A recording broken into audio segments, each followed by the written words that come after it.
Hello, everyone.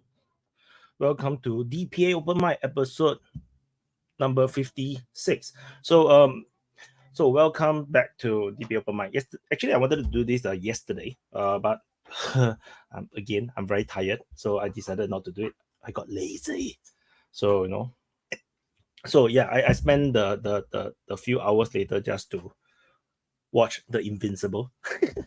And then I went to sleep late. But yeah, and it is stressful. I don't know why the life is constantly stressful. But life is much better nowadays. Because Russia is doing well. As a result, the Ukraine sit rep is doing decently well. At least there is some kind of a stability. So less anxiety on my side. The Singapore report was doing decently well as well. It did pretty well, and you can see that a lot of the Singaporeans commented, acknowledged that they actually corroborates my view. So my sentiment of the Singapore view is correct, but a lot of people misunderstood the Filipino video. So I will do a follow up on that. So anyway, I already pinned the link for to join the open mic. As in the link to the open mic channel stream on the DPA main channel's YouTube live chat. So if you want to join the link to join the open mic, will be on the open mic channel's live chat. So now I'm going to paste the link to the open mic live chat as well as on Rumble. Those watching on Twitch, if anyone actually watch on Twitch, you may want to come to YouTube to watch. But of course, if you chat on Twitch, I will still see your chat because it's linked. So what is the link to join? Okay, let me see. Copy. So I'm gonna paste. Give me a while. Give me a second. Yeah, copy. Save. And I have pasted the link and pinned it to the DPA Open Mic YouTube channel stream. And then I also have pasted into the Rumble live chat. So Rumble just now has some problems. The site seems to down for like 5-10 minutes. So has Singapore put all its eggs in the USA empire basket? No. Singapore have sent high-level delegates to China to pay the respect to the new emperor, and basically, multiple times. So we definitely is licking up the legs of China for sure. Hoping that by dealing well with China would help us appease Russia. But honestly, China is a much more important partner than Russia for Singapore, because China is just way closer. So and China has announced it will allow some Taiwanese to settle on mainland. Of course, they will just allow. China would do whatever to brainwash the Taiwanese into thinking that it's good to join China. So that's a given. So when I was in Hong Kong, I went on holiday to Taiwan. Chinese think Taiwan is a good holiday destination. It is. Taiwan is a fantastic holiday destination. So which is why I don't really want to see Taiwan at war, because I want to go holiday in Taiwan. China is non-interventionist. Why Singapore still need US? Who says China is non-interventionist? China is among one of the countries that uses the most espionage and hybrid warfare in around the world. I think way more than Russia do. At the level of United States or worse. The United States is still primarily CIA led. China is government led. Their espionage and everything is government like the full government is a full hybrid warfare. Whereas United States is a CIA operation thing, and then sometimes you're not sure if the president actually know what the CIA is doing. China is not the case. It's all linked. It's a full China thing. So yeah, don't underestimate China's espionage capability. I can see you just had a shower. Actually, not just that. I cut my hair as well. In fact, I colored my hair, so there's no more white hair. It's really weird. I bleached my hair and then it was totally blonde, and I was like, that looked like shit. Hey, nobody want to come on the live chat, or is the link wrong? then if not, then this is just going to be a monologue. The DPA open mic. like open, only me talking. So I think over the past week, the biggest thing I think would be the Russia's offensive in Ukraine. Definitely is ramping up. Ukraine's line is cracking in multiple spaces, and of course there is multiple incidents between Philippines and China in South China Sea. A lot of issues.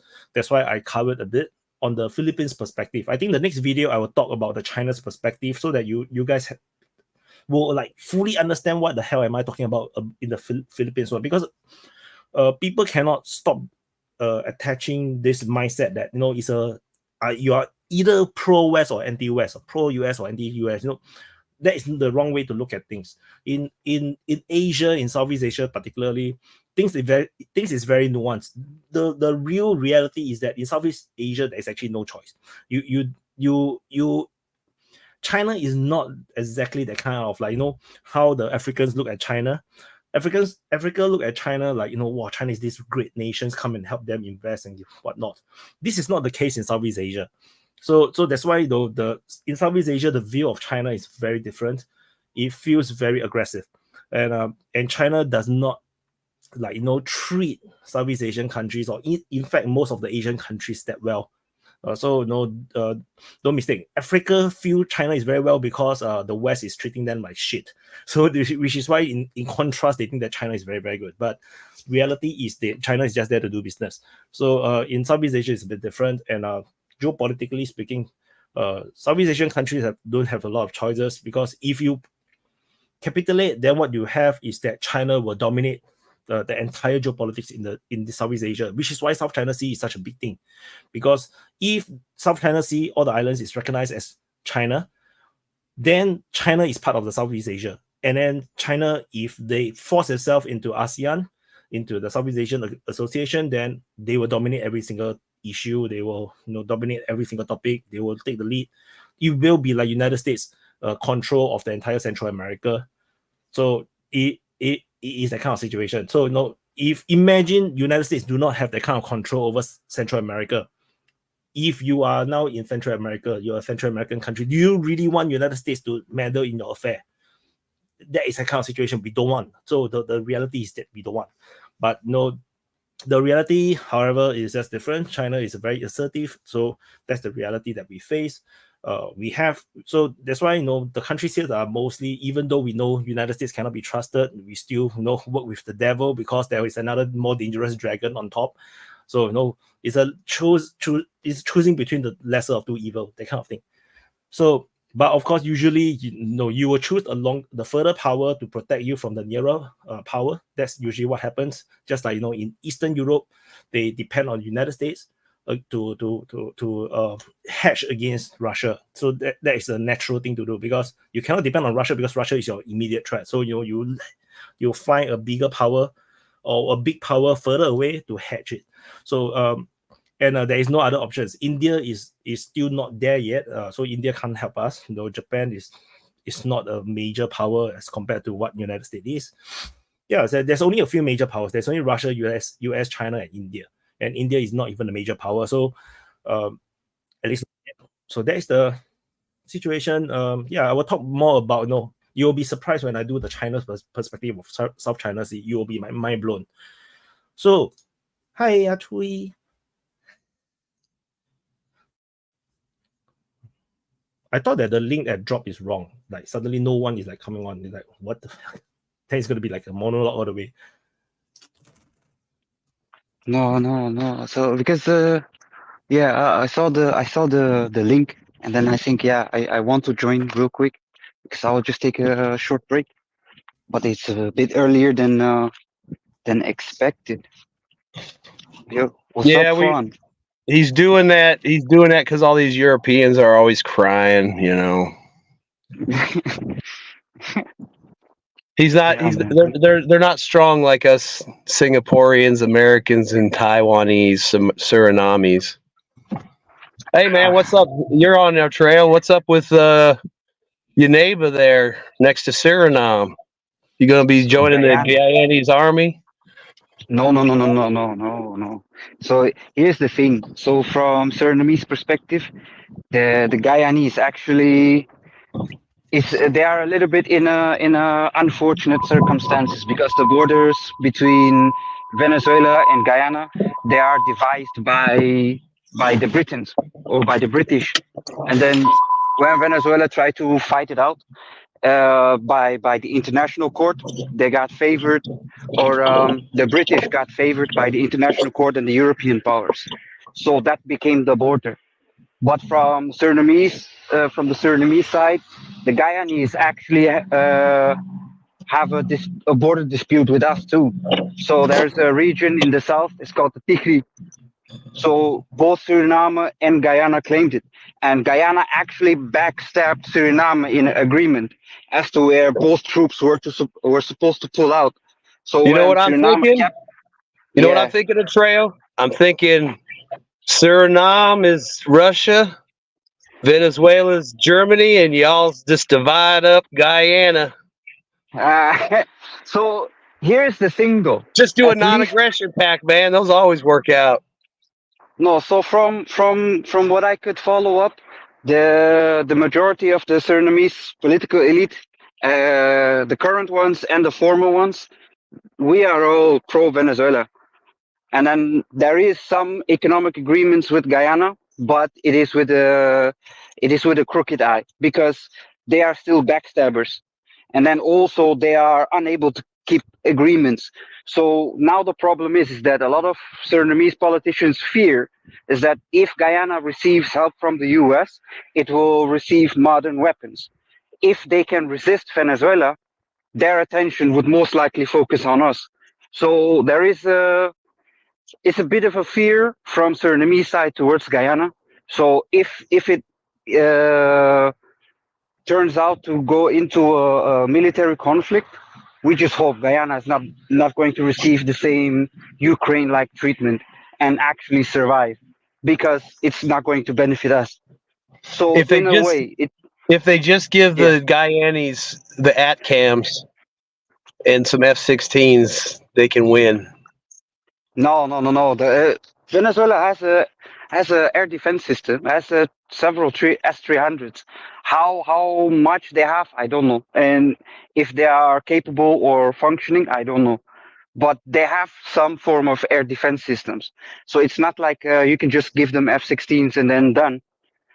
I think and then also the terrain. So 80% of Guyana and Suriname is jungle.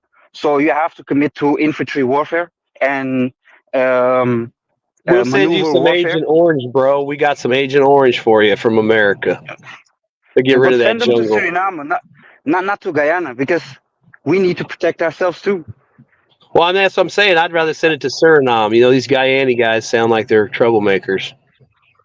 You know, But so the biggest problem is that there's a lot of American investment in Guyana. So there are several oil companies from the US that now are populating the oil fields. And then I think the biggest problem is that both Guyana and Suriname, they have been finding oil reserves like mad. It's ridiculous. So only last year, we're Guyana coming found to save two. you. We're coming to save you for sure.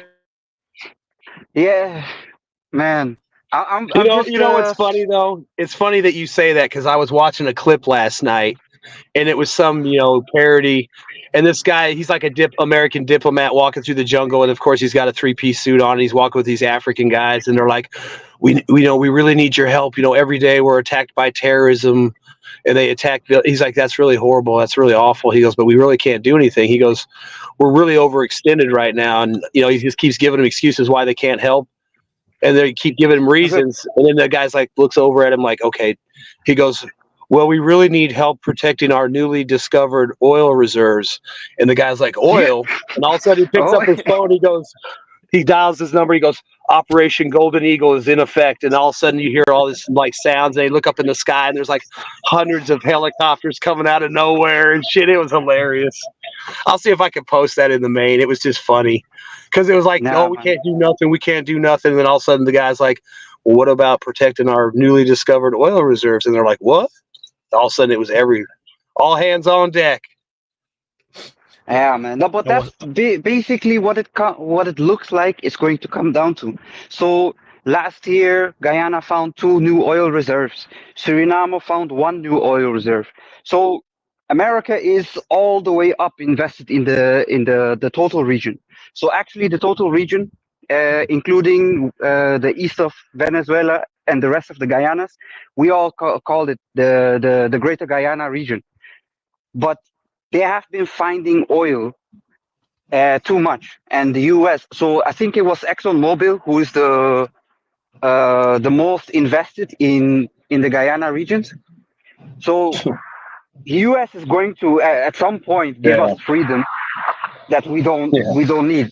Hey, I do want We're to. free. I might hop off for like 20 minutes, but I just wanted to throw this out. I did hear somebody talking about this whole situation, and they were saying that they didn't think that Venezuela would go with like a full military escalation. They think that they would.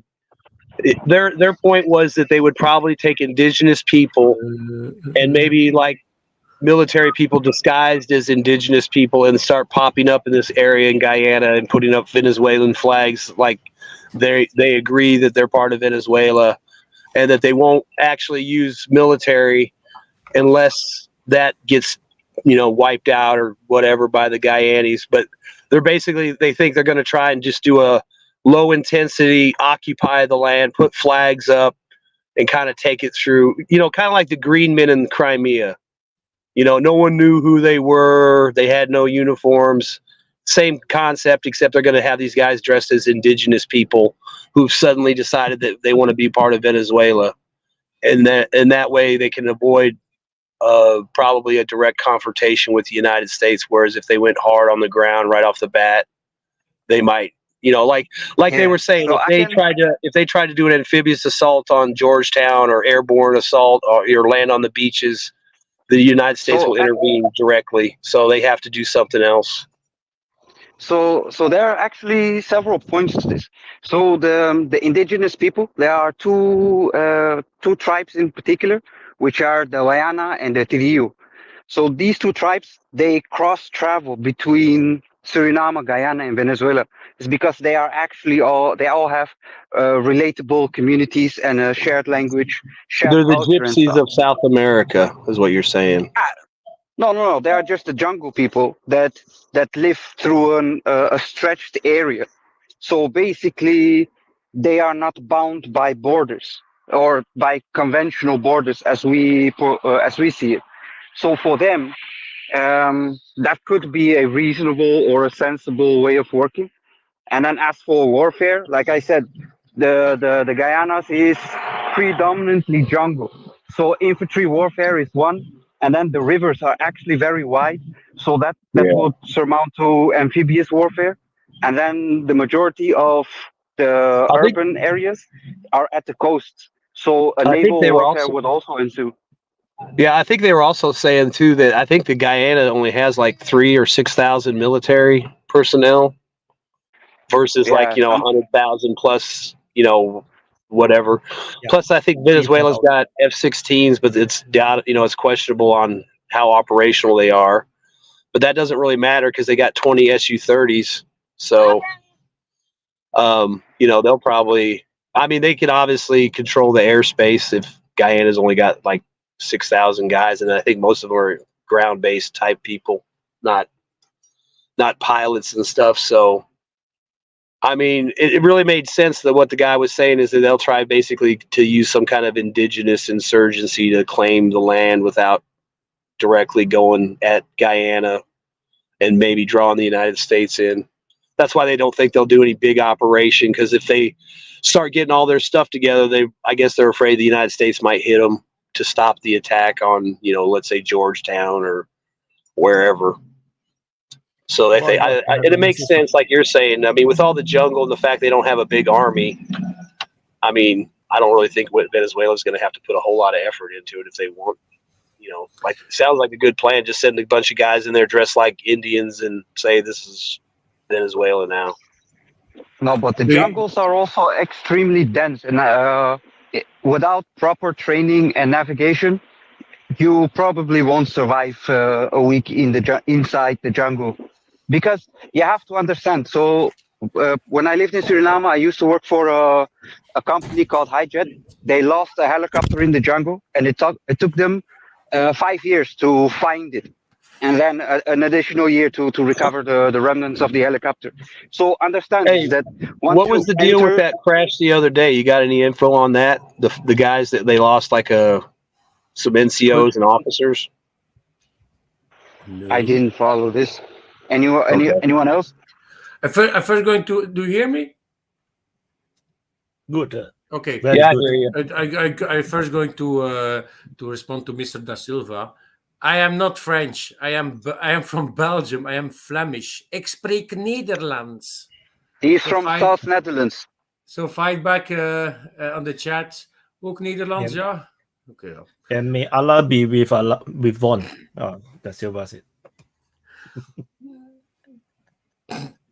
No, I didn't hear it. Nothing. Thank you very much. Thank you very much. I'm always glad Allah's with me. Also, we have another Belgium guy in the chat, also from the same part of Belgium like me. So that's cool. Fight back. Good. Yeah. No, I didn't hear nothing about the crash for the moment. I watched it, the video of Wyatt today about the evolution in Ukraine. That was so. Also, the report about the Sukhoi 24 that crashed over the Snake Island. So that's confirmed or not? I heard it was shot down. That is reported by the Ukrainian armed forces. So that's as much as you know. Yeah, it's reported by the Ukrainians, but it is the first aircraft in half a year to be shot down, as per reported by the Ukrainians. So it's not a Russian propaganda; it's a Ukrainian propaganda. But half a year. So they could have said they had shot down a lot more, but this is the fact. So yeah, Russia shot a lot of friendly fire. Also, they did a lot of friendly fire. The S-400 system is too good. So no idea, man. You can only take it with a pinch of salt, but like the Russians always say that they shoot down this, shoot down that. It's like, okay, whatever. The Ukrainian Air Force is still flying somehow. After taking down so many aircraft. So just take it with a pinch of salt. They have a lot of aircraft, and the problem is a lot of aircraft. So if you're looking at the statistics they had, like in 2022, like for the Sukhoi 24 in 2022, I think they had something more than 20 flyable Sukhoi 24s. And during the USSR, so during the Cold War, they had, I think, 120. So a lot of them. That should be the number that at least they will be able to get back like a quarter to half. Yeah. Like all the old airframes and they just put it together because they simply mothball because there's no need for 100 aircraft of that type. Because you need to have the pilots also for it, But the biggest change was the biggest change was the Sukhoi 25. There they during the 8 years between 2014 and 2022, they put a lot of these planes back to service. So we just can't know how many they have and how many numbers of them still flying. Yeah. I think another thing too is if you look at that map they released the other day, it showed all the routes of the Garans for like the last month or two, and it's crazy. I mean, they really, really went after the air bases that were launching the aircraft that were carrying the Storm Shadows. It looked like. So I mean, that goes back to what we talked about before, like. Based on the aircraft they have to constantly move them around since they're always under attack or threat of attack. And then, like we've talked about before, when these F-16s show up, if they do, same problem, even more so because they're even more high value and they're going to have a bigger footprint of maintenance. So, I mean, I just don't get how they're going to, it's one thing to land a plane somewhere loaded up with bombs, take off, bomb something, and then fly somewhere else and land. How are you going to move maintenance crews around? Because, I mean, as soon as they take off, they're going to know where they took off from, so that's going to get targeted. And as soon as they take off, I would assume the maintenance crews have to get the hell out of there because it's going to be targeted and go somewhere else. So, I mean, I really don't see how that's going to work out for them. You can be 100% sure they're going to be high priority for Russia. Russia is going to do everything to drop them down. Here on the chat, I also read that it was like did a bomb drop of attack, the Sukhoi 24 that had been shot down in the Odessa region and while returning back, it went shot down by, I think it was a SAM missile. Some people say Patriot also, but I don't know if they still have Patriots inactive. And also in the Odessa region, it's not like Patriots. I don't know. It's more like in the region of Kiev. They're going to say, okay, they're going to put Patriots there if they still have some, but not in the Odessa region. But yeah, it can be happening. Sukhoi 24 is actually a pretty easy target to shut down. And also, it's not a plane that can defend himself. So if he's been attacked by another plane, he's just screwed. And just by his high speed, he can maybe go off of the enemy. Like a few years ago, Turkey attacked the Sukhoi 24 with their F-16s. And that Sukhoi 24 couldn't do shit, you know. So it's not... It's why that the Sukhoi 34 is a replacement plane of the 24, because it's also a better plane to use in a combat situation, because that plane is also capable to defend himself. So yeah, it's it's not something surprise. What surprised me is that if it is really confirmed, it's really Sukhoi 24 they used. It's just strange they still use that old airframe. Normally we didn't see it in action from Russian sides. So yeah, I don't know why they use it. Maybe they know the risk after that. They know the risk for that bombing, and they decided to not use their more modern planes. I don't know. It's a strange one. So actually, Did I they wanted ever? to. Oh, go ahead. Sorry, man. I wanted to bring it back to Venezuela, actually, because a few months ago, me and Alan were having a bit of a debate on who the US is going to target next. I was considering that the US and Iran is going to have an altercation as to where it would benefit. It's a sizable country, but still not to the same caliber of the US. And Alan was actually the one who was contemplating that the US would probably provoke Venezuela. But it seems like he's going to be on the right side of things, because with all of the oil found and me forgetting the oil to freedom ratio that the US handles. So I guess Venezuela makes a much easier target. And then also it's close to home. Imagine that all of the oil that is now coming from the Middle East can be retrieved in the US backyard. I think it's a quite big benefit for the US. And then also I think Wyatt mentioned it in his video about the whole situation, where the Americans relieved some of the sanctions on Venezuela. So it could have been as a provocative action. But yeah, it's still debatable, I guess. We still have to wait and see how it's going to develop.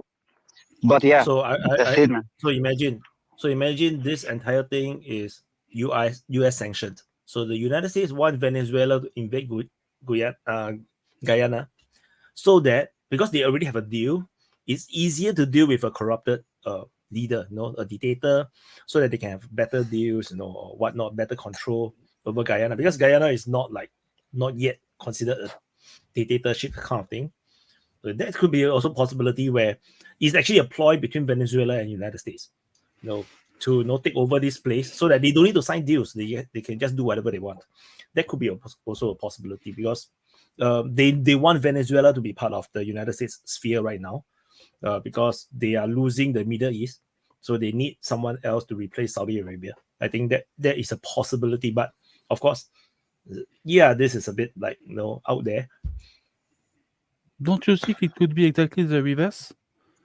Because maybe again? Venezuela, it could be the reverse things, because maybe Venezuela is looking at the US Army and US Navy and seeing that there is absolutely no available aircraft carrier in the moment. So I think Venezuela will, in this case, Venezuela will find out why Americans don't have free healthcare. I am not convinced. I don't think the Venezuelans are that idiotic to think that the US has no availability at home. So being spread around the world is problematic for the US, but at home they still have a very sizable and capable army. I don't think the Venezuelans would underestimate this, because it's not exactly at home, They It's still like need 2 hours. airbase near Venezuela to use the So aircraft. in this case, so you have to see is that both the Dutch, the British, and the French, they have colonial remnants in the Caribbean. So, for example, the ABC Islands by way of Aruba, Curacao, and Bonaire, Yes, there and the is French Guadeloupe. that's a stone throw away from Venezuelan shores. And then the British have the what are those islands? Barbados and a few others, Saint Martin. So these are all landing bases and potential buildups for the US it can use because they are under control of the European powers.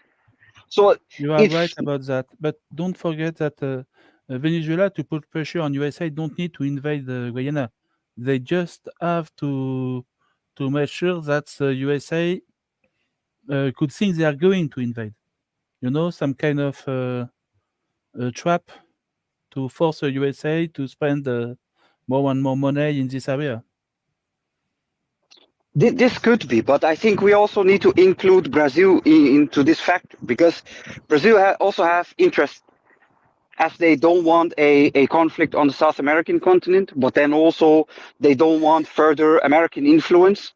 So there is going to be a power dynamic between several nations. And then we also need to think about how Colombia is going to respond because Colombia and Venezuela are neighbors. So Colombia at the moment is already taking quite a lot of refugees from Venezuela because of the extreme poverty. So if a war were to break out, there's going to be a refugee crisis more to the liking of what happened in Europe, but then Colombian style. So I think this is also something we need to take into consideration, is that the dynamics are a bit more complicated than just provoking one another, because the consequences can be quite great. That's why I don't think there is going to be a war. I think it's just going to be about some kind of putting pressure on another state, you know. I think the pressure has been there for decades. It's just that it seems to flare up more significantly now because of the oil finds. Because I think over the span of the last 5 years, if not more, Guyana alone has found 5 or 6 oil fields. So this is quite significant that basically oil is the main factor for a potential conflict. And then the amount of oil reserves it could, or amount of oil barrels it could retrieve out of these reserves are no small numbers. So it gives countries like the US to actually compete with Venezuela in its own region based on the oil. So I think that's another factor we need to also consider, is how important would US treat the oil reserves and how much do they really want to have it? Because all of these reserves are in under American control. And then maybe here's you will find a British and a Dutch company, but in comparison, it's predominantly US who is investing in these fields. So you can think a scenario like Iraq and Kuwait is possible? I'm not too sure, because if you compare the terrain alone, I would say no, because this is not going to be, if it amounts to a war, it's not going to be an easy war. And then if you look at if we then look at the countries itself, Guyana has a population of 800,000, and then Venezuela has a population of 30 million people. So the dynamics is going to be an elephant against a fly. But if US is going to get involved, then Brazil is most likely going to get involved. And then you have smaller nations like Suriname. But even though I think Suriname is going to be irrelevant in the whole dynamics, it's just going to have a second, how to say, a second front line. But then you also need to consider how Colombia is going to respond. So it's going to be much bigger than Iraq and Kuwait. So it's But not it going will to not be just a stay. UN operation. No, Like it will probably not. there wouldn't be like a UN invasion like in Gulf War 91. It's not possible No, because no. Russia and China would definitely veto any actions. So so it's going to be a regional war without the United Nations. It's going to be maybe another like more like Afghanistan kind of thing. No. Yeah, so you have to see it like this. So the problem for Suriname is that besides being bordered to Guyana, it also has on the other side, on the eastern border, it has French Guyana. So this is a land border that the US might find useful.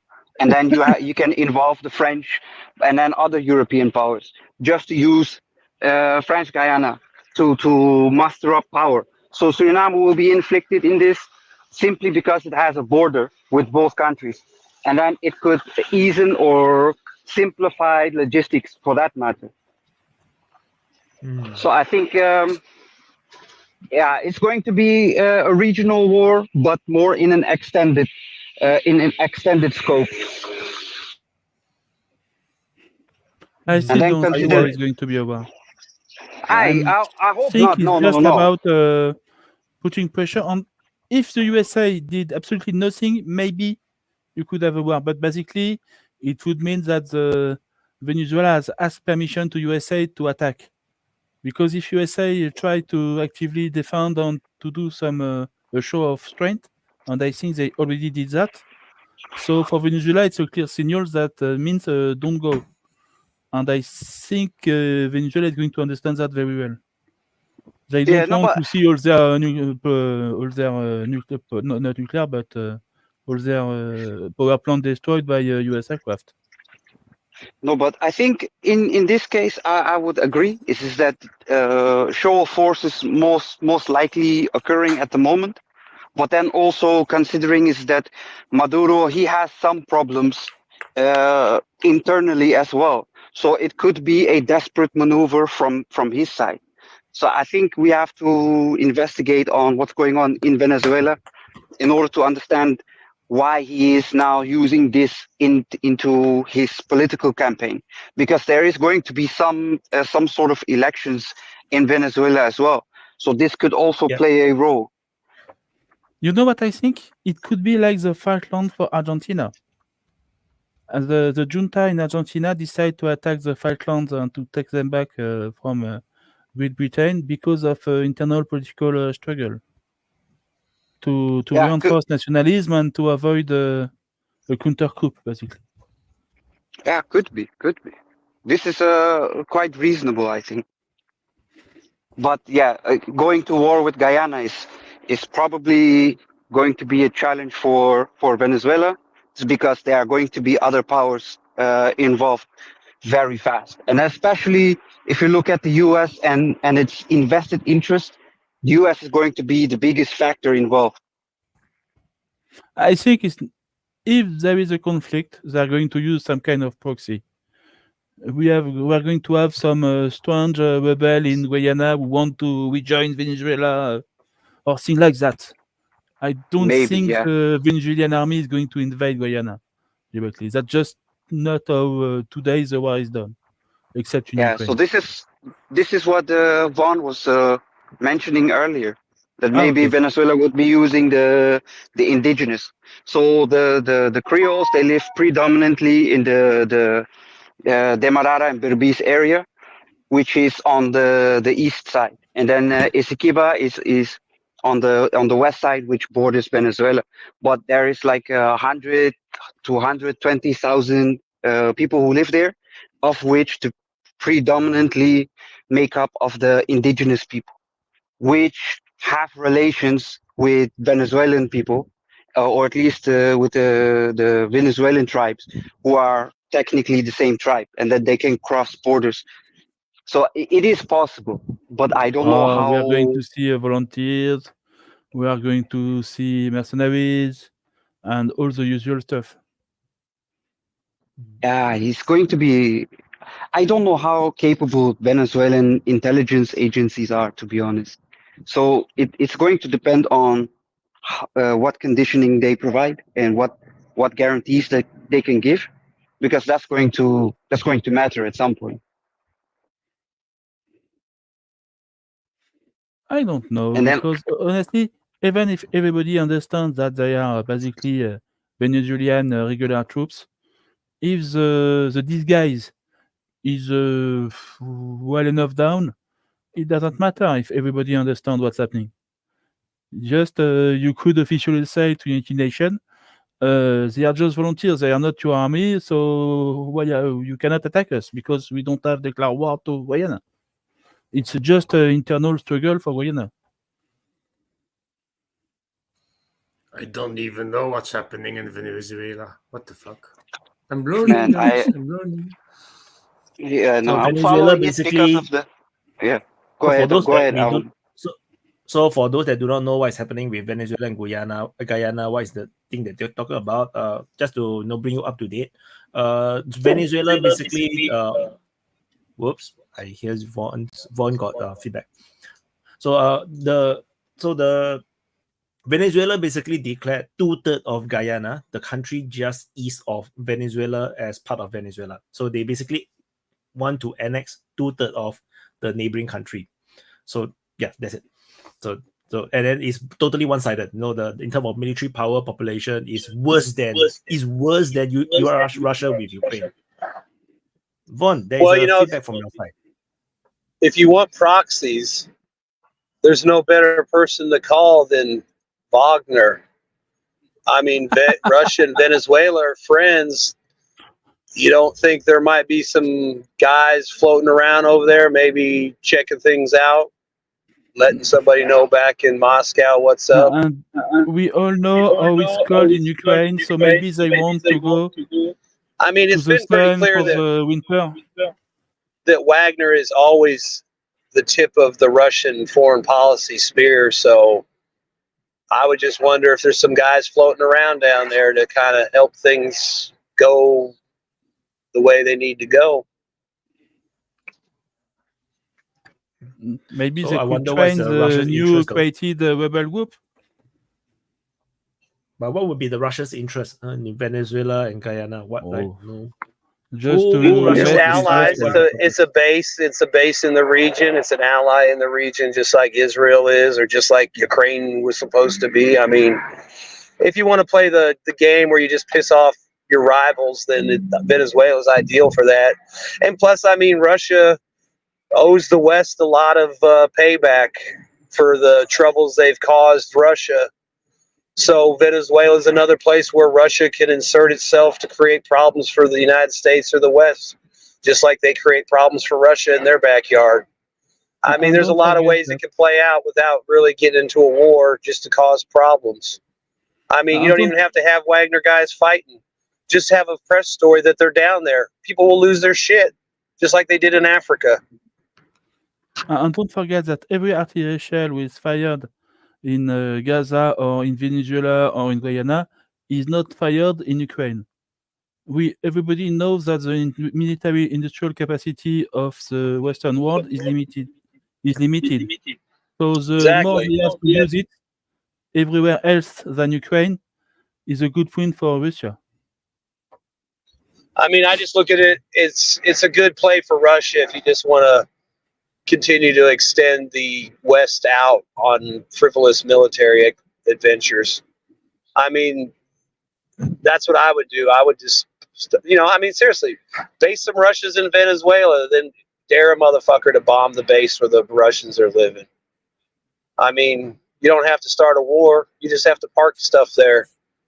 And then it just gives the other side hesitation. Like, am I going to bomb that, Venezuelan air base where they've got two 160s parked and a Russian advisors or something? I mean, who knows what the hell's going on, but there's definitely reasons for Russia to be involved because you've caused problems for them, so they're going to cause problems for us. I mean, I don't think that's petty or childish. I just think that's the way it works. You fuck with them, they're going to fuck with us, and Venezuela presents that opportunity to, start fucking around in our backyard. And Russia's in a position to do it. The United States isn't really in a position to do anything other than attack people. So, I mean, if they want to start another war, I guess they will, but I mean, I think that's the whole point of this game, is just to continually,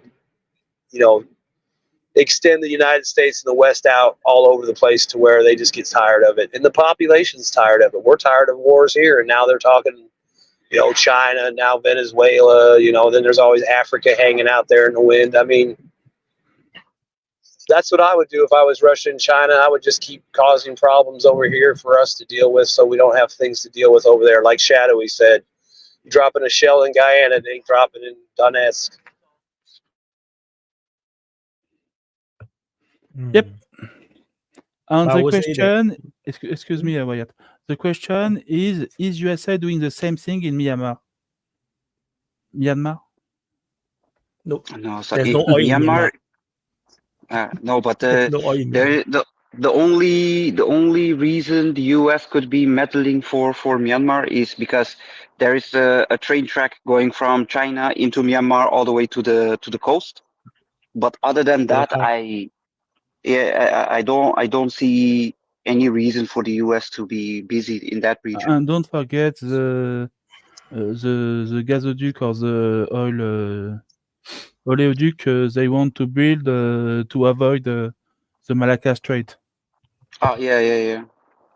So Yeah, but for that route that you talk about, there's supposed to be some kind of pipeline or railway track all the way from the Rakhine state, which is where the Arakan region is, which is where the Rohingyas are supposedly around, all the way stretched all the way to China. But the problem is the Rakhine region, they have very loose control because they are struggling to deal with the Rakhine army over there. So there is this Arakan army, which is the rebel army fighting over there, and they are struggling to deal with them because they are quite powerful, this rebel army. So it stretches all the way up, and then all the way now in the northern area, where there's currently there's an alliance of several rebel groups. They're launching a major offensive against the junta, and the entire eastern border with China is almost largely gone. It's all rebel-held territory now. So basically, the link between the junta and the Chinese is very limited right now because, from what I went through briefly when I was looking at the information, I think most of the border towns are now under the rebel control, but there is a lot of different rebel groups. So I just want to highlight there's one that is totally funded by China, totally funded, and they are the Wa State army. So that is but then ultimately, the region Myanmar is totally unstable for China to do anything, and China will not dare to go in because it's another Vietnam. All the rebel regions around Myanmar, the border regions, they are all mountainous, just like Vietnam. So going in militarily, you are going to get killed off. You're going to be a Vietnam for China, so China will not dare to go in. So yeah, okay, that's the situation in Myanmar. The thing is what I was reading on a news article on the Washington Post, who was speaking about the situation in Myanmar, and they were saying that some of the rebel group were basically financed by China directly to fight against some kind of very high-level criminal activity on the other side of the border, who were targeting the Chinese citizen at a very high capacity, very high level. So basically, they use them as mercenary to deal with the criminal gang. Yeah. So anywhere outside of the plains. So how do you visualize Myanmar? Is that in the middle is all the plains, very fucking Could you flat. Like, put a map on screen? I have to step out. I'll try join later. Okay. Please.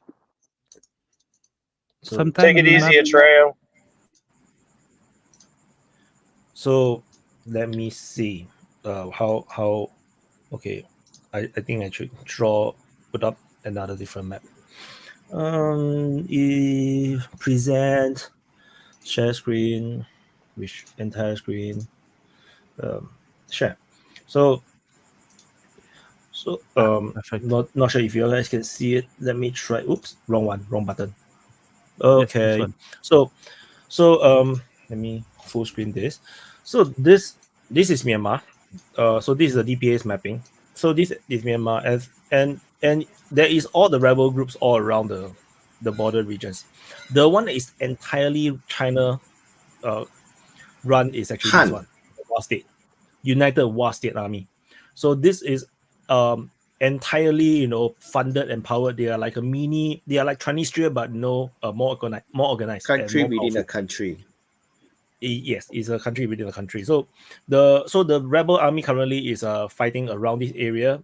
Most of this crossing here, I think, is all under rebel control right now. So it's all this one around here, Muse, Monongkoi, now this whatever these names are. I think that most All of this is where critical crossing, Yeah, all all these these areas critical all crossing to China border is controlled by rebels mostly. not all. So this one, Northern one. actually all the crossing was previously under the junta control. So even though at draw in this way, actually all the roads are all traversable by the junta. It's just that only in so the rebels are all hidden in the jungle, in the mountains and in the jungles. Basically, the army can basically just take the main road and just drive anywhere. It's only now that the offensive is currently ongoing, which is why they can't. So anywhere, as you can see that all this darker green, this is all the mountains and all the jungles. This is where all the rebels are active. And then you see this entire central area of Myanmar, these all plains. So all these plains regions are all junta strongholds because these are plains. It's very easy to move around. So the rebels, as all rebels are, the freedom fighters are always in the mountains. So which is where all these rebels groups are. So it's extremely complicated. And you can see that this entire area here, this is the Arakan army. They control vast territory, and the junta generally don't dare to touch them because they can't afford to fight multiple fronts. So the Arakan army has been busy with building government administrations and then whatnot. And then recently, I think they are a bit more aggressive. So it's very hard because the pipeline is, I think the pipeline is maybe around, I can't remember where. Nearby Rakhine. Nearby Rakhine. This is Arakan. This Slightly area is lower. Arakan. Lower than So it's Rakhine. around here. So it's around this area here, but I forgot where is it. So it's supposed to stretch all lower the than way up. Rakhine area. Yeah. So anyway, whatever it is, this is just a shit show. It's very hard to cover this war because it will never end. They already fought since independence, since World War II. It's sort of like another version of Afghanistan where all the tribal leaders have divisions around, where Myanmar is made up as a rebel groups. So the only way to unite the country is an exterior, out of the country invasion. Don't forget only way that to unite is a Aung San Suu Kyi confederation. has his own rebel group as well. They don't. There is not. No, She don't control it. There's a rebel group supports Aung San Suu Kyi one, but Aung San Suu Kyi is not in the command. But There is not a rebel group. There is actually a government in exile. So there is called the NUG. The NUG is a national unity government. So basically, they are the rebel group. They are previously the party under Aung San Suu Kyi. Aung San Suu Kyi did not endorse, until today, have not endorsed this group. So this one I just have to take note. It's not an Aung San Suu Kyi group. They fight on a nationalistic anti-junta thing. And then they encourage all the youngsters and the citizens to uprise, and then so they form all these PDF, People's Defense Forces, and then they just spawn all everywhere, and then all these PDF are trained by all the different rebel groups. So they basically have local alliances with all the different rebel groups, and then the rebel groups have to arm them, train them, and then the NUG try somehow to bring in money or equipment or technology into this PDF, but it's very, very hard. The PDF generally is powered by the rebel groups, just that they do not they fight together, but they do not identify themselves as part of the rebel group. They call themselves the PDF. So there is a lot of different divisions of the PDF. So just now you can see a lot of the maps, a lot of the red flags is actually the PDF forces. They are all in different divisions. So there is one in Yangon itself. Then they are all different groups. It's very, very disorganized. There are certain groups that towards the west is more organized. The others are a bit more disorganized. It's very, very confusing. So and Aung San Suu Kyi did not endorse them at all. Like so far, at least maybe she cannot. They shouldn't dare, because once you do that, maybe things will get more messy and more worse. So Myanmar situation is very different because all the ethnic group they've been fighting for so long, so they would not want to they're not so easy to be integrated into one country. So the only way is a confederation. Largely, the problem largely created in the pre-independence time. They will sign the agreements that each of regions of it, the rebels control as autonomous area. As seeing is that because the main majority race, which is a Burmese race, does not disagree for them to have autonomous, give them the power. So they want to conquer for their own. So that's why the division is up to the fight among each other right now. So my understanding is different. My understanding is what happened is that after the independence, so British give Myanmar, the Burma, basically at the time it's called Burma, Yeah, independence. they do not So honor they are their supposed to form a agreements. federation. So they are supposed to be a federation. There was a federation. The leader of this entire group is Aung San Suu Kyi's father. Aung San Suu Kyi's father got assassinated. Then the junta took over. After assassinated, there was a power vacuum immediately. They took over, and then the military controlled ever since. All the different ethnic groups decided to rebel against this junta because they do not recognize the authority of the junta, which is why the civil war fought until today. If Aung San Suu Kyi's father did not die, there should be a united country today. So that's a difference. The only group within the whole of Burma at that time that will be ostracized is the Rohingyas, because the Rohingyas are actually they are Bangladeshi in ethnic, but the thing is that they did not agree to join Burma, and then they rebelled. They wanted to join. Rohingya was brought in by the British. No, to do the they are plantation work. locals. No, they are locals. They're ethnic. They live there because the next door is Bangladesh. So they're ethnic Banglas. They live there, and then but the thing is, they wanted to join East Pakistan because the way how they draw the border, they got cut into Burma. They want to be part of Pakistan. So they want to join East Pakistan. They appealed to Pakistan. Pakistan rejected. They say that no, we do not want to have problem with the Burmese. So then this group of people decided to launch a Mujahideen of operation. They want to free their own Separatists. land. Yeah. They fought, they lost, they got defeated, wiped out. And then so after that, the entire thing just disappeared. Nobody think about it. But the ethnic group itself, the group of people who self-identify as Rohingyas, got stuck. They're stateless because they went to fight against the Burmese. Then after that, Bangladesh have an independence war. Then refugees flooded in from Bangladesh, and this inflated the number of the Bangla population within the Rakhine region. But the thing is that nobody can tell the difference between one from another. They all look the same because they're all the same ethnic group. So as a result, sorry, Bon, I have to move first. So as a result, the population grew even further. When Bangladesh is formed, because East Pakistan fallen after the independence war, they refused to recognize this group of refugees that's in Burma. Then then they just say no, these are not our people. And then the entire group of this Bangla ethnic group got even bigger because now the refugees can't even return. So the stateless people become bigger and bigger and bigger, and then they continue to get stuck until today. So it's the local Gaza very Strip. productive. It's worse. The Rohingyas' birth rate is super high.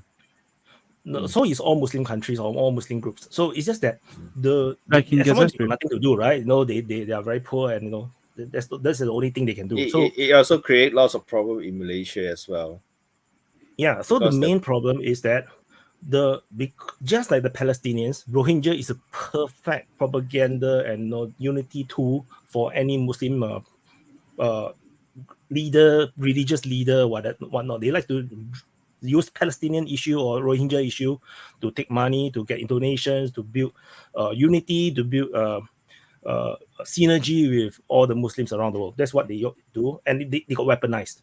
But the thing is that they weaponize. Of course, there's a lot of money that flow into the Rakhine region, just like in Palestine. There's so much money flowing into Palestine, into Gaza Strip, into West Bank. Same thing. A lot of money flow into the Rakhine region for the Rohingyas alone, only for the Rohingyas. But this actually created tension because the local Burmese people, the local people who is not Rohingyas are just as poor. They're living in exact same poor conditions. But then the Rohingyas people keep getting more aid and more aid, get a lot of money and help. But they themselves who are just as poor, living the same conditions, the same life, do not get anything. So this also created tension. So it's a freaking big mess, and it cannot be solved because the Islamic extremist group are weaponizing the Rohingya issue. They are also recruiting from the Rohingyas, from the refugee camp in Bangladesh, also from within Myanmar, and they are trying to create their army. They're trying to destabilize the region. They want to build up another country or another state in the Rakhine region, which is Islamic. So these people are just very sad. Then because you can be weaponized, no country will want to help you. The Myanmar will not recognize you because it's dangerous. It's just dangerous to deal with them. Just like Israel do not want to recognize Palestine into a state. It's the same thing because it represents a threat. This is why it's very sad, this entire thing. So, but the reality is in the entire situation in Myanmar, the politics of Myanmar, Rohingya is a non-issue. No one talks about Rohingya in Myanmar because they're so small. They're super tiny in terms of the massive rebellion problems that they have. All the different groups are way bigger than the Rohingyas. Because even Arakan itself, the Arakan region itself, they have their own independence movement apart from the Rohingyas. Rohingyas have their own terrorist group called the Aqsa, and then the Arakan itself have their own group called the Arakan Army. It's totally separate. It's not a Rohingya army. It's Rohingya, they have their own call. So Aqsa. we could have rebel group fighting each other. There are rebel groups that fight each other. In fact, there is like two Shan states and two Shan state armies that they fight each other as well. So it's extremely messed up. So even the Han ethnics also fighting among themselves in the northern Myanmar. That is a very small group. So the thing, the only, I'm not sure if you can call it positive, is that the international powers have not really entered in. The only one that entered is China. But even China also was very careful. They supported only the Wa state, only the one right at the border of China, one group. So they have their own, they are like a mini North Korea. So only that one state that is fully powered and supported by China. Everyone else, there are a few groups that they actually provided some arms and whatnot. Definitely there is the Communist Army. So there's a People's Liberation Army, Myanmar. No, I don't Communist know is disbanded already. There's another PLA, the Myanmar version. So it's currently fighting right now. I believe that is 100% supported by China. So all these different rebel groups are not exactly friends with each other. They have Myanmar together. Communists is disbanded, become another groups. I'm telling you, there is the People's Liberation Army. The communists are there. They are fighting alongside with the current group that is currently fighting the counteroffensive or the offensive operations. So, it's in the north, in the northern area next to they entered from China. So, but of course, they are super small. This group is very small.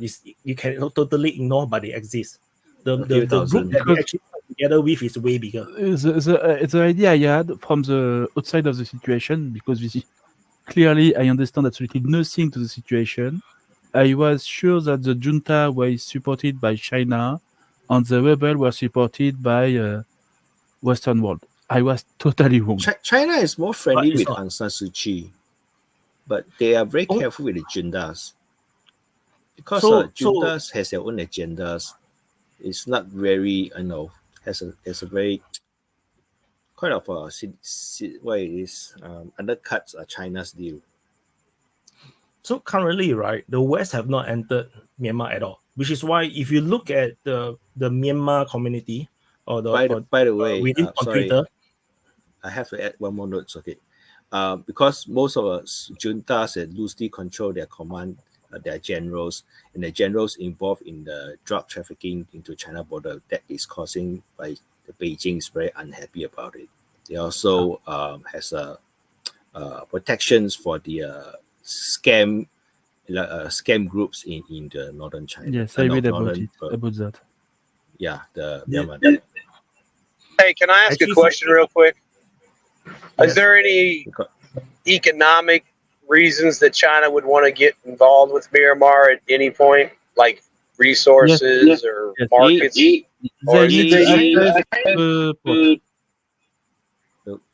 China involved because there are lots of scam victims is Chinese there. They've been kidnapped and been held under hostage over there. That's what they are Chinese unhappy about it. So that's why they're giving pressure on the Myanmar governments to act on it. So geopolitically, the basically, China's China involvement could support a change of regime in Myanmar. I don't China think will they support anyone. Change. China will support anyone that helps out with maintaining security for the Chinese people. They want to stabilize situations. And number two, stable economy, because they want the pipeline, the railway line from the port, so that they can go around. They do not need to go through the Malacca Strait. They can simply park at port at Myanmar, and then they can send by rail everything to China. That's the plan. China that's has part of the Belt and Road. Yes, but to do that, they need to at least change the attitude of the current junta, because the current junta is basically supporting or being themselves criminals against Chinese citizens. The junta. So actually, the junta, right, try really, really hard to help the Chinese. They really to try to protect the Chinese citizen, because they depend on the Chinese for funding, for weapons.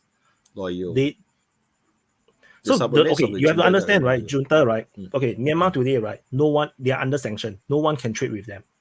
So the only trading partner is actually China, which is why the junta will work with China. And they want to work with the Chinese, but they have a lot of corruption within the whole system. Okay. Basically, all the level of officers are all corrupted. They have their own businesses, because Myanmar army is a weird thing.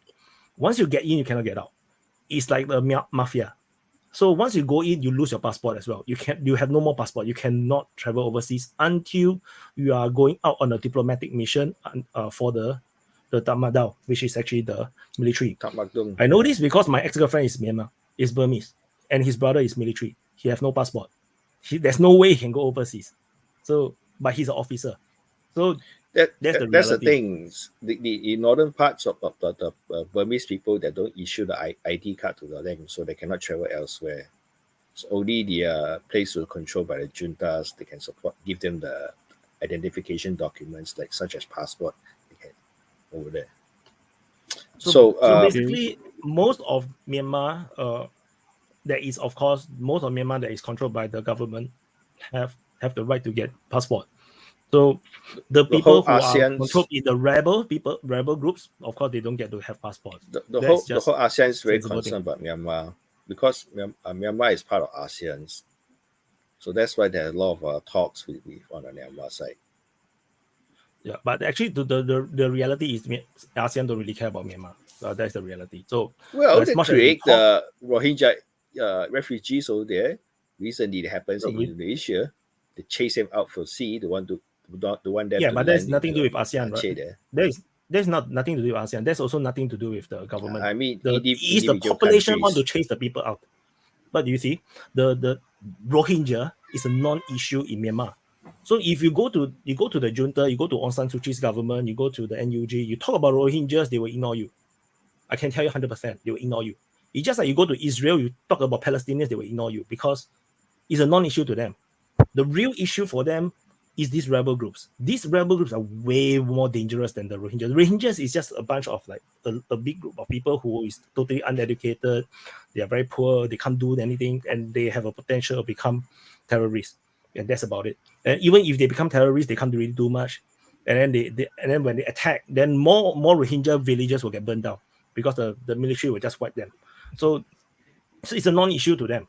The real issue is the one that have guns. The real issue is the ones that have uniforms. They know how to fight, which is actually all the different armies. There's a lot of all these rebel armies that's more scarier. The West have no interest to go in, because this is not their playground. This is India and China's playground. So India is just next to Myanmar. India do not do anything. The West don't dare to enter, except the Americans. But the Americans have no interest in Myanmar, because Myanmar has nothing. Except gold and jewels and everything, which is not important to the Americans. Not government directly. I think there's small funded groups support the Christian factions of the rebel. Yeah, but this not governmental. The one that is currently part of the offensive, one of them I believe is the Christian groups. I think it's the Kachin, if I'm not wrong. So no, not really. It's another groups is they all same group. I think they call the Chinese name called Peng Jiasen. Peng Jiasen's sons who leading the rebel groups. you have to actually talk about the actual group name though. I wouldn't know. They call the Chinese name is Guo Gan Tong Men Jin. Kokan. Kokan army is Kokan actually is Han Chinese. It's a Chinese. Is they exiles from a Qing dynasty. They settled there. My Until the understanding British of the come in. Kokan army is they are not strong. My understanding. Kokan also have a few factions over there. So I talk about the Kachin. Kachin in the north. I'm correct.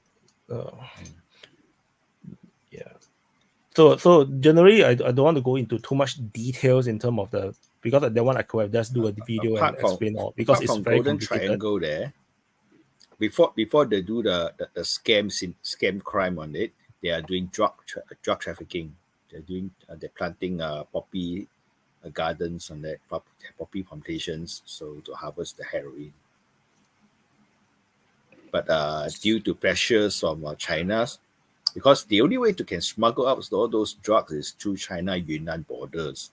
That's a larger market they can go to. So China giving the pressure to the juntas to get rid of the drug problem.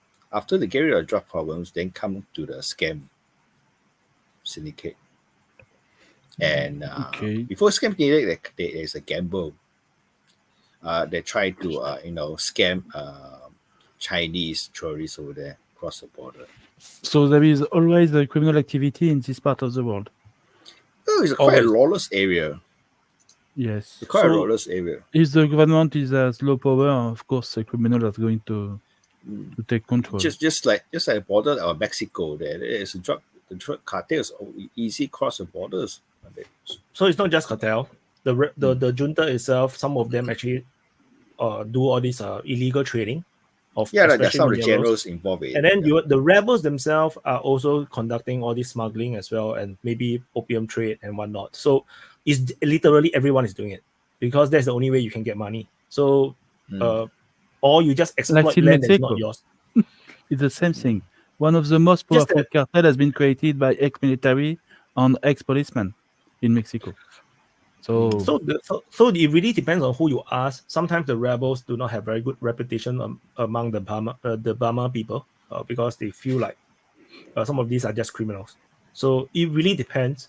And all these different armies, they have clearly no democracy because there is no way to conduct a democracy in a land that you don't really have full control over. So I think China I think China's carefully watching the things how they progress.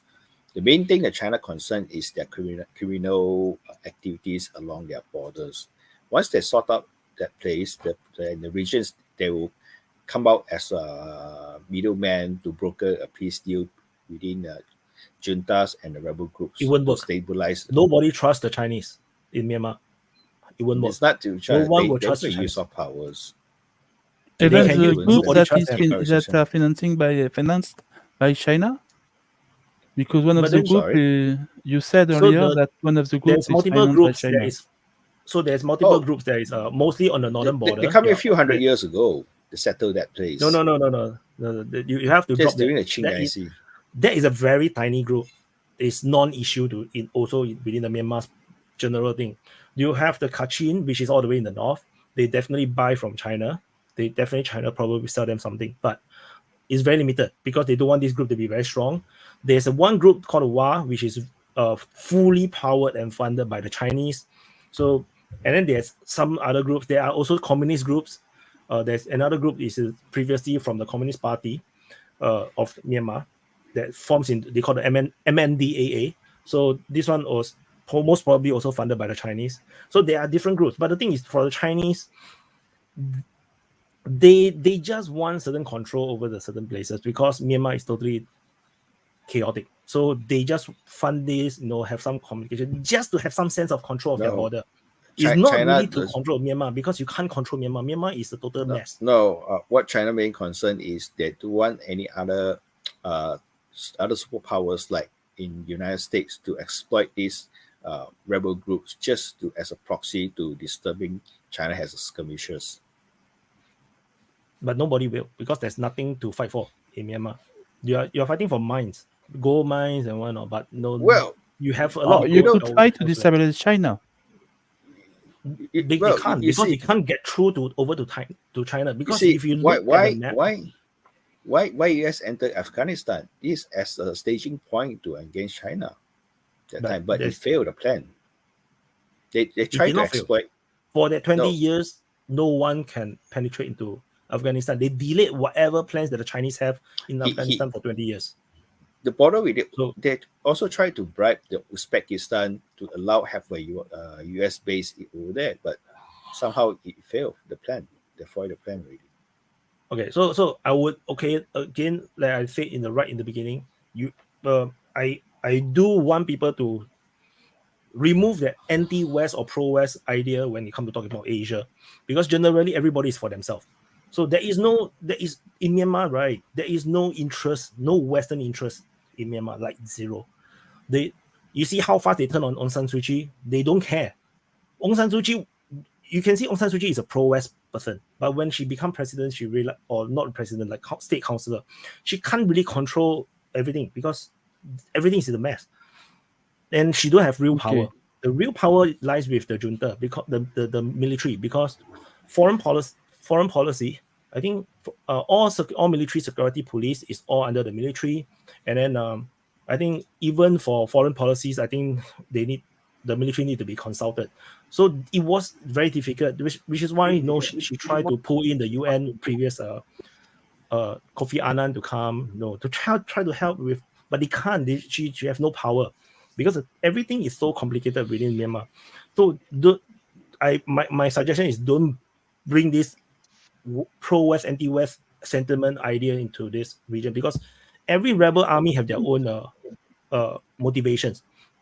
They all have their own thing going on, and from what I observed when I was reporting on it 2 years ago, and then from my previous I went through and updated what I know last year. There is not a lot.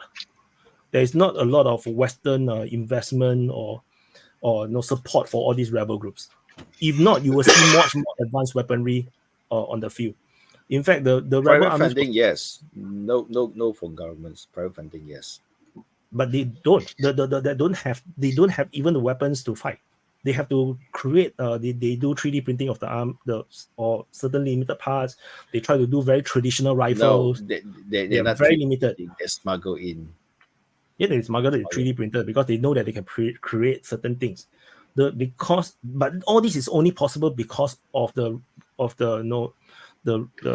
uprising, because the young people who are educated, they went to join the rebels, and then they bring all this knowledge and technology, like the understanding of internet and everything, to these rebel groups. The rebel groups don't really have all these things, so there is this change.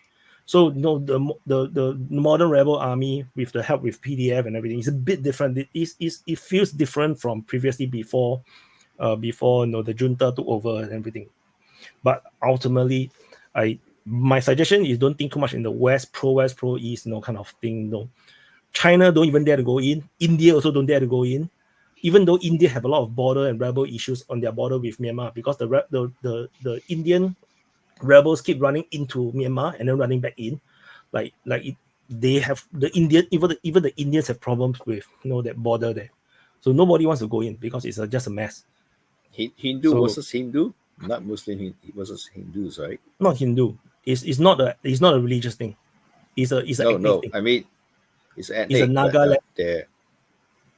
It's not Muslim ethnic, right? It's not an ethnic. It's not a religious problem. Nagaland, the land that is linking with Myanmar is called Nagaland. Nagaland have its own independence movement. They want to secede away from India, so they have all this rebellion thing ongoing as well. As similar to Khalistan now. As similar to Yeah. Khalistan. So I saw on the chat. Yeah, Assam is another one. is Assam is another old kingdom, ancient kingdom. Nagaland is another ancient kingdom. All these are all looking to rebel, and they are right at the edge of India's border. So which is why they are very far away from the capital. They want to get out. They want to be their own country, which is the exact same thing as all the different all the different ethnic group within Myanmar. They all want their own country. But of course, it's always nice when you want to have your own country without thinking about economics. So once you get your own country, the shit. You become like not here, not there. Just like Sukarno that time, they want to create Malipor. They combine with the Philippines, Malaysia, Borneo states, and the whole Indonesia become a super state, just like USSR.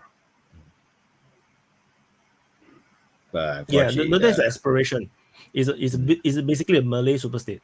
So it is the combination of the entire Malayan archipelago, but it did not work out because the geopolitics just don't allow. So which is why the geopolitics is important. That's why in DPA, Sukarno is pro USSR, so that's why the MI6 and the CIA planning a coup to overthrow him, replacing by another general is pro United States, which is Suharto.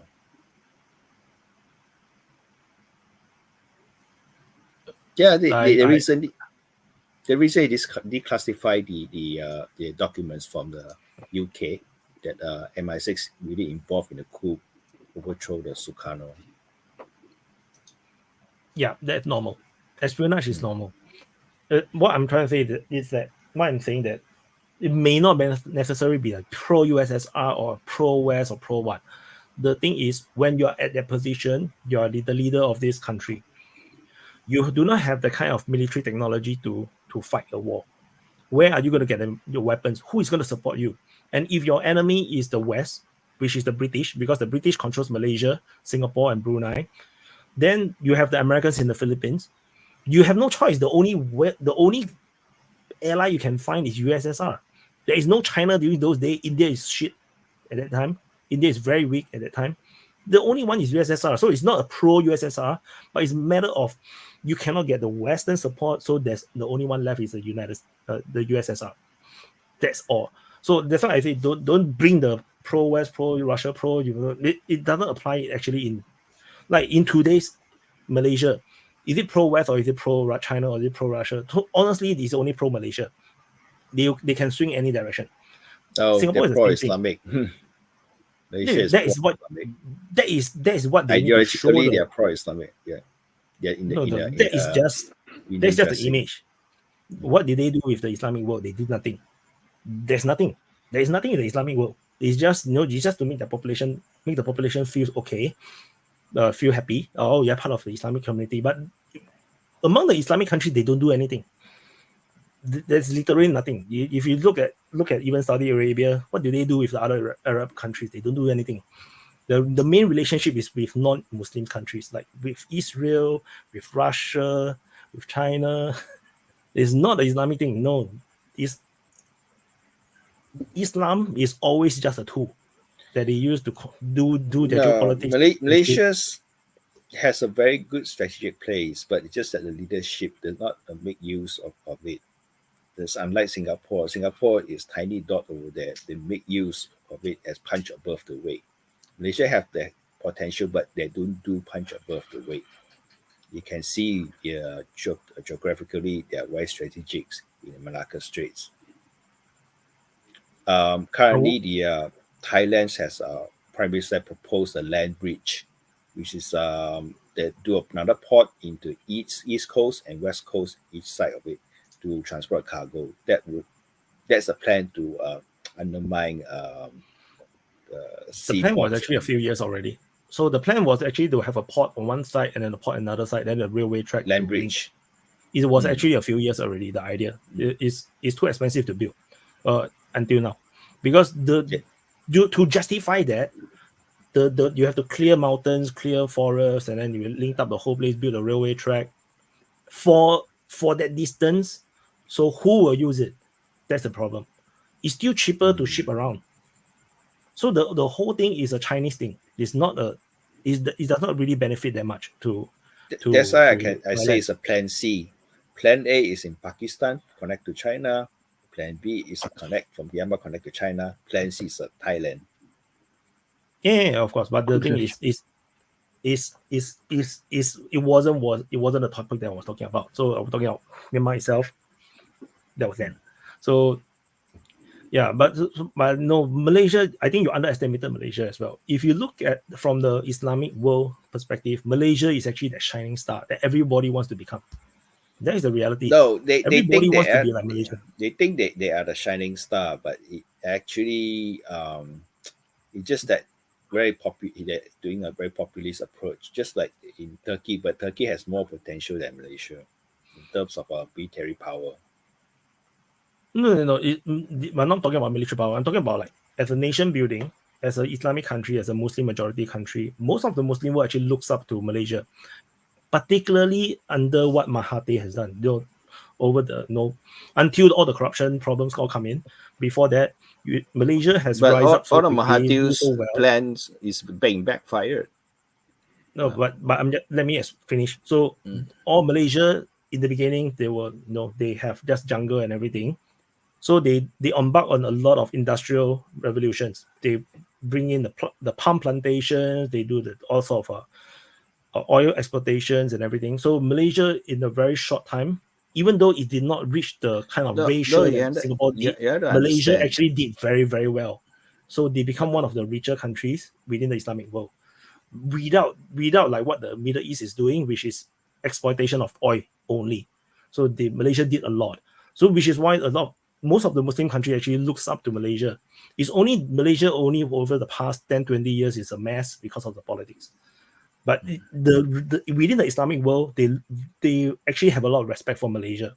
This is no. If we are non-Muslim, we are not in this Islamic world. You cannot feel it.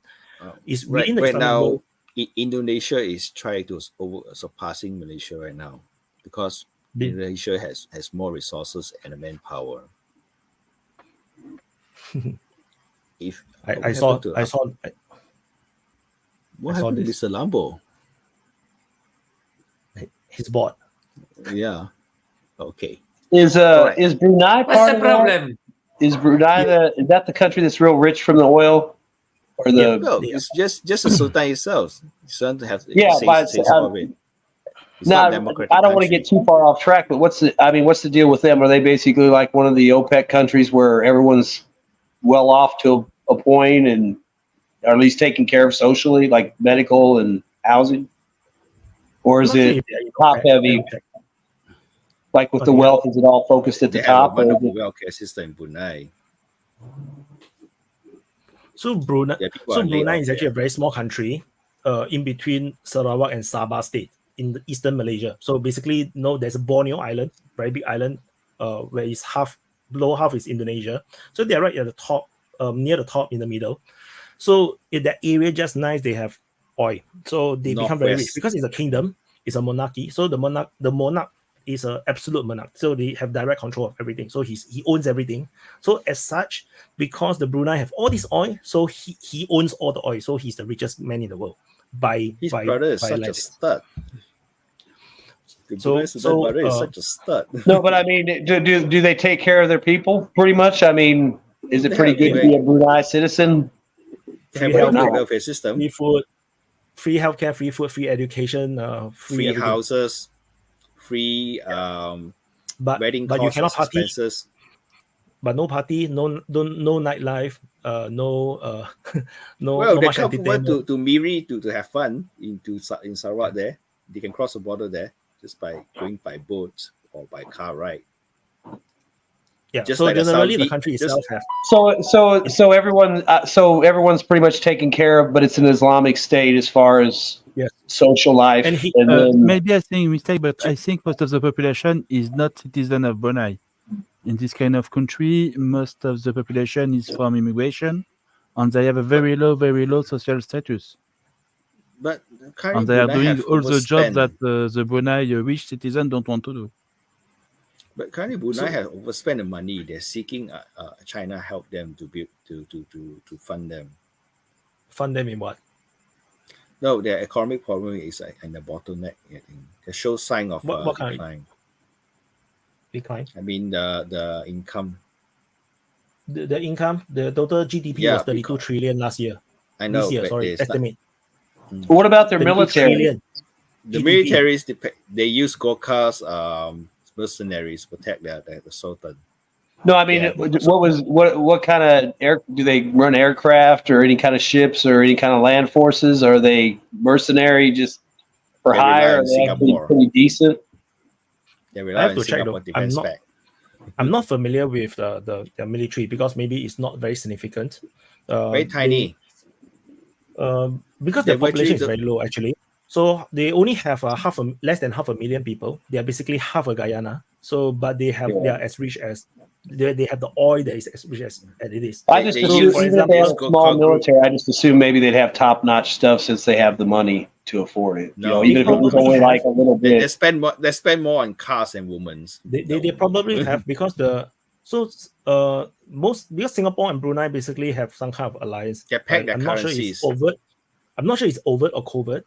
But I believe Singapore is obligated to defend and protect Brunei. And so there is a symbiotic relationship between Singapore and Brunei. For example, Brunei actually peg their currency to Singapore dollars. So They can get a as cheap oil from so Brunei. which means Singapore actually have Singapore dollars actually have a backing, oil backing. Which is a and how smart thing to significant is do. this backing is that? So I just checked in terms of the estimates. It's $32 trillion GDP just for a tiny country of less than 500,000 people. So it's a significant economy just by oil export. 32 trillion, you know. It's not billion, 32 trillion for a very But small country of 100,000 in a people. way that Singapore had a better oil price from I don't think Brunei. Singapore buy oil from Brunei actually. I think Singapore import oil from other places. Well, Because whichever you they buy do, oil from Brunei, they must have consumer rates benefits for both sides mutually. Yeah, I would mostly- assume they're getting something out of that deal. Yeah, it's military corporations could be one of them. so military wise is very limited. So like for example, okay, so we send our troops to Brunei for training, for jungle training. So but that's about it. I'm 100% sure that we have some kind of pact that Singapore will protect Brunei. In the case where, for example, Malaysia attacks Brunei, they try to conquer it, we'll go to war with Malaysia, something like this. So I believe that is for sure. And then because of the pegging, Brunei dollar is pegged to Singapore dollars, which means that Singapore dollar is backed by oil. So which makes Singapore dollars very strong. So that is also another benefit. And diplomatically, they are very close. Singapore and Brunei is super close. For example, when we invite VVIPs to our National Day or certain big events, the Brunei Sultan, the king of Brunei, will be sitting right at the front together with the prime minister, right at the closest. They're more way friendlier ahead than Malaysia. Malaysia's. Yeah, and in fact, we are also very close with the Sultan of Johor. So the Sultan of Johor will also sit in front and ahead of the Prime Minister of Malaysia. We are very Because close with all Sultan these. Johor invests lots of money in Singapore. It's not just that; it's easier to deal with dictators. it's just that not the Americans dictators. love dictators. It's just But easier just to deal with that- dictators because you can make a deal. Just the formations honor of it. a state on Southern Johor is different from other states. That's why they're allowed to have a little bit more power to dictate their But own it's- fate. But that's not what the point I'm talking about. I'm talking about is that when you are a country, it's easier to deal with dictators. That's all. You make deals, it's easier. Just like why the United States love all the dictators. They love Saudi Arabia. They love Qatar. They love Jordan. They love Egypt. It's easier. It's just easier to deal with all these people because And they will call not disappear. themselves democratic country. How ironic. They want to spread Yeah, but around that's- that democratic view, and they like dictators to control over them as a proxy. Very ironic, isn't it? I'm going to disturb a little bit. I'm going to leave for an hour. Going to eat. I'm at mommy's house. Go ahead. If I come back in 1 hour and a half maximum, it's good. We are Mommy food always opening the top. tastier. Yeah, it's very good. And she always giving me some extra food for in the week. Oh, No, but it's good if I'm come back. We are opening the topic about Ukraine. in 1 hour, something like that. Because I am here for the moment. I am just watching because I am I not read at something. that. Indonesia surpassed Malaysia quite some time ago, and now Indonesia Yeah. ranking up 16th biggest economy. Yeah, that's what I'm Wait. talking about. They have a population. So they that's have why the they resources. don't need to try. They have the land. Indonesia, basically by population, they will surpass Malaysia for sure. So that's why that's what. Whichever want your countries. I Whichever am back country in has 1 a hour, large- guys. I'm back in 1 hour. See you Van, around. we speaking to Ukraine if I'm coming back. Is it good for you? Whichever Wagner, come on. country. Is there still a war in Ukraine? I think it was over now. Yeah, but big changes, interesting things. No, it's over. Yeah. Yeah, We we are can just talk about waiting Ukraine for right the now. Senate, US Senate to Mr. Lambo stop cannot the eat. funding and it's over. No, we I'm can stop. actually, I'm actually. No, we interested didn't to talk hear- enough. I'm actually interested to hear about Malaysia and Myanmar because I don't hear about it often. Yeah, but you can still talk for 1 hour and a half, something like that. Good guys are going to leave.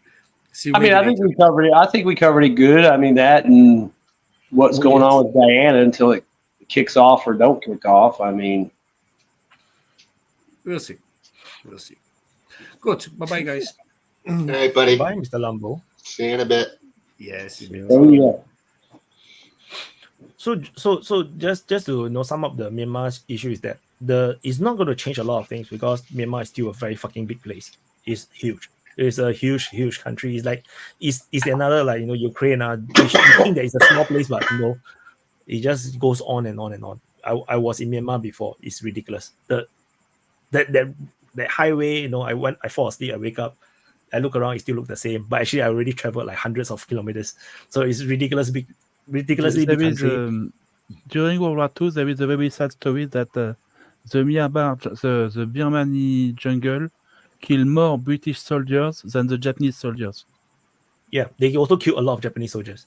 In fact, there was one battle that I read. It was quite horrific. So the Japanese soldiers lost the battle. They run into the swamp, and then they try to cross the swamp into the other side. All of them got killed by crocodiles. So Myanmar is a ridiculously scary place. No one want to fight there. Okay. Nothing is going to happen there. I understand that now. Japanese Imperial Armies, those time World War II, is not as strong as the scene. It's just that other countries very weak by the military standards. Because Japan is the first country who are in this industrialized in Asia compared to other countries. So they have age of but during those days, there's no advancement of other technologies. countries. But during those days, there's no other countries. They are all colonies. They are fighting the British. They're fighting the French. Not they're fighting the Americans. There's no countries around here. There was a Thailand kingdom. Not really. Thailand stay neutral. Yeah, Thailand is the only country. There's no other countries. Everyone is colony. There is no countries in the region. China. During those days. China was fractured China was at in time. Civil War. In Civil War, but after it the was not a independence colony. overthrown their There were Qing dynasty, concessions they in have factions the of port, but warlords that's all. before the So I was talking about communists in South Asia, in southern part of Asia and Southeast Asia, because before there was Southeast Asia, we usually just called like Indonesia and all this South Asia. So in South Asia, it's all colonies. There is no countries. Even in Malaysia Philippines, is not Indonesia, Indochina is French, and then the Thailand is the only neutral kingdom, and then Malaya at the time is British. The whole of Indonesia is Dutch. Myanmar is British. India is British. Nepal, I believe, is maybe semi-independent, probably Australia British. is British. Yeah, Australia. But there's no country. There's no country in those days. So it's not the right way to say that. Every country is weak. There is no countries. The only country is Thailand, and Thailand is weak. Thailand is weak. I'm so sad about the everyone is powerful because they are surrounded by colonies, the colonial powers. So sad about James Brooke. He can form his country in Sarawak, but his descendants didn't stay on the course, so he just let go. You have to go into a lot of details, right, to explain who is he, what happened, the history, because all of them would not know who is he. So he's talking about one of this British guy that was offered to be the explorer. monarch. They but call then it White he Raja. rejected it. Yeah. So No, if you go into descendants rejected it.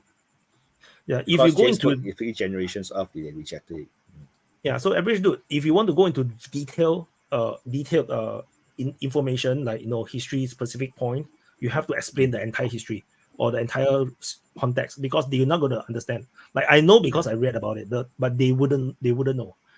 So it's like suddenly you talk about like certain tribal chief in Pakistan. You can entry knowledge. You can watch movie called The Age of the World. Then you can ideas what they all about the James Bond. Yeah, The Age of the World. So okay, change topic. Southeast Asia is enough already. So Elon Musk unbanned Alex Jones on X. This comes after Alex Jones was interviewed by Tucker Carlson. I watched the whole interview. It was a fantastic interview. It's easier to watch. It's easier to watch because is that a beef up guy? Talk about Is that beef up fat guys? Alex Jones? Yeah, he's a fat guy. So a lot of things Alex Jones said came true, which is why it's easier to listen to him now, because in the past when he say things, right, it just sounds like conspiracy theory. So Tucker Carlson is on his side now. So now he got unbanned after Elon Musk put a poll and asked the people in Twitter, do you want to unban him? So he got unbanned. So far he haven't really posted anything yet. He retweeted Andrew Tate's welcome. So that's the update. But I think what is the significance is is in terms of cultural war, in terms of the battle against the deep state, and the battle for free speech and the ability to discuss and have all sort of perspective. I think this is very, very important. I always regard him as a nut job. I don't know enough about him. Like I've never followed him. I don't know what he's all about. I do know what got him kicked off was the whole thing with Sandy Hook. He made a comment about how it was all a hoax or something, and that got him booted off social media.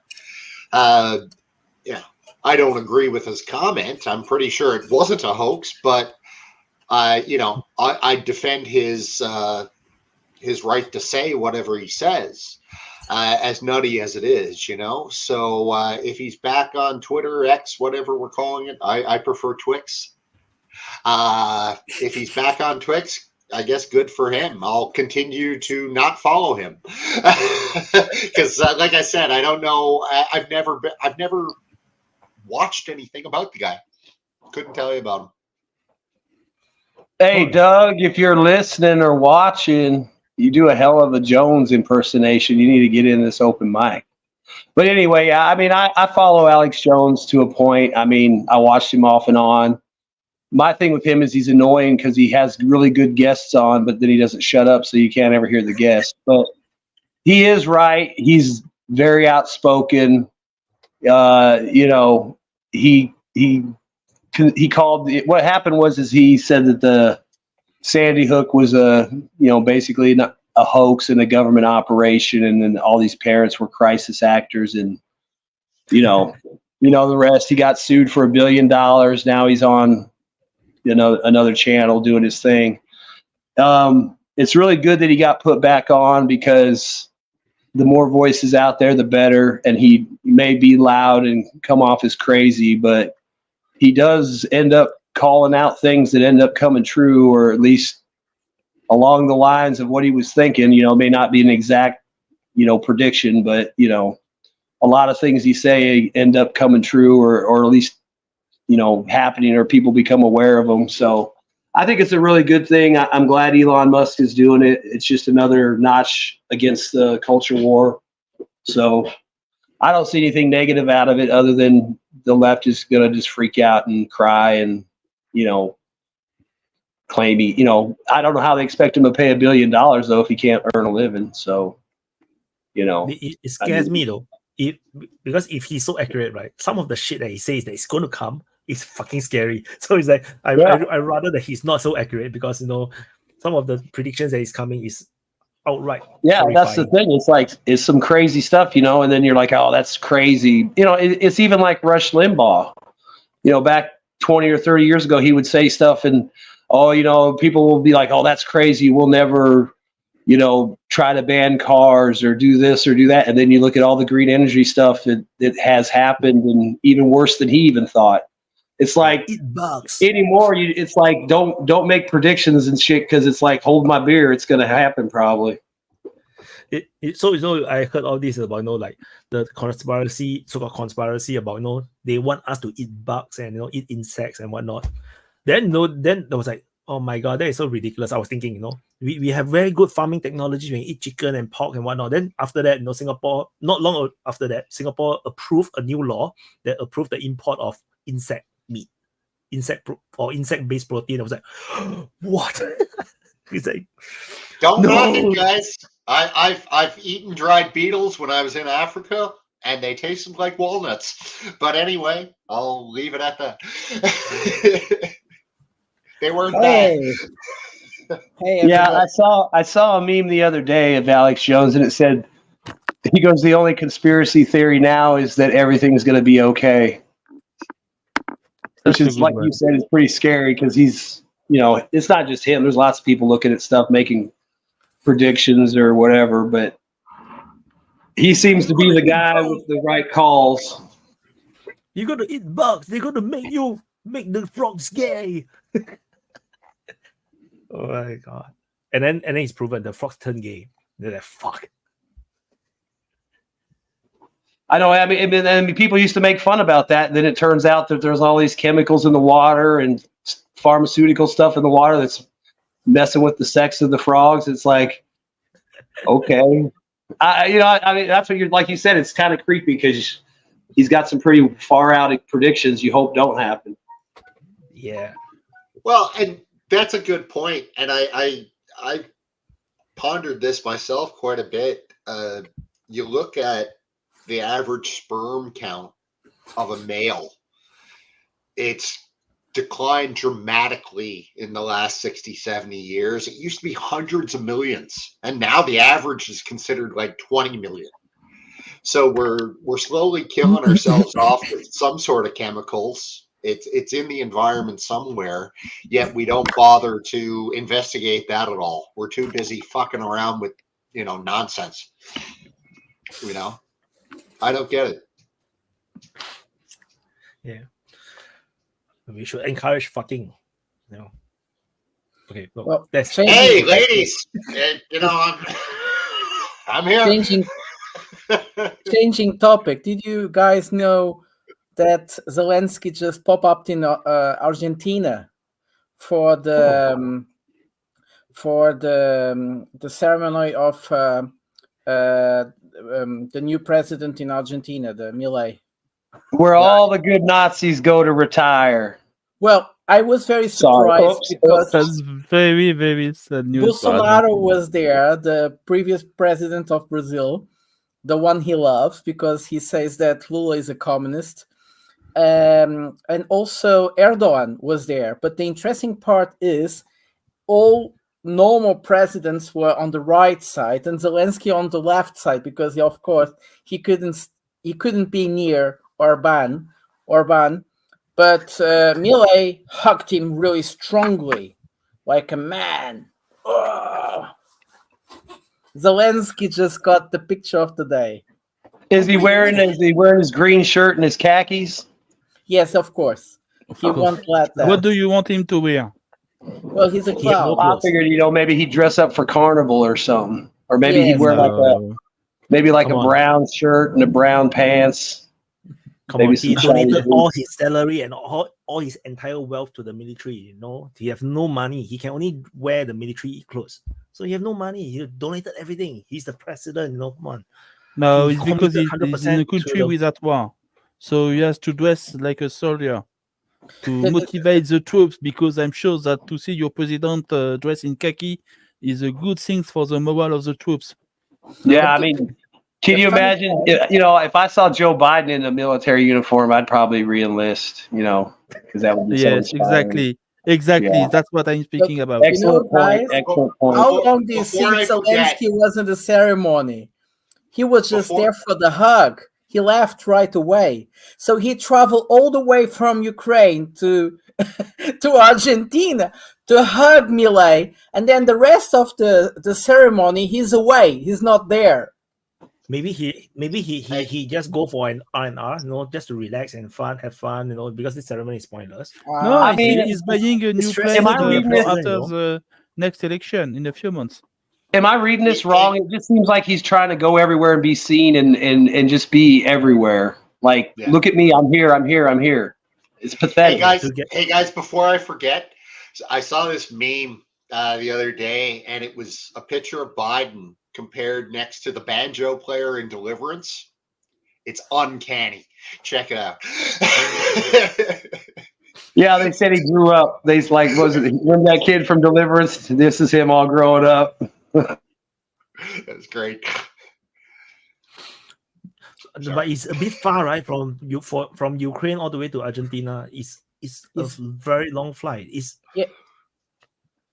country is losing the war right now, and he went on a ceremony in Argentina that does nothing for his country. Wait, it's wonderful in the picture, because Argentina was a country that should be triumphantly be a member of BRICS after January the 1st, and it's not going to become a member. It sounds like, we still don't have confirmation on that, but it sounds like it's not going to become a member. And then Zelensky appears like the opposition, so he won a battle, so he's against the BRICS as well. It's a bit strange, but it's amazing, because you made that really good video about Singapore and how Singapore might be turning away of the wave that is going in the world, that it needs to catch that wave as well, in order to, especially to at least secure the future. The future. The main thing is, my worry is just not securing the future, because you do not know what will happen in the future. And if you are not in neutral and then have the possibility to go all directions, if you pick one side and this side lost, you're doomed, man. And that's what facing most of Europe, which is also very concerning for you guys, because you do not know what's going to come later. So Singapore we are not that yet, not at the level where the Western Europe is, but it's dangerous, you see, because we are surrounded by countries that never sanctioned Russia, and everyone is friendly with Russia. No, we are sucking up to China very hard. Like, we suck China super hard. So I should do a video. I show you how China, how Singapore suck up to China. Like, it's like, the ancient kingdoms, small little kingdom go to the capital in some Chinese empire, and then kowtow to the Chinese emperor. That kind of level. No, and then the rest of the world don't really care about it, but Singapore media will report full front page reports about how we are welcome in China. We go and visit. High level. We bring all the ministers there and whatnot. It's hideous. I think it was just a formal state. As far as I understood, Singapore actually behaved quite well. They found they were in bad sheets if they didn't sanction Russia at the beginning. It was a mistake, because most countries didn't, but the people in Singapore thought everybody's going to sanction Russia, let's do the same, and they did, but they didn't do much. Singapore actually, like you said in your video, it was a great video. I love to saw it. I really love to see it. And the thing is that they actually work with the Russians completely. They can continue to work with the Russians with no problems and doing business like usual, and even didn't destroy the hub for. I think it's more like it's a pre-gasoline stuff that the Russians export a lot to Singapore, or oil, pretty much. It's so because. You have to look. If you look from the perspective of Russia, Singapore is just one tiny little country, which they actually invested the most money in. So all the foreign direct investment by Russia, the most money actually goes to Singapore, and then we sanction them. So to Russia, is like, what the hell are you doing? But I'm 100% sure under the table, behind the scene, they're telling Russia that we have no choice. We have to do this. Yeah. But Russia was like, no, this is not okay. So they brand us into unfriendly country list, and that creates a lot of diplomatic problem for us. So and then we lost all the opportunities. We imagine when all the Western brand and countries leave Russia, you know how much opportunity is there for Singapore to go in? We lost so much opportunity by no sanctioning Russia. It's stupid. Yeah, We could have buy direct from Russia. The oil, it will be even cheaper than probably whatever we are doing. but I'm not sure that people at the moment, at the beginning, I say, okay, I agree with you. It was a rush, stupid decision. If you think it's like a very this rush. now, but it was rush. It was like at the Super. moment, at the beginning, nobody knew how things were going to turn, and it was obviously this rush, and it was like misleading. I hope that the elites in Singapore did realize what geopolitics really means. It's not so easy to change things one night to another. But on the other side, I think Singapore actually did a good job in not arresting Russians too much, because as far as I know, actually they did a lot of business. They continue doing business, like you said, under the table. I hope that somewhere in time they imagine they have to get out of that list because it's very important. But I wanted to come back with about the things that many people, I never realized it until these last days, that BRICS actually can be a kind of, Mehdi was saying that all the time, alternative to the UN. I never realized it. That didn't make any sense to me until a few days ago, because when the United States blocked this Article 90 of the Secretary General asking for a ceasefire, urgent ceasefire in Gaza, and the United States blocked it, I think many countries started to understand, because that's why I'm reading now, that the United States is doomed. It doesn't work for this world anymore, for the contemporary world we are living in.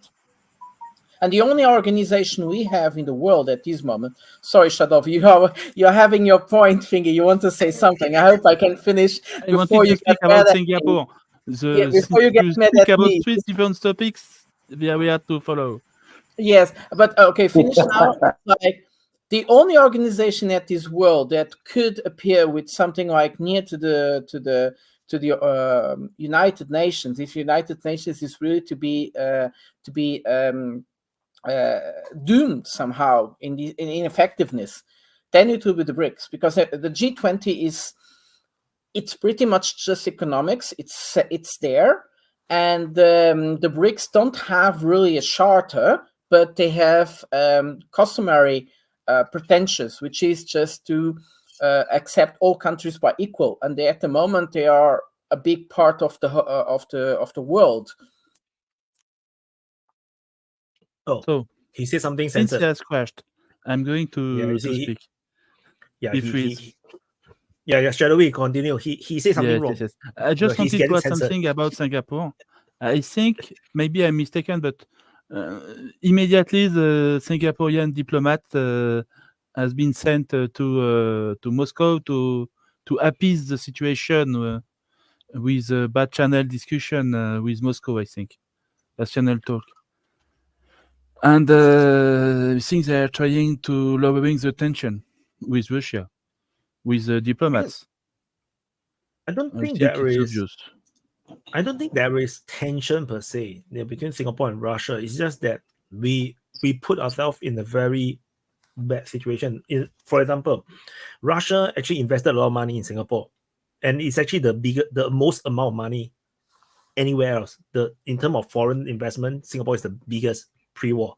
So if we continue to be ostracized on one side, over time Singapore will become irrelevant because they will find alternative in other countries. This is the fear. So that actually I have, because once you have alternative, you don't need to come back to Singapore. So that is the main risk. Shadow V just went drop off. Oh, okay, Prata, you can continue. Or Prata also drop. Oh, okay, no, I finished. I just launched this idea that I never agree with, that many people were saying that the BRICS could be actually a kind of a solution for the new United Nations, because so many countries want to join in, and it's the only organizations we have at the moment that is it intends to be universal, and it intends to be democratic in terms of decisions. Because in terms of decisions, it's no, not possible. I don't think it's democratic. Oh It's yes, more like I agree with you, Shadow. It's not possible. But as far as I notice in these last days, the reaction of countries around the world towards the decision of the United States to block the ceasefire in Gaza was too intense. It was too intimate. It was like that didn't even happen before. There was like 3 times that the Secretary General invoked the Article 90, and he got his way through the Security Council. That's the first time in 3 times, the 4th time, where actually one of the countries blocked it, and I think many countries are frustrated and are claiming and are talking about it loudly. So I see the United Nations in a very bad situation at this moment. I agree. You are right about their reputation, but I think they have to deal with it. The United Nations couldn't exist without the Security Council. Yeah, and True. that's going to continue like that. Because and if the BRICS wants the same kind of level, they have to have their own Security Council. Because China are not going to accept, and India for the same reason. They are not going to. They are big power. They don't want to be imposed a decision by other country. So they want the veto right, basically. Who? India wants the veto right. Everybody wants it. But so I think the BRICS problem is that they are still very new. So what happens is that eventually it will still lead to a Security Council kind of arrangement, because the bigger power will want more power in terms of say. So you can't. There's no possibility that they will run into a direction of European Union, where no one country can veto the whole thing, and then you have 20 over countries that nothing can get done because of one country. I think, Wyatt, the structure is going to be very different. I don't think there is going to be some kind of a decision that apply to everybody. It's going to be just a place where people could make agreement, and they are going to create some kind of communication network and some kind of structure to make agreement.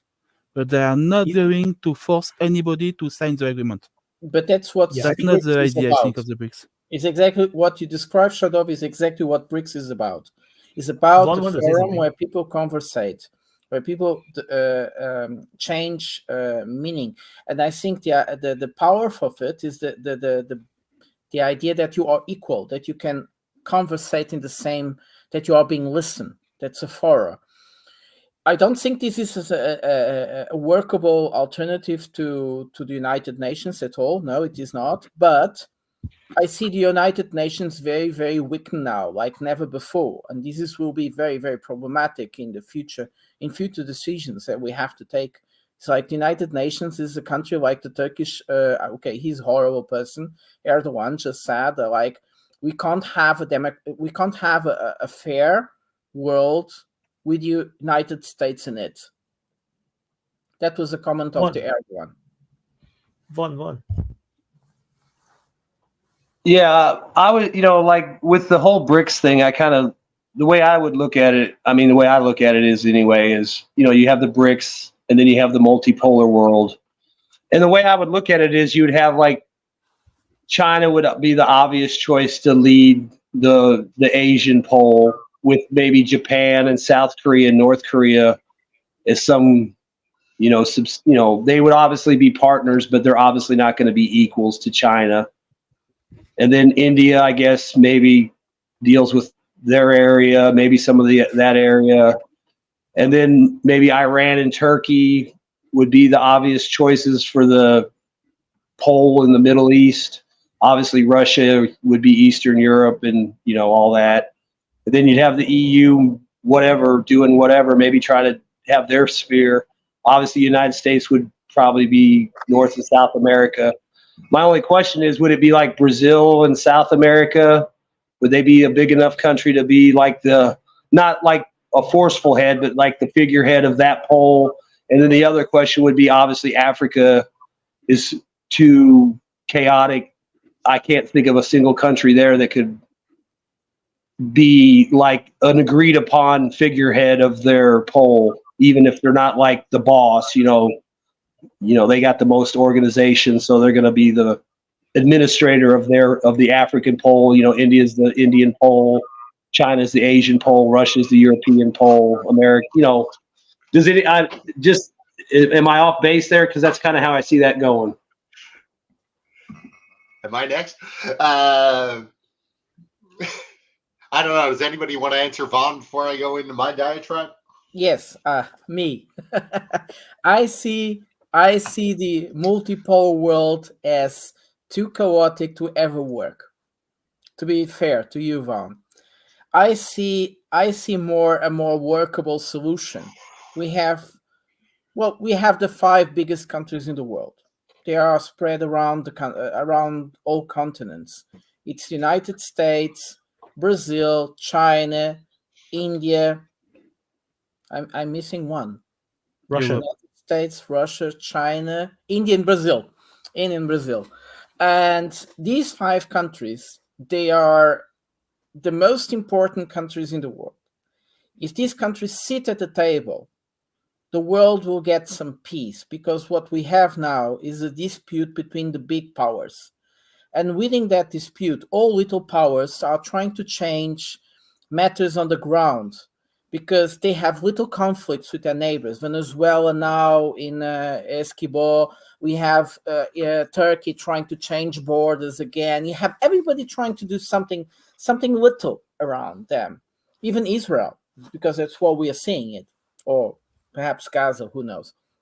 But the thing is, if these 5 countries go to a table and sit and show to the world there is some order, someone is pulling the strings, because the feeling we have now is that nobody's pulling the strings. We are in complete chaos. People are doing little stuff, each one is doing their little stuff, and nobody knows where to go to, where to navigate.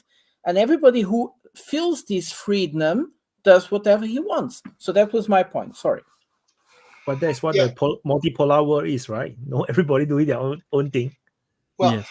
I just wanted to make a point, because we're talking about all this, right? But in the grand space of human history, like, we're pretty lucky to be living through this, because we're seeing the beginnings.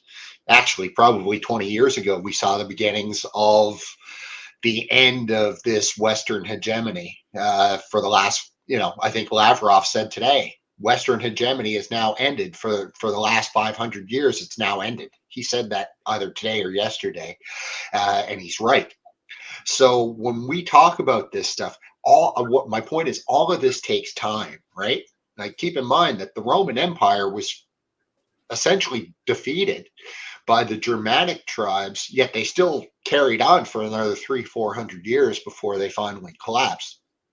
I think what we're going to see in our lifetimes, let's say, we're starting to see now, you hear, like we were talking about earlier, Erdogan has basically thrown the US under the bus. You see all of these countries at the UN, 97 countries co-sponsored that resolution. The world is pretty much done with the US. And you can tell, I'm a big fan of body language and watching how people react. You can tell when you listen to a Biden or a Blinken and stuff, those guys know it. They know that they're defeated. And they know that they've got major problems on their hands.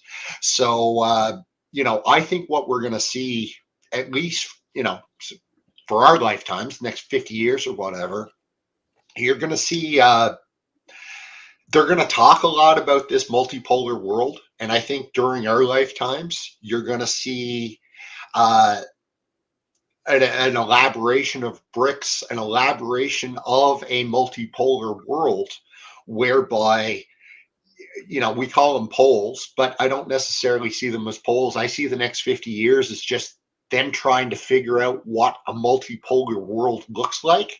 However, while that's going on, you're also going to see the rise of China, India, so on and so forth. And eventually this idea of a multipolar world is just going to be overtaken by yet another unipolar world, hegemon. Who that is, my guess is China, could be India. Who the frig knows? I'll be dead.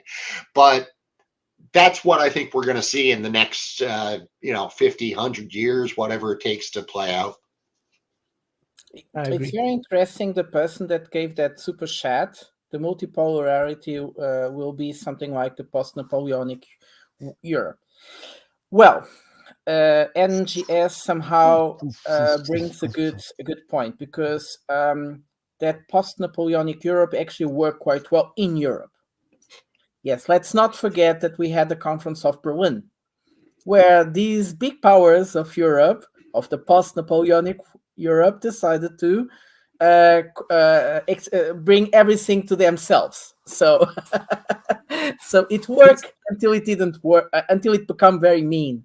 This is exactly actually what I wanted to add to Nunez, because I say that what will happen is eventually, after they cannot figure it out, they will say that, okay, we're going to cut up the world into turf. India, this the India turf, this is the China turf, Russia turf, and then we are all back to the same old place. Then after that, someone not happy, some little princeling got killed. Then suddenly World War III, because that's what happened, right? No, that's exactly what happened. This one leads to World War I because of the post-Napoleonic world, where everybody is just too balanced. That's way too balanced, and everybody think that they can beat each other. So welcome to World War I. Yes, quite interesting. I think we have to understand we have balancing powers in this world, which we have to embrace their potential. I'm talking about Brazil and India especially, but also China in a way.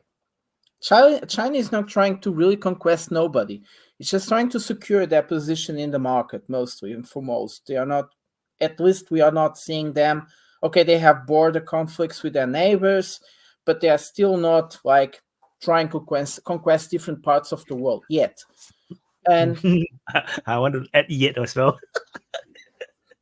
Yet, yes. Yeah. But I think so. We need actually a third, more balancing power. And like Vaughn was saying, we don't have anybody in Africa for that. Complicated.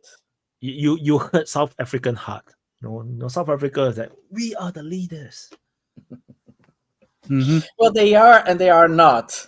I mean, I can see some countries with potential, like maybe Morocco or Egypt or South Africa, but they're all so far apart. I don't see how they could get the rest of the continent to buy into anything. I know who can be the leader.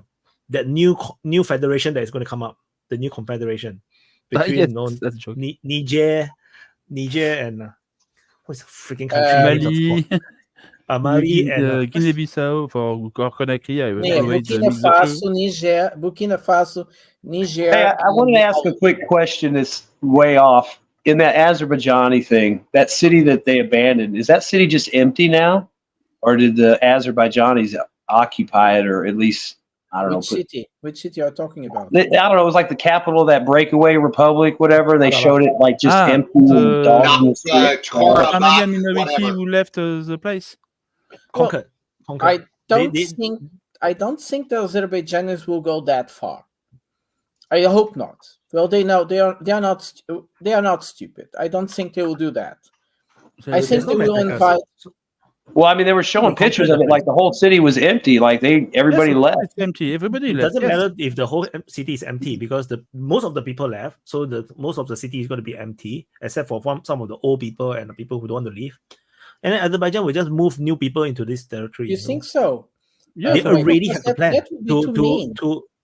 They already planned. They already have the plan to build new settlements. It's their country now. So we're talking about Nagorno Karabakh, whatever it's called, Karabakh. Yeah. Well, I mean, when you've got the Armenian president saying, this is no longer our land, what do you do? Like the guy, I don't know what he was thinking. What do you think is going to happen to the Gaza Strip in 2 years? Yeah, so I did report it during the because the video is very few people watch, so I can understand a lot of people did not know. Azerbaijan already have a massive plan to redevelop and rebuild the entire of Nagorno Karabakh, including rehoming populations back into that region. So there's no worries about people living there. People will live there eventually when they build new condos and beautiful houses, tourist resorts, and then one day we'll have a DPA, retreat, at Nagorno Karabakh and say, poor Armenians. That is going to happen. Eventually they're going to redevelop that place into some tourist And don't attraction forget, they're because going it's a to beautiful destroy place. everything that come from Armenia. They're going to rewrite all the history book to say that this 100%. place was Azerbaijan from No, the not beginning of time. Azerbaijan. It was what was the name of? I spoke about it in our video from Armenia. Sorry, not Alanian, but I forgot the name. Sorry, but the other peoples that existed there before. That actually They're are going there. just to make sure that there is no Oh, not they have one been doing sentence it. about Armenian people in the history book. Yeah, That's well, they have been writing about it. They've been complaining that the Armenians have been. He And we'll say do the it wrong again. thing again. Yeah, he keeps saying the wrong thing. Keep getting censored. Exactly. But this Alan's yeah. So the thing about I think you. He has a serious problem. You see, he cannot. He's censored. He's totally censored. Yes.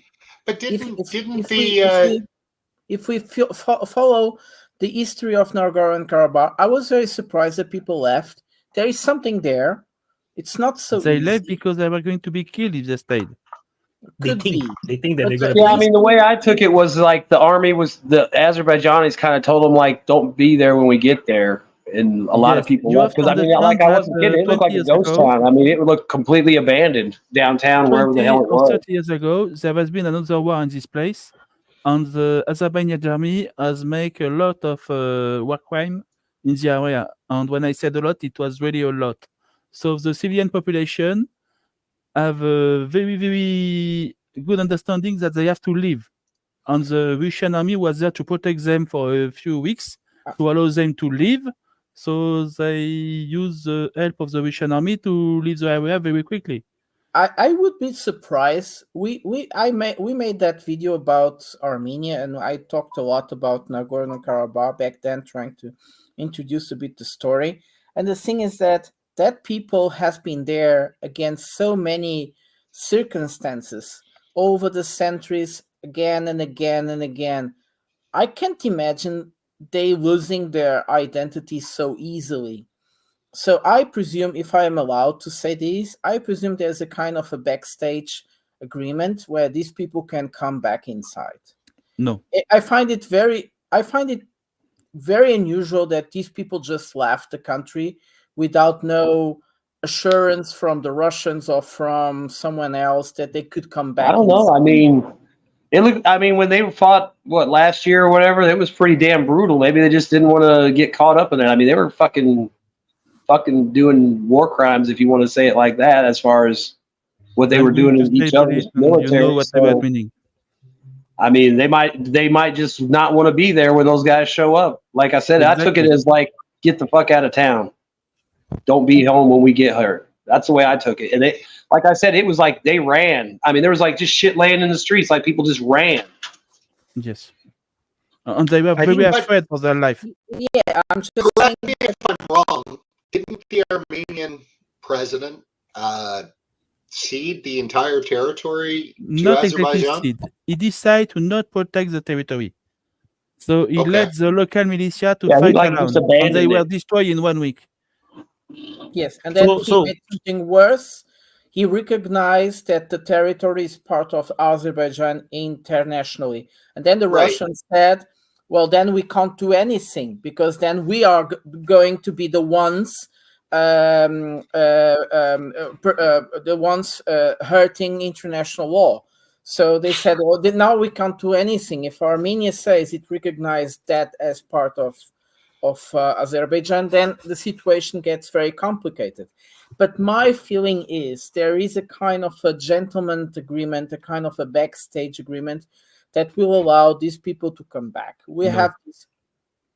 Well, I'm sorry, Shadovia, I have to disagree with you. I can't imagine people that had fought for their land for so long just to live in 1 week.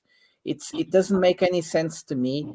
And I Some think people in the comments were saying that people actually burned their houses down when they left, so that might be. Yeah, but that was the first stage, not the second stage. That was the first stage because that was the parts that didn't belong to Nagorno Karabakh that were occupied by Armenians, but historically belonged to Azerbaijanis.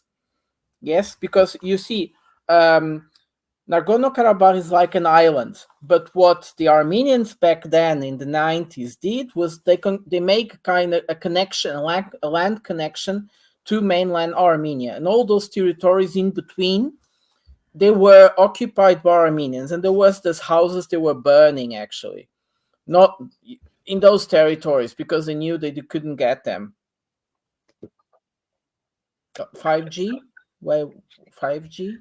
5G is only dangerous if you sniff it all at once. Okay.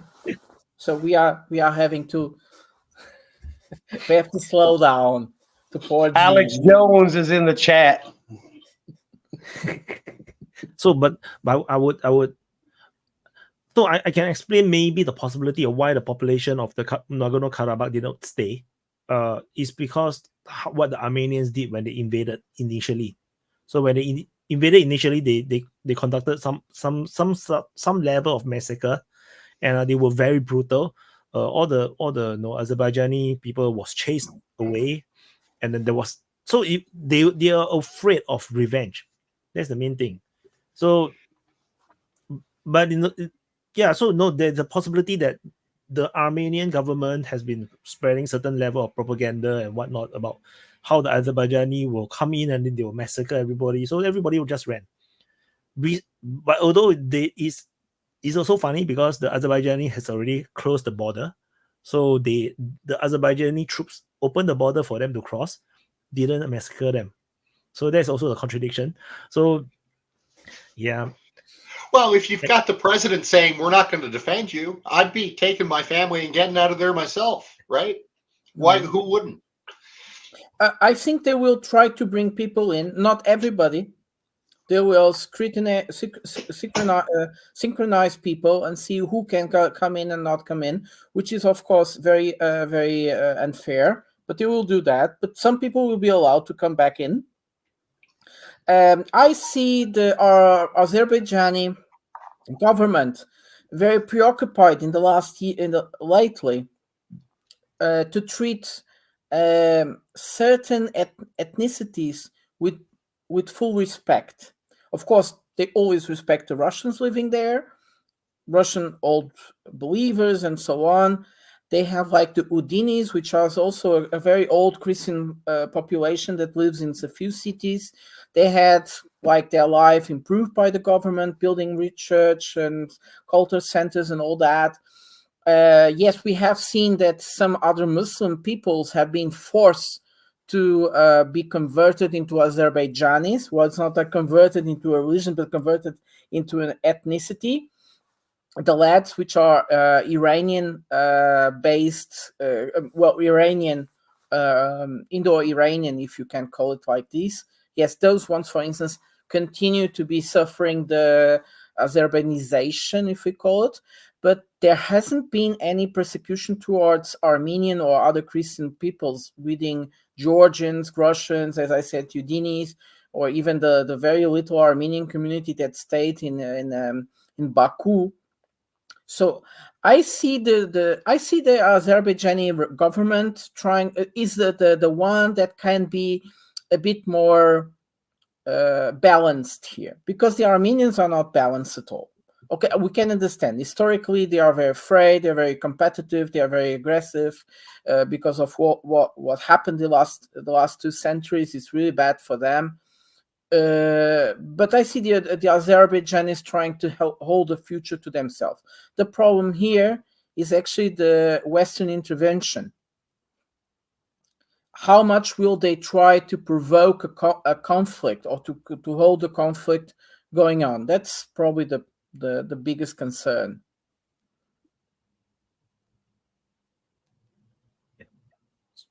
Yeah. So we will know whether Azerbaijan is a good thing or a bad thing for Karabakh over the next few years. Because once they play, if they follow through all their plans, Nagorno Karabakh is going to be a beautiful place to live and stay and holiday, and it's going to be like he's going to make all the Armenians or all the Karabakh people that left look like stupid people.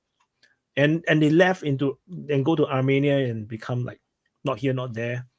I'm not sure what Armenia as a country going to do with this additional population. I don't know. And also Armenia is following the path of Ukraine again. Like becoming pro-West, changing their laws and like becoming like go away from Russia, hating on Russia or whatnot. It's like deja vu again. It's kind of stupid if they go there. You have to believe, like, the people in all these countries, as soon as Samantha Power touches down in your country, you should be sending her packing. You know what I mean? Like, they haven't figured this out yet. I don't get it. I really don't get it. They don't watch DPA open mic. They don't know. Well, the thing about Penonyan, of course, he's pro-Western. He wants to do something. He wants to be the Saakashvili of Armenia. But the problem is, like, okay, Ukraine has borders with European Union. Armenian, for instance, Georgia, when the conflict started, understood they couldn't take sides, which is impressive, and we should say that.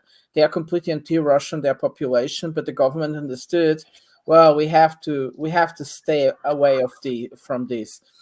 And it's interesting that we see the Armenians do the other side, but how can they do the other side?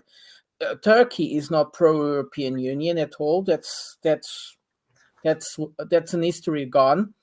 So who are they waiting for support?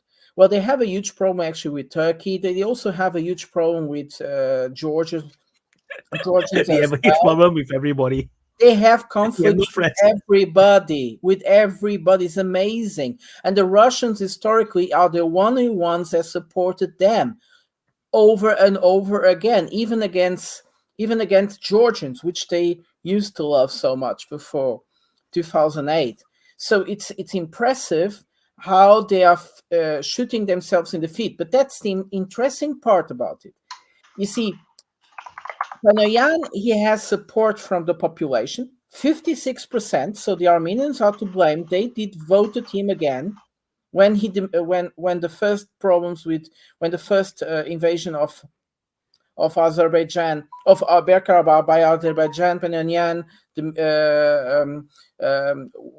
recalled the election. He won again with 56%. So the Armenians are to blame. There's nothing else.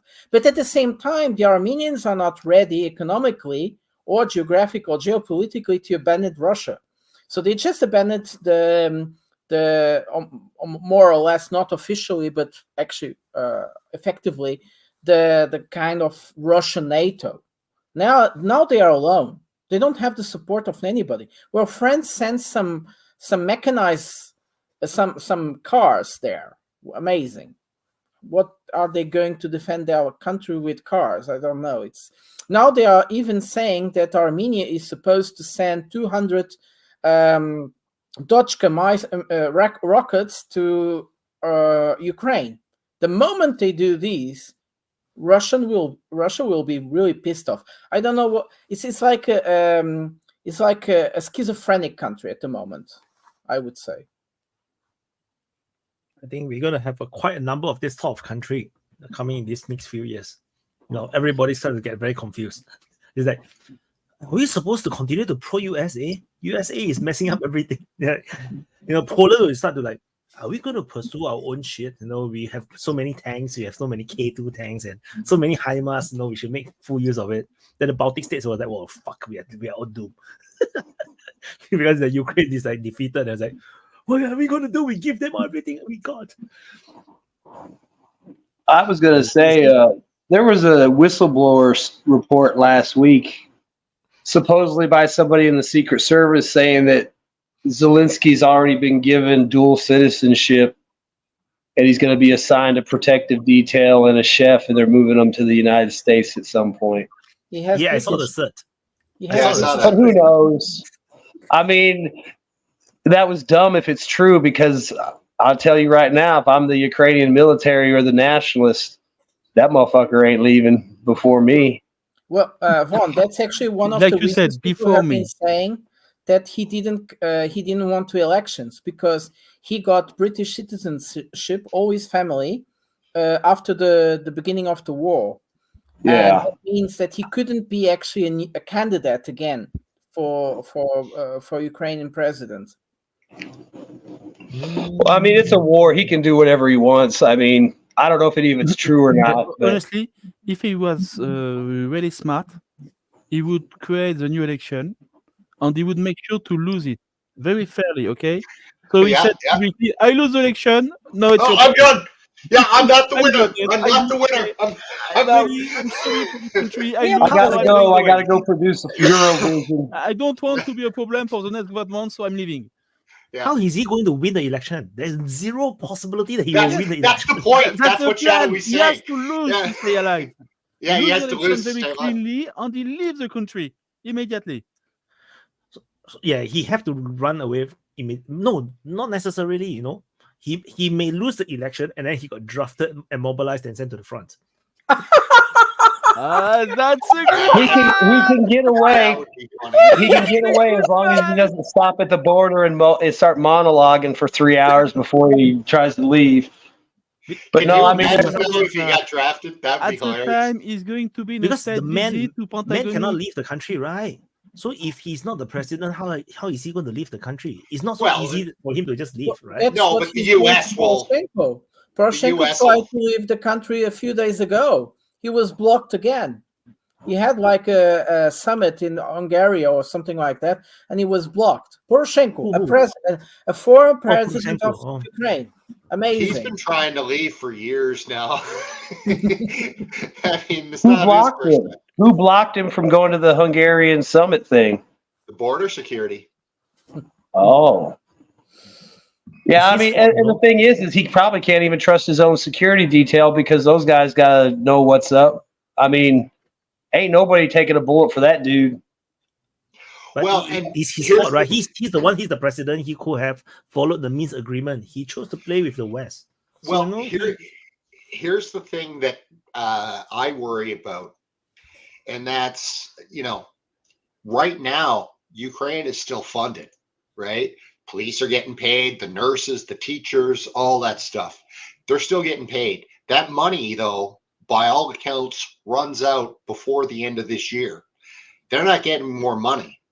So that's what's that? Well, maybe they'll get more money, but I doubt it. But let's assume that they don't, right?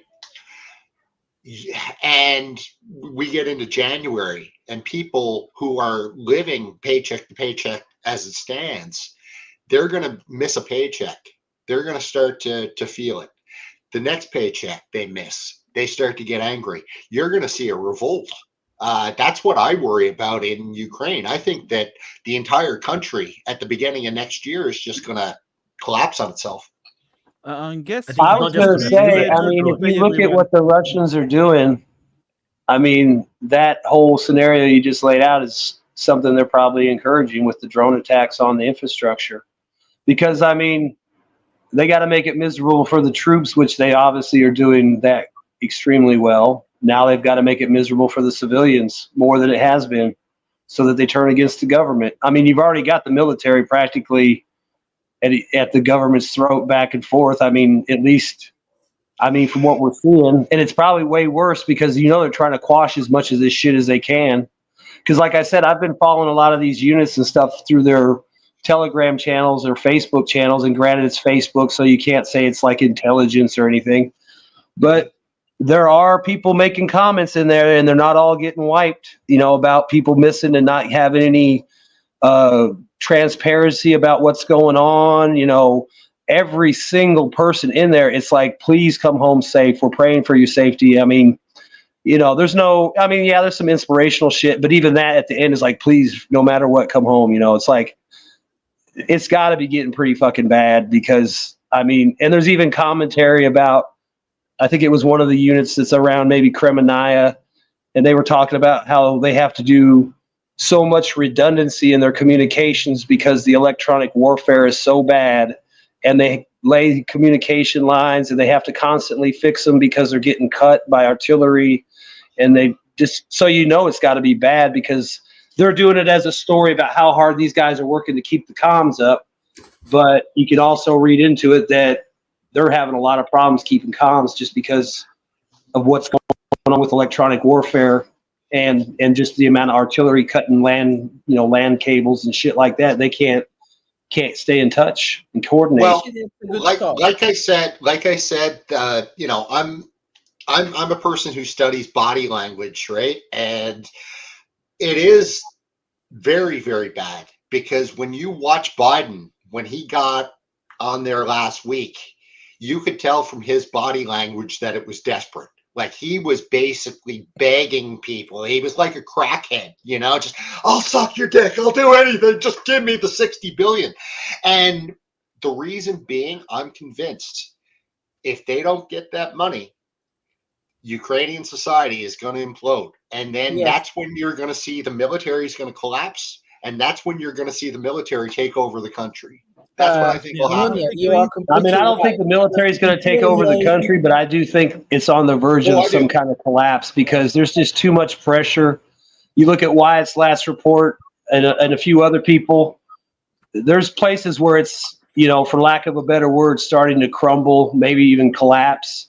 Maybe there won't be a big arrow, but there's nothing really left for the Russians to hold back. Whether it's just their choice, like they're not, if the Russians or if the Ukrainians fade away from a big area, it's not like the Russians are going to pour in because they got to make sure it's not mined and all that shit.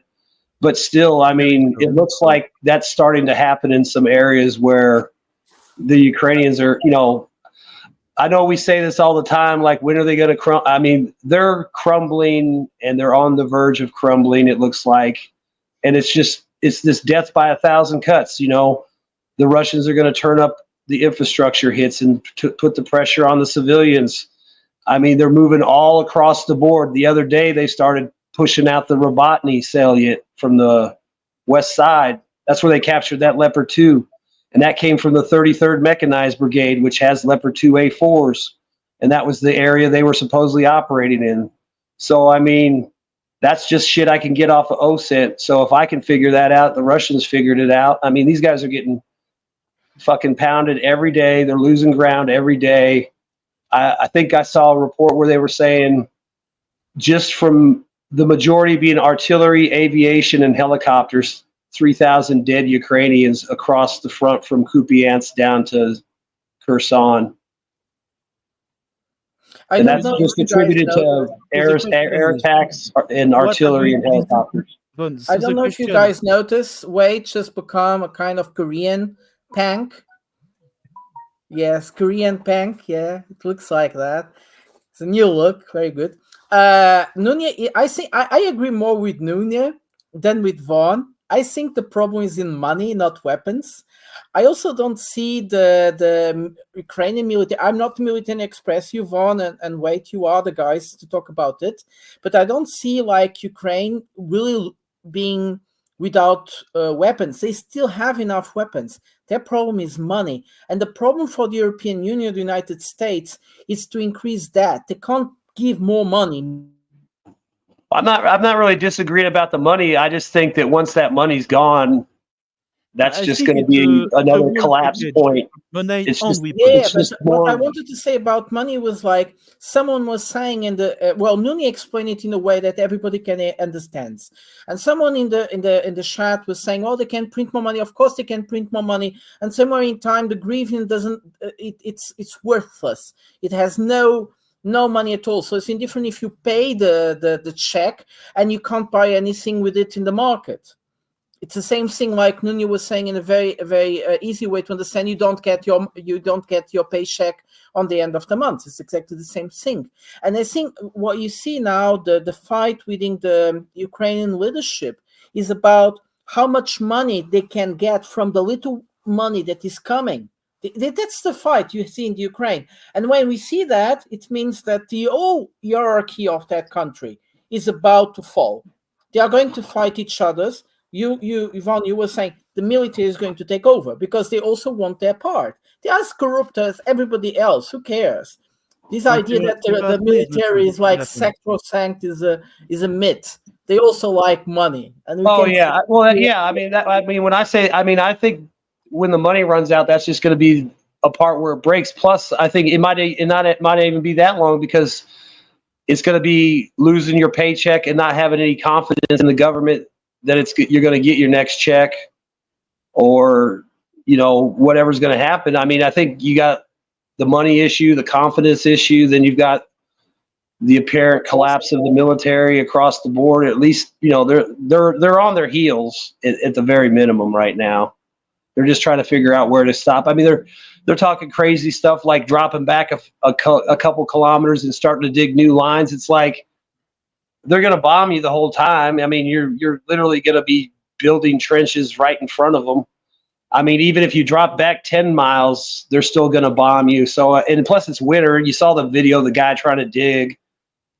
What's going to happen if you show up with a bulldozer or a backhoe? So, that's going to be Lancet time. They are running? So, Vaughn, do you think they are running out of ammunitions and equipment?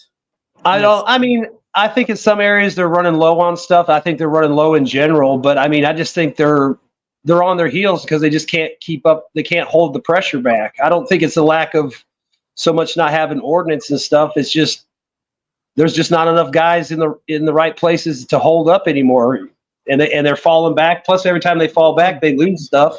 You've seen the videos. They capture so much stuff or it gets blown up. So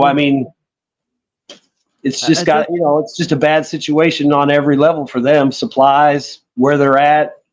Reinforcements. They're targeted constantly around the clock, 24/7. So Nunia just wrote something. Please. Nunia, can you explain what you want to do? I want to Sumi? speak first. I'm going to cut you. So I just want to add something about the lack of ammunition. There was a news article about the new package that Germany is going to send to Ukraine. And in this package, there is 1,750 artillery shell for 155 millimeters howitzer. So basically, they have to count precisely each shell they are going to send to Ukraine. There are absolutely no shell available for the artillery in Germany anymore. That's what it means. Because you don't divide the shipment by 50 ammunition like that. If you have a large stock, okay, you just send 10,000, 20,000, 50,000, not just 1,750 artillery shell. That means there is absolutely nothing left anymore in Europe. Honestly, that number right there, that sounds like somebody found a bunker with some ammo in it. Seriously, Exactly. because like you said, like that shit comes in big ass bunkers. It's all palletized. Like you'd have an ammunition bunker with like maybe let's say it's small arms. It could have 10,000, 100,000 rounds cased up. So if you pulled out, I'm just thinking a 155 shell, there's like 2 to a case, and you're only sending 1,000. That's like that might have been something left over from a unit's annual. That's what the Russian fire for the brick first. Yeah, fires 20,000 a day, I think, something like that. Yeah, so you're talking about maybe a couple hours of artillery at best. That's ridiculous. Nunia, you picked up something that we have been discussing with Shadovi for a long time. Well, not Sumy, Kharkov, the other city a bit more to the north, but can you you just wrote something like Sumy, ready and waiting for a push into the region. Can you elaborate? Sorry there. Yeah, somebody was asking in the chat if we had heard anything going on with the troop buildup in Sumy. And what I've replied is, I think they've been there a while and they've just been kind of waiting there for a push. My assumption is they're waiting for a push if and when they get the command to do so. My understanding is they're moving around. Maybe they're acting like they're deploying towards the border. I mean, I agree with Nunya. They're probably just waiting to see if something happens somewhere to draw more Ukrainians off, or they might push up there just to draw Ukrainians up there from somewhere else. I mean, that's where we're at in this war now. The Russians can just move units around and set up fake offensives wherever they want because they've literally got hundreds of tanks in the reserves, thousands of tanks, artillery, and they know everyone's watching. So, I mean, all you got to do is, move a VDV division over here. All of a sudden they think there's going to be an air assault because you landed 50 helicopters there. I mean, you fly MiG-31s around, they think, and everybody turns on the alarms because they think the Kinzels are coming or something. It's like they just can't keep subdividing these units and trying to catch every little hole that the Russians are finding. And they're finding them because it looks like they're breaking out around Bakhmut or in Avdiivka now. I mean, every day it's another wood line, it's another field. It looks incremental and small, but they're pretty much taking that stuff with, when they decide to take it with not really a whole lot of opposition. Because look what they do. They walk up and they have drones flying around.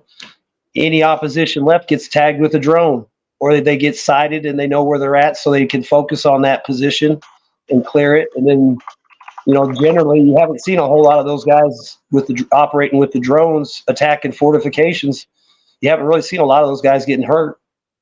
I mean, they walk up and, I mean, that one video, they were standing upright. They weren't even really using cover. They were just hanging back and letting the drones do the work. And,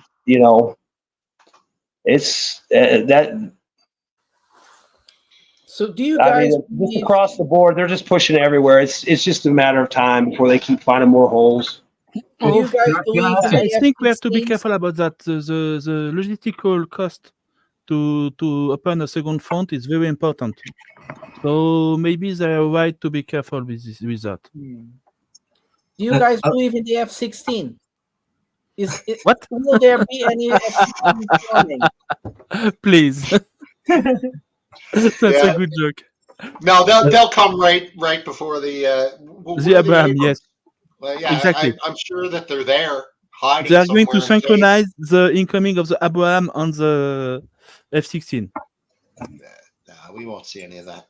Right? I think this thing will wrap up sooner than later. Yeah, because I of don't the think money. you'll ever see F-16 in Ukraine. Like, never. Yes, they are all going to be sent to Guyana.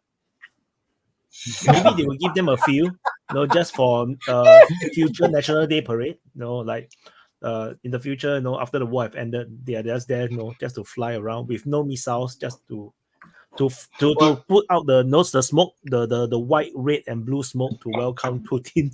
Like in UAE. Well, Shadowy's not wrong. I mean, as soon as this thing with Venezuela and Guyana popped up, the first thing I thought about, and I remember saying to my brother, I said, damn, that means the U.S. is going to go in there because they need a win. They need a win on the world stage. They need to smack somebody around. They've been wanting to smack Venezuela around for a long time. Is not going to go in. What's that? I'm not crazy.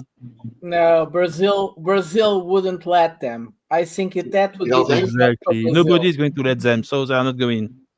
You don't think the U.S. will go in to help defend? That would be too much for Brazil. They would lose that little grasp they have within the Brazilians. That would be too much. I think only if the Venezuelans were trying to mount some large operation, maybe from the sea or on the capital, then maybe the U.S. would intervene to save the capital. But like I said before, I think they're going to try and play that indigenous game with proxies go in and we're for Venezuela now, and then just basically create a situation where now the Venezuelans have to come in and protect the innocent people that just want to be on their land. What would happen to the world if U.S. bombers try to destroy indigenous people in America? Yeah, exactly. I mean, that's going to be very nice press for the South world. Yes. I mean, think about it. I mean, everyone knows the game in the West. Just claim to be a person of color and indigenous, and you automatically will get sympathy. It's like, oh, look at the Americans are bombing these poor jungle people, even though they said they may not even be indigenous people. They might just be Venezuelan soldiers dressed as Exactly. indigenous people, pretending to put up flags in these regions to claim it. We are Their talking, solidarity with Venezuela. we are But guys, talking I about- don't think the U.S. cares about international reputation anymore. That's clear from the Article 99 vote. Yeah. So I can easily see them go into Venezuela because, like I said, number one, they need a win. Number two, they need oil. Number three, they've been looking to smack around Venezuela for 20 years. So I can see it happening.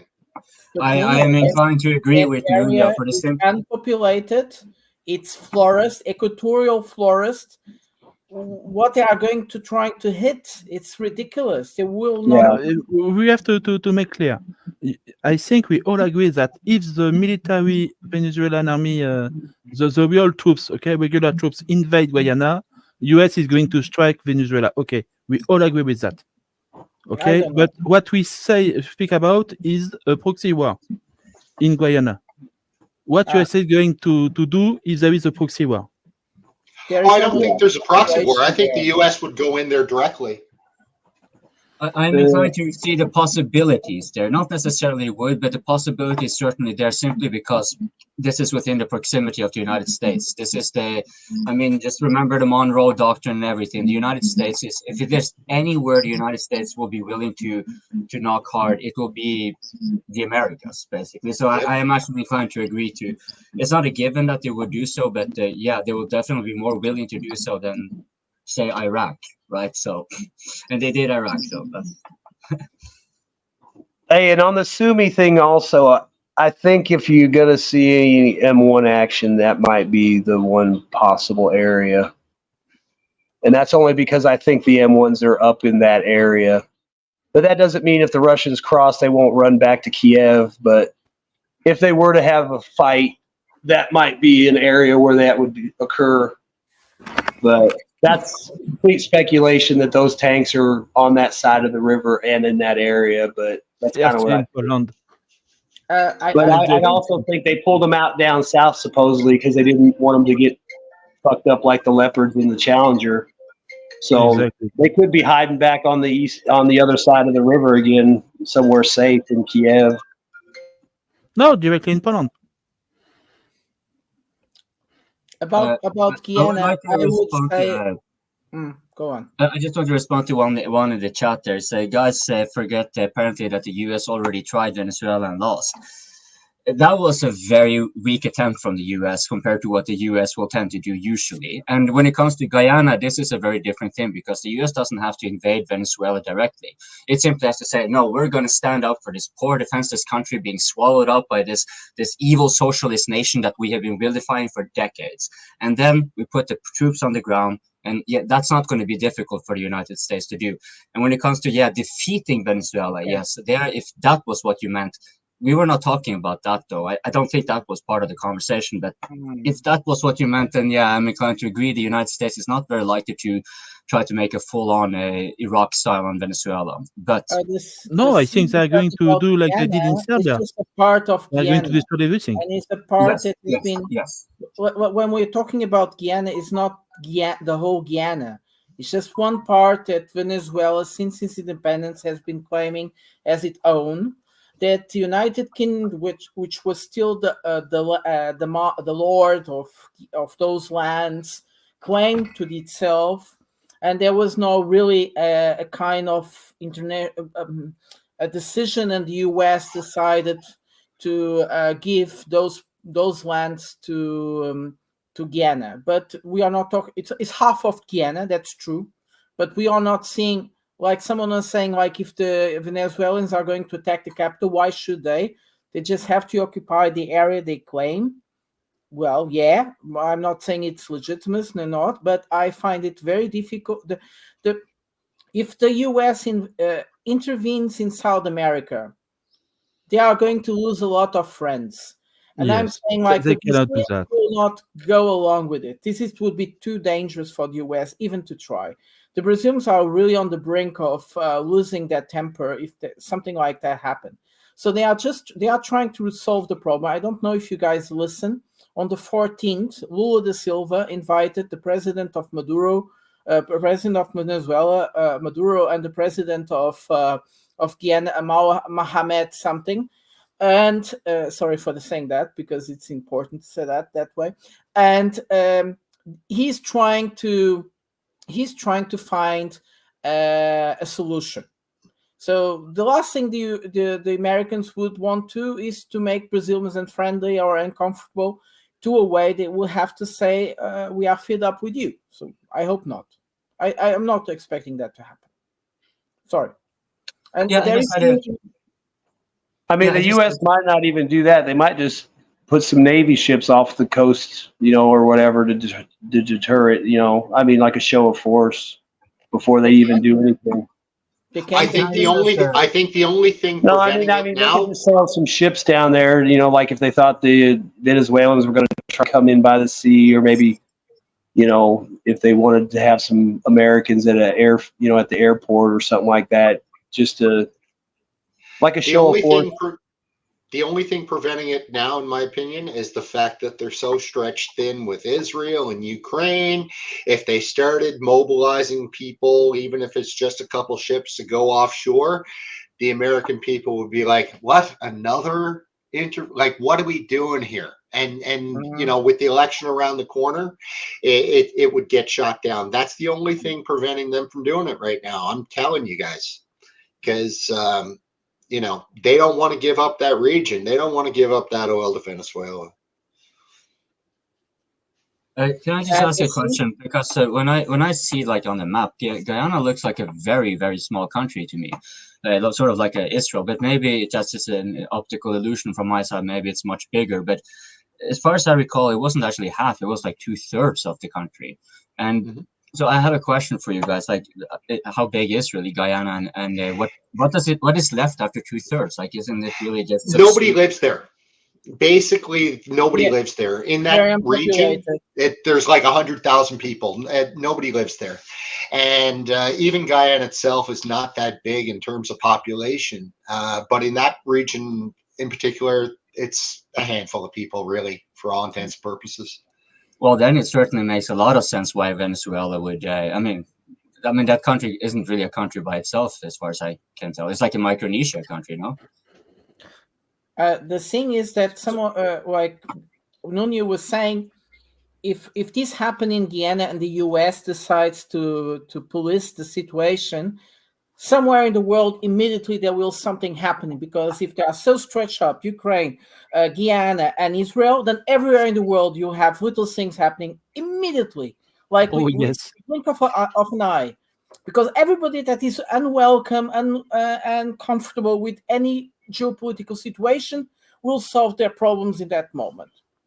So yeah, and that's what we're seeing with Venezuela now, right? Like, if everything wasn't going on in Israel, if everything wasn't going on, I'm convinced he never would have even gone with the referendum. He's using this opportunity to push forward Venezuela's agenda, which is fine. I mean, he's the president, that's his job. But make no mistake, if the U.S. wasn't as stretched as it is, I don't think this would have come up in the first place. Right. I mean, it's like I said a long time ago. I mean, ever since Biden got in, if you've got a beef with the United States or a score to settle or a move to make, now's the time to do it, and everybody's doing it. Everybody. It doesn't matter if it's a tiny little piss-ass country or a big-ass country. Everybody's like, I might as well take my shot now because these guys are clowns. And if you guys noticed, I was talking about Brazil because I'm Portuguese speaking, so I read a bit more of those type of news. But if you guys notice, none of the Hispanic countries said anything against Venezuela in this case. They see the Esquivel area that was annexed by the British into Guyana, in the British Guyana. They see it as one of those colonial examples. Of course, both are colonial heritage, but in the way that they see it like that Anglo-Saxon hand over them, so they didn't criticize Venezuela on the end, which is quite impressive. So the U.S. is definitely here on the losing part if they decide to intervene. But Venezuela as well is, expecting, they are hope for a provocation in order to. It's like what Shadovi was saying. They are waiting for a provocation in order to do something. Yeah. So to I answer thought the that super chat, this super chat is so interesting. I would say so. Yeah, I think that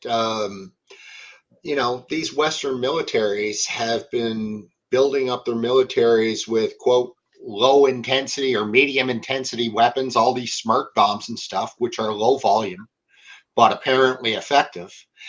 The whole idea of 155 millimeter, like, howitzer shells, that's like 20th century technology. This is what they were thinking. I'm sure of it. So, yeah, I would say that they were gauging Russian stocks by their own stocks and saying, well, the Russians can't have, any stocks left if we don't. So, yeah, I think that that's probably a fair assumption on your part.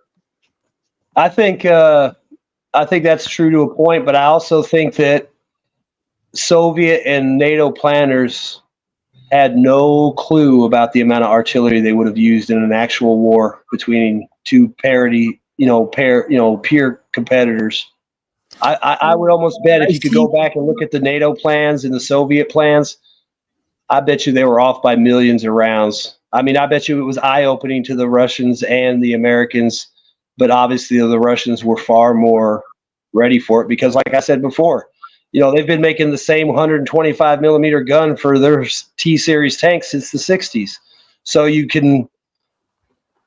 I would assume under the Soviet days, they probably made hundreds of thousands of rounds in their Soviet factories. Maybe when it collapsed, it went down to tens of thousands. But I would assume just in high explosive 125 millimeter shells, they would probably have millions upon millions of those. And then 152 and everything else. I mean, it's all stuff they've been using for 50 years. So why wouldn't they have just ungodly amounts in stockpiles?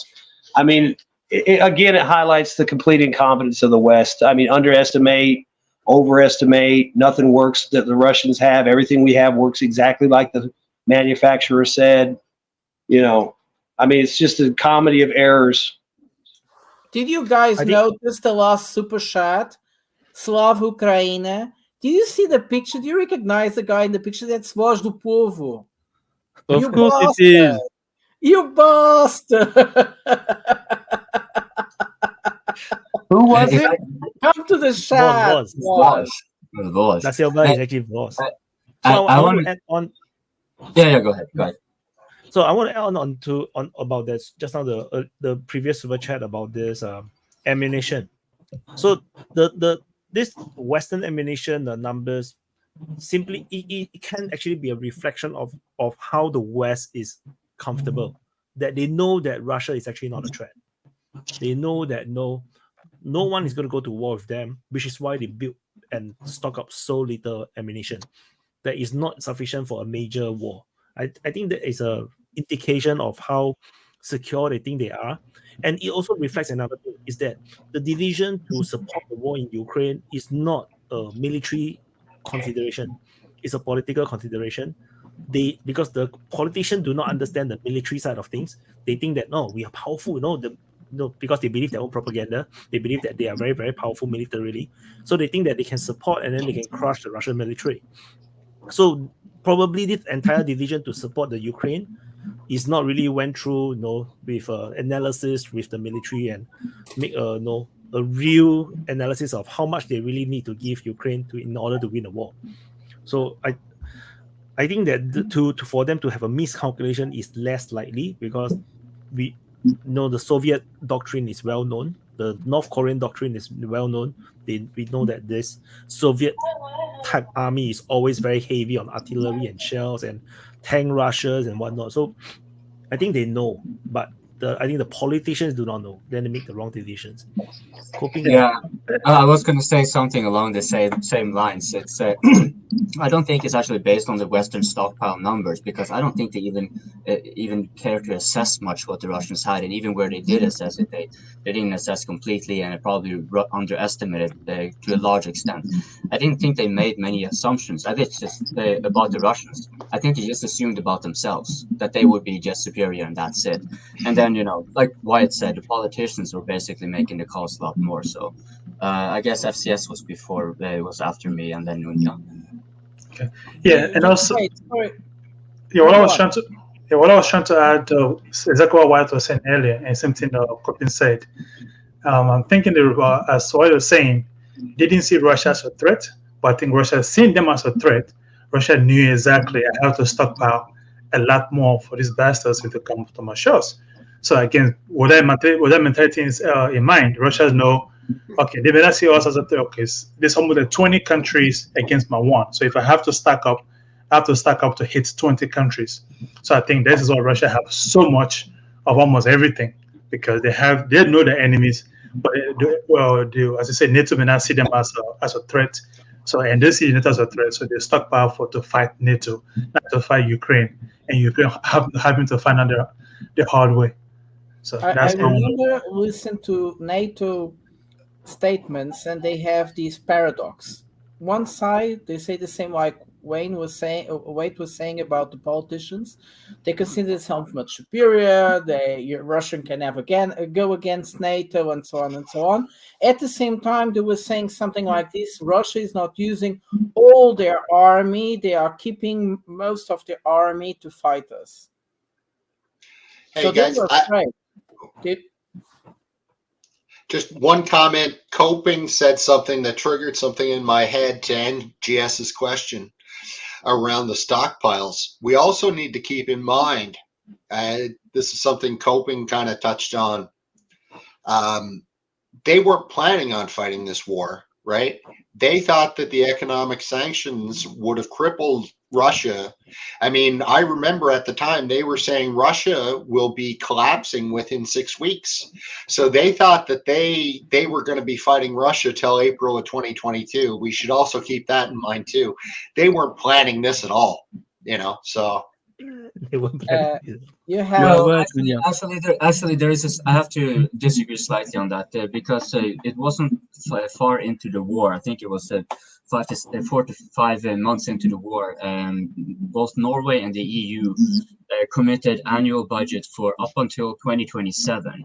So that was fairly substantial. I think the total was around 30-something billion a year. Yeah, but Coping, that was after they invaded. Right? What I'm saying is going into the invasion, they were saying that I'm convinced that the West thought we're going to disconnect them from SWIFT.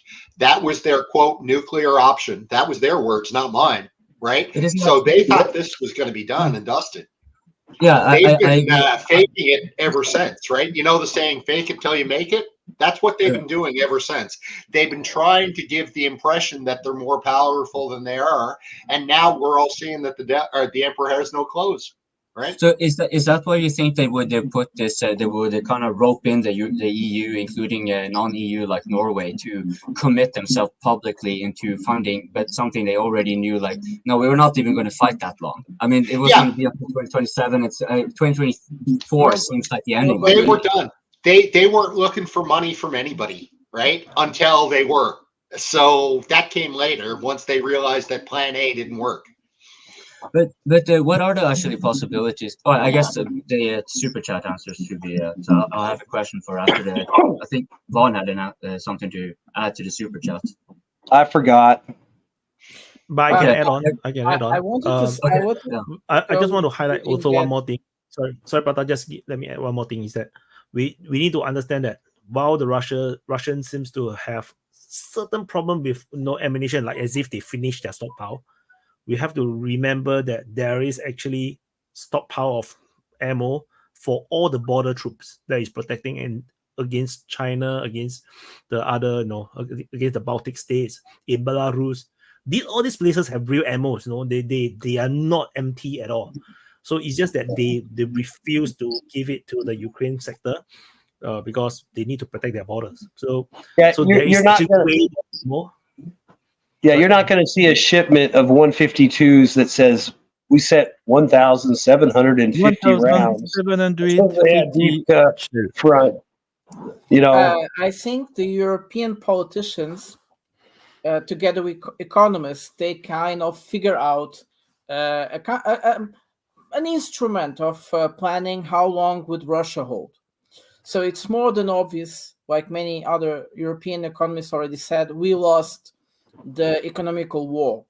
It's also about economical military war that they lost, because they were also their information, how many rockets, how many ammunition Russia has, were completely out of dated, or they didn't pay attention to the fact that actually old Soviet material was could still be used, and that's what the Russians did. They used all that old stuff. I remember. Well, if you think about it too, like Russia was the head of Warsaw Pact, and they were the main supplier. So of course they were going to have tons of extra weaponry left over. Because I mean, think about it. They were supplying East Germany, Poland, Czechoslovakia, all their satellite states with equipment. Don't forget, I mean, some of those there were countries a did lot good of stuff. factories in everywhere, like Yeah. in Ukraine. A lot of things were built in Ukraine. And I know that Romania and Bulgaria are their own ammunition factory. I know. Romania I no know. longer, I'm but just saying, Bulgaria but I mean, had they built a lot of that factory. stuff. But had an accident. I was going a bit further to how they calculated how long they could fight the Russians. What they did not really calculate is the expenses they are going to have in destroying their own economy, since they are not getting things from cheap supplies from the Russians. And this is their biggest mistake. By blocking the Russians to the market, they made all the supplies to themselves more expensive. And in making their supplies more expensive, because the weapons they wanted to build, the munitions they wanted to fabricate, they also were dependent on Russian cheap supplies. So they didn't get anything of that. So the European economy is it's really on the brink of a recession. Because it's just after the pandemic, they didn't realize that the recovery was endangered by the war, by the sanctions they made. That means that their economical potential was decreased a lot. I'm not talking because the US is important, because the West was the one maintaining the war until now. The Europeans were just aiding it. And now that they are faced with the situation where the Americans may have achieved their limit, the Europeans understand they can't do much. They are broke. I think another thing too, they, like Putin talked about how they've been, modernizing their military industrial complex, and how they've been sanctioning troops themselves for the last 10 years plus with all the sanctions.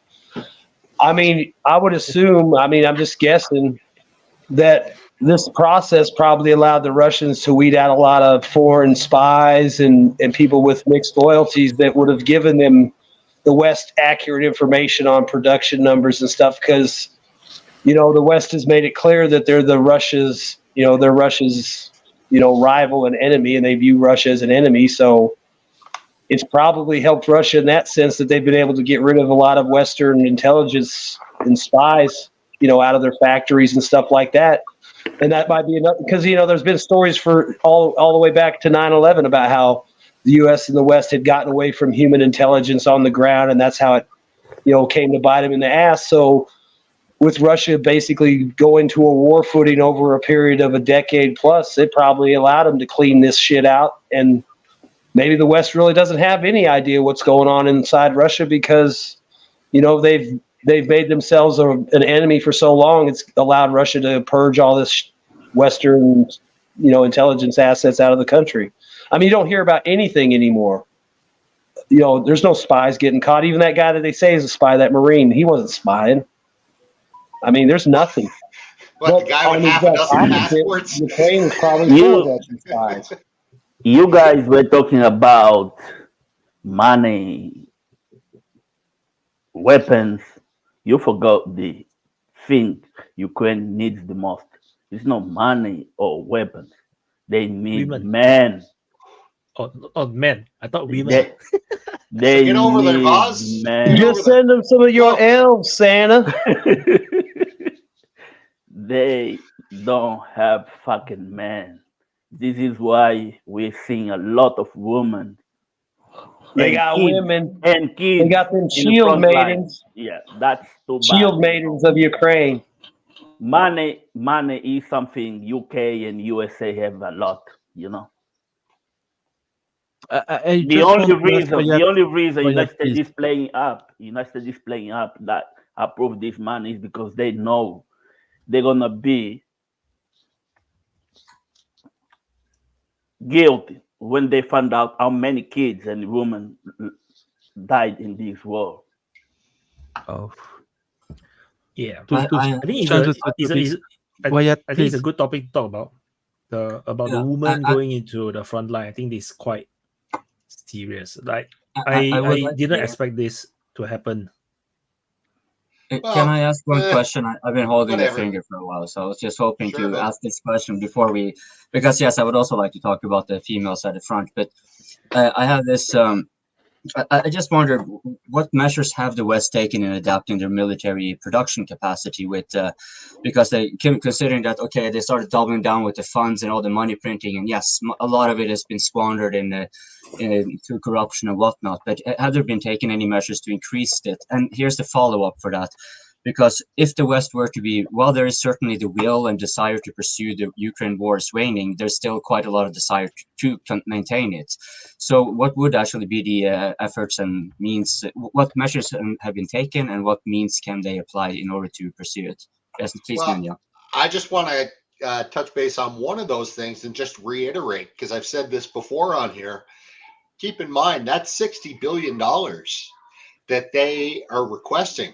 Very little of it is actually, hardware. Majority of it is to fund the Ukrainian government for a year, right?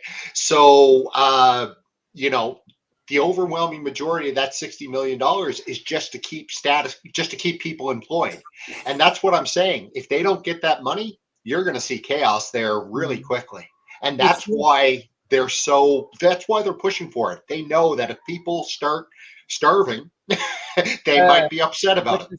The thing is that it's not just 60 millions from the United States. They also need 50 billions from the European Union. Yep. And guess what?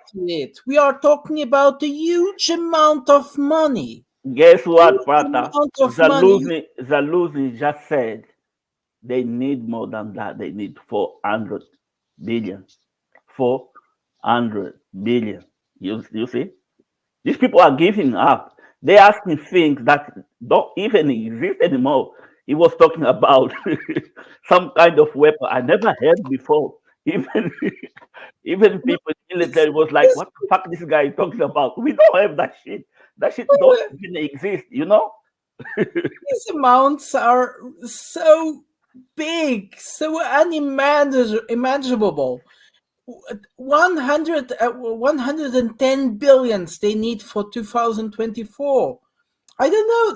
How crazy is this? It's like one payout to, so everyone can cash in and fuck off. You know, right? In last year in October 2022, I posted on Twitter, because they were talking about the ATAC, the long range HIMARS missiles. So I said, why stop at that? Ukraine need more. I say that Ukraine need at least 4 nuclear aircraft carriers with 400 F-18s, 100 F-22s, then 10 B-2, 10 B-52, 400 M1 Abrams. Then people think that I'm trolling the Ukrainians. It's true. What do you expect? How do you go to beat Russians? Of course, you need 4 fucking aircraft carriers. Didn't they ask for like aircraft. 7 million shells, and the German guy was like, "There ain't even that many shells on the whole damn planet." Yeah. And don't forget the German Minister of Defense. What he said? He said, "We are no partner with Ukraine." He just said that Ukraine is no priority. We no ally with Ukraine. After all the money Germans spend, this guy come on national TV and say that shit. They are running away, They just don't want to admit. They just don't want to admit that we lost. Because come on, all the money. I mean, if you think about how bad it's going on the ground in Ukraine right now, it's just like when all that shit happened when they thought Zelensky was dead and the bunker got hit and the whole offensive fell apart because the papers got leaked and he was out of the country. And now again, it's the same thing. Zelensky's out of control. We're losing our ass, and boom, he pops up in fucking Argentina. It's like, damn, dude, why don't you just go to Antarctica? I've seen like the Telegram. farthest place he could go. I've seen Telegram post the soldiers say that we come to Kiev and take care of you guys because we need rotation. You're not doing that, so we're gonna come for you.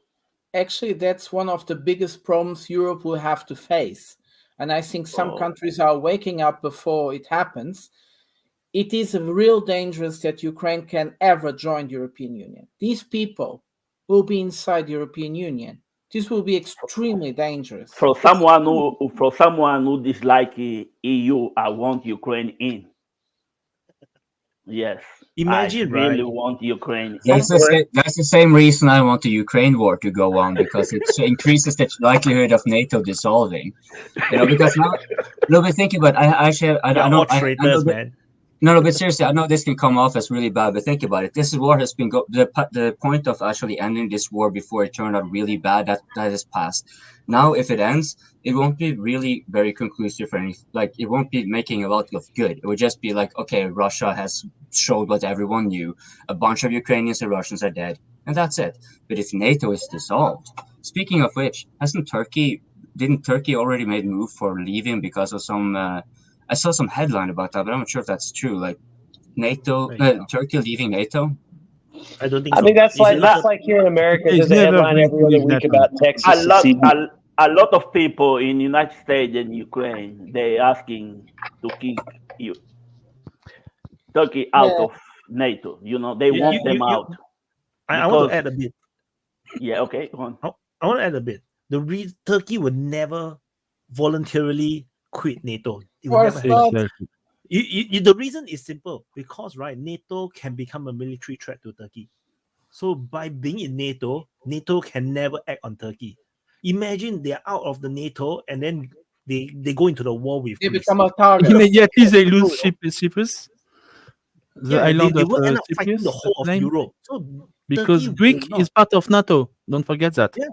So they will not quit because they will end up fighting NATO, on their own. So they will not quit. But let's not forget something. Let's not forget something. True. Although Turkey has a very independent management of the Bosphorus, of the passage between Black Sea and the Mediterranean, NATO still has some kind of something to say about it. The moment they have nothing to say about those waters, they're also in a very dangerous situation. But like Wade said, the moment that Turkey gets away from NATO, it becomes a target of NATO for many possible situations. It's just like excuses. They have a list of excuses. The Kurdish problems, the Cypriot problems, every problem. The same thing is just too easy. Members of NATO don't want Turkey out. Just for one thing, the manpower. No country in NATO have the manpower Turkey have. And I think it's more than obvious. If they kick them out, they're gonna join force with Russia. This is bad news. This is really, really bad news. The way Russia is producing weapons these days, and they have got the help from Turkey. This is bad news for a country like Germany. How many Turkish live in Germany? You live in Germany. I think the country that should be more afraid is Serbia, definitely. I think that's the country that should be really afraid from NATO. No, Greece. Greece? From NATO, yes. I think if Serbia can hold off on anything and keep NATO from getting involved with them until after the Ukraine war is over, then you might see some kind of action in Serbia. Especially if the Russians can get Odessa. Then I think it's going to be a whole new ball game there. When Ukraine is over, I have the feeling the Serbs will have to pay the price. Bad move. Bad move. Sorry. Whatever's gonna come up with this is bad move. I'm just saying. I mean, if the Russians are in Odessa, They go up the Danube and drop off their buddies in Serbia, As and I that's a said, whole new game. The thing NATO did, I think they woke up a fucking monster and they don't know how to make this monster go back to sleep. Russia is getting stronger every day. Plus, they were supposed, like Nunia was saying, they were supposed to kill Russia economy in 6 weeks. Look how the economy is doing. Everyone is surprised. Even Vladimir Putin looks surprised the way they're doing. I mean, if you look at their military right now, from what I've been able to figure out and read and see, they're putting out like one equipped, trained division every quarter, so every 3 to 4 months, depending on how you want to break a quarter. And they said based on their current projections on how much they're increasing their manpower, the amount of air equipment they're producing, artillery, all that shit, that by probably the end of 2025, based on their current projections of growth, they said you could be looking at the Russians fielding one fully trained combat division with equipment every month. And that's if they want to. And the thing is they have so much money to play with. I mean, people are like, oh, Russia only, has a surplus of $75 billion. That ain't shit. The United States don't have a surplus of 1 penny. So, I mean, 75 billion maybe not ain't shit to a big country like America, but I think the most they paid all their bills, are fighting a war against 20 countries and increasing production, offering great pay and benefits to their soldiers, all kinds of, bonuses and shit, and they still cleared 75 billion. And, we can't even do half that shit and clear a penny. They've got a lot of potential growth to really put the pressure on. Okay, Shadwi. I think the most important things about the Russian military is that they have basically forged a new system, a new weapon, new doctrine. Today military is way stronger than the military 2 years ago. Okay, it's absolutely not the same army, and I think it's important to understand that today they are the stronger in the world for the ground battle, at least. For the navy, of course, not. On the aircraft, and they gain a lot of experience, Exactly. In this war. I think the next country that can help Ukraine is blocking Ukraine. Is Poland. Poland is blocking Ukraine. They got everything. They got manpower. They don't have the experience, but come on, they got the men and a lot of weapons from the United States, but they are blocking Ukraine. I think something happened between Ukraine and Poland. Something is not working like before. But wait, the first time when I joined the open. Do you think it's being kept under wraps? I said that it doesn't matter how much Polish people hate Russia, they hate Ukraine more. And now they show. Oh, trust me. I have a question for like the European people. I mean, do you think something happened behind the scenes diplomatically and they're covering it up? I mean, and what do you think that could have been that would cause this rift? I don't think it's really a cover up. I think remember what the Poland people make a lot of effort to help Ukraine, and basically Ukraine just every time use them to make more money. Basically, that's the things. They did it with the grain deal. They did it with truck drivers. They did it with basically everything. Each time you make try to help Ukraine, you help them for something, and they just try immediately to use it for making more money at your own expense. Well, at a point, remember Duda, president of Poland, he said, Poland is gonna go all the way with Ukraine. And every time when they see each other, Zelensky and Duda, the axe was like, "Oh my love," and out of nowhere, it was like Zelensky is like a drawing man. When you're trying to help him, you need to be careful, otherwise he's gonna take you down with you.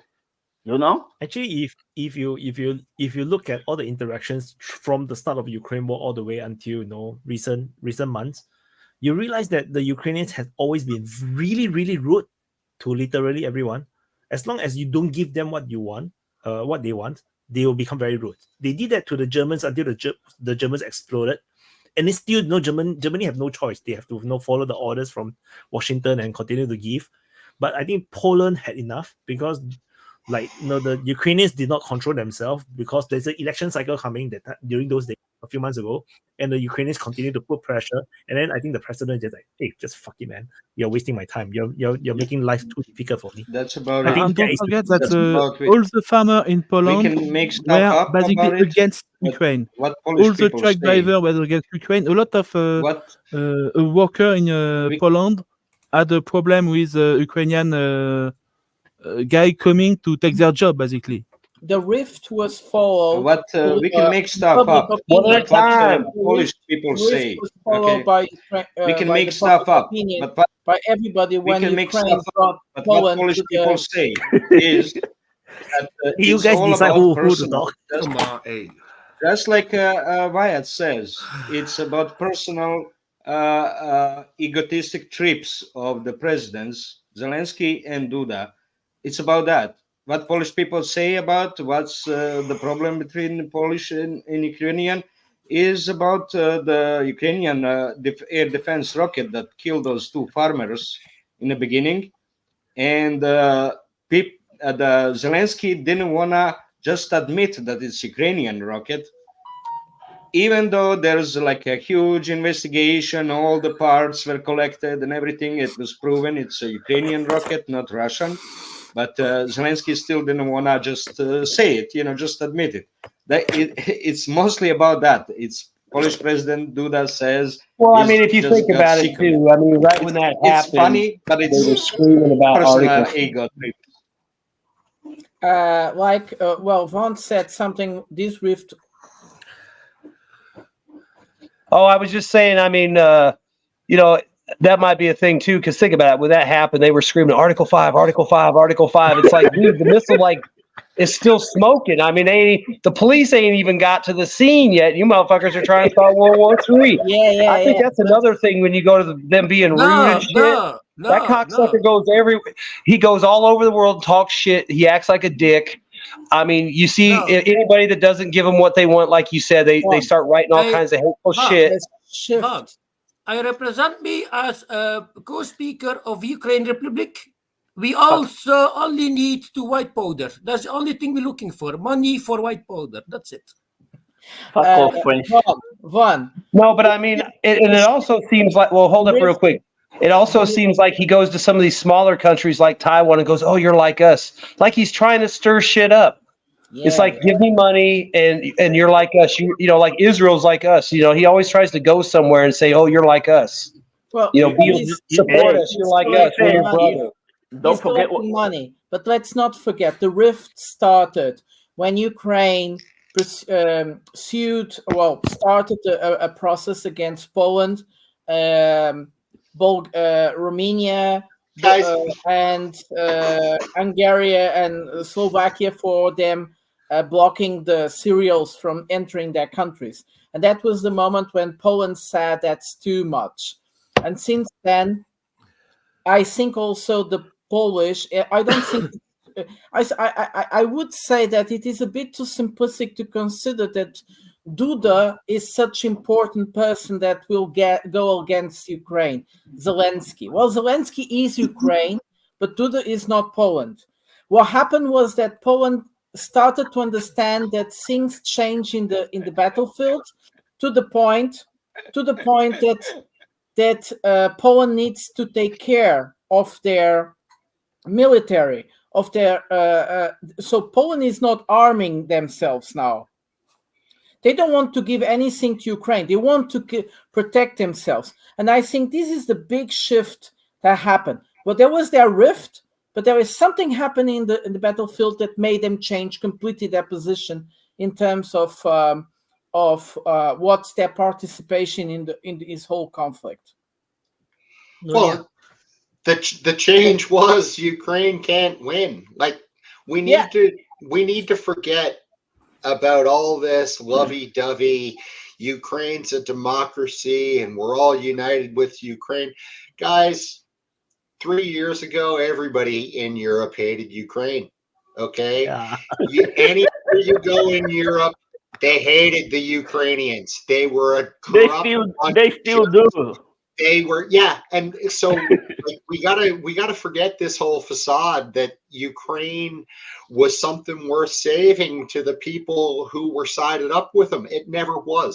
The Ukrainian people were useful idiots to wage a proxy war with. That's it. And now that the news that was easy. That was easy. You know, these people, they hate them. And out of nowhere, they start saying, Slav Ukraine, Yeah. you know. Boris Johnson which is why it was so angry It was out all with all these nonsense. It people. was all Everyone lie. was like, wow, they like us now. Let's go, let's fight. Yeah. And Victoria You know, Nuland it was was like, such you a- want a cookie? You want a cookie? You want a cookie? Cookie for everyone. Everyone gets cookies. Everybody, if Where you the- take, Where the fuck is Victoria Nuland now? do you want Oreo? Do you want fudge? Like, what kind of cookie do you need? If you're going to take a bullet for us, we'll give you whatever type you like. But if you die, the cookies are done. Like, because you're no longer useful anymore. That's all it was this so is. bizarre. It was so bizarre when when the war just started, then within the first 2 months, and suddenly like the whole of Europe is like behind Ukraine. I was like, what the fuck happened? Yeah. My understanding of Ukraine is like nobody give a damn about Ukraine. Then suddenly like everybody loved Ukraine that much. It's like, wow. I was like, Well, what the fuck? Wyatt, it wasn't just that they didn't give a damn about him. They didn't like him because they were corrupt. Yeah. Gangs, all this stuff that was coming over. Like, they were hated. Like, it just wasn't that they weren't tolerated. People didn't like them in Western Europe. Like, so this is all just a But that's what you do when you want I can some now manipulate someone I can into confirm that sacrificing because themselves, you know. we in Portugal, we had a lot of Ukrainian immigrants, and they were in the lowest scale of any type of immigrants all over the world. Ukrainians were seen as the worst people you could deal with, from type of character, from everything. I remember in 2000. Horrible, but yeah, sorry, Voz do Povo, go on. Yeah, I remember in 2000, out of nowhere, there were like 500,000 Ukrainians in Lisbon. I was like, where these people coming from? Just, you know, it's like you went to sleep and when you woke up, there is Ukrainian everywhere. And they starting changing Lisbon, you know? But when and you it's want to like, manipulate wow. with someone, that's where that sudden overwhelming pandering of Ukraine, as important as all out, you know, it's just a manipulation to let them sacrifice for you, and you know, they will feel proud while getting killed. That's You've been through the this thing before, that you it know it. happened. That's why it was Yeah. only manipulation of the population, promising them that they're gonna be part of European Union and NATO and all of it, just to do their bidding. That's all. Yeah. That's all there Yeah. is. Just to It's go back. it's just pandering to them. Just to go back to Ukraine pissing off people, right? Just now I think Vaughn mentioned about Taiwan. It was a very funny thing. Taiwanese was very supportive of Ukraine because they view Russia as similar to China, their friends, and then they're all the Western aligned countries, so they're very pro Ukraine. So then so all the Taiwanese is pro Ukraine. Then suddenly Ukraine suddenly say that they recognize the one China policy. They tell Xi Jinping, and then suddenly all the Taiwanese support is gone. Like overnight, it's all gone. Yeah. It's ridiculous. Now you try to find a Taiwanese as a pro-Ukraine, very, very hard. Very, very hard. Let's not forget. I think I mentioned that 2 weeks ago about the Time magazine. they said Zelensky was Man of the Year. Everyone was like, "Wow, this I guy mean, is." The same magazine 2 weeks ago said, "This guy is deluded, needs to be stopped." I mean, the one thing I've learned just from talking to all the people on the panels and stuff or in voice chat, all the Europeans, I mean, it's almost unanimous. Ukrainian people are very unappreciative and rude and just very unhospitable guests. I mean, they haven't ingratiated themselves to all these countries that took them in, and I mean, it seems pretty clear to me because I mean, just talking to all you guys, it's like Von, everybody's you got understand stories that about most of the Ukrainians Europeans acting do the like same thing jackasses. about Von, there is an MP in German Parliament last week. He said, "We go 100,000 of Ukrainians here. If they run out of men, we can send these people." You know, this guy is in the Parliament saying this kind of thing. Oh wait, now get us back to what Wyatt actually wanted us to talk about a while back: female soldiers on the front line, because many of the Yes. refugees are indeed females. Yeah. I already forgot about it. Gee, that took a half an hour to get back to the actual question. Welcome to I want to add one more Open point. I want to add one more point. The only reason, right, you are also anti-Ukrainian refugees, right, is because you guys didn't get a Ukrainian refugee girlfriend. So no Ukrainian refugee lover. No, that is the real reason. No, if you have it, you'll be like, Well, the why you people crying? I know, Well, why you I know keep they're you keep playing tried. with your hair, and you'll have 2 Ukrainian girlfriends at The least. people I I actually know that disagree a bit with tried the say whole that the whole. it didn't All pass. Ukraine. I know some of you guys go a fantasy to fuck a girl with one leg. Your chance is coming. Okay, so I just want to say one thing though, because while the perception is generally so that One leg I and know no balls. yeah, okay. Hoping nobody So- is listening to you anymore. Everybody is fantasizing about one-legged Ukrainian girls. Yeah, you see, this is how what a BBC does to the open mic. Anyways, Ukrainian mail order Ukrainian brides, some assembly required. so I just want to come say that on, man. while there are, well, I had just one short little on the ground thing to just point out, and You this means guys, probably nothing. Plata, please. Okay. So everyone here has been saying like, oh, all Ukrainians were unwanted, just causing problem, ungrateful, and so forth. Well, I haven't necessarily heard a lot of positive things about the Ukrainians in the capital of my region. I have been asking like based on what I've heard from you guys, what are the situation with regarding Ukrainians in my hometown. Now, keep in mind, this is just 50-something thousand people that live in my town, so it doesn't really account for much. But at least at this edge of Europe, we have not heard so much negative about Ukrainian refugees. So I thought that was, for what it's worth, just throw it in there. Oh, I was just talking. Experience in the war I'm here not talking in about Croatia refugees.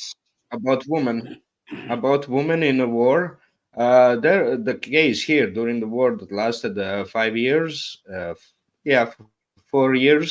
A lot of women that were in logistics in offices. Some of them wanted to join the trenches and all of that. So they would go there by themselves, because of the when there's a successful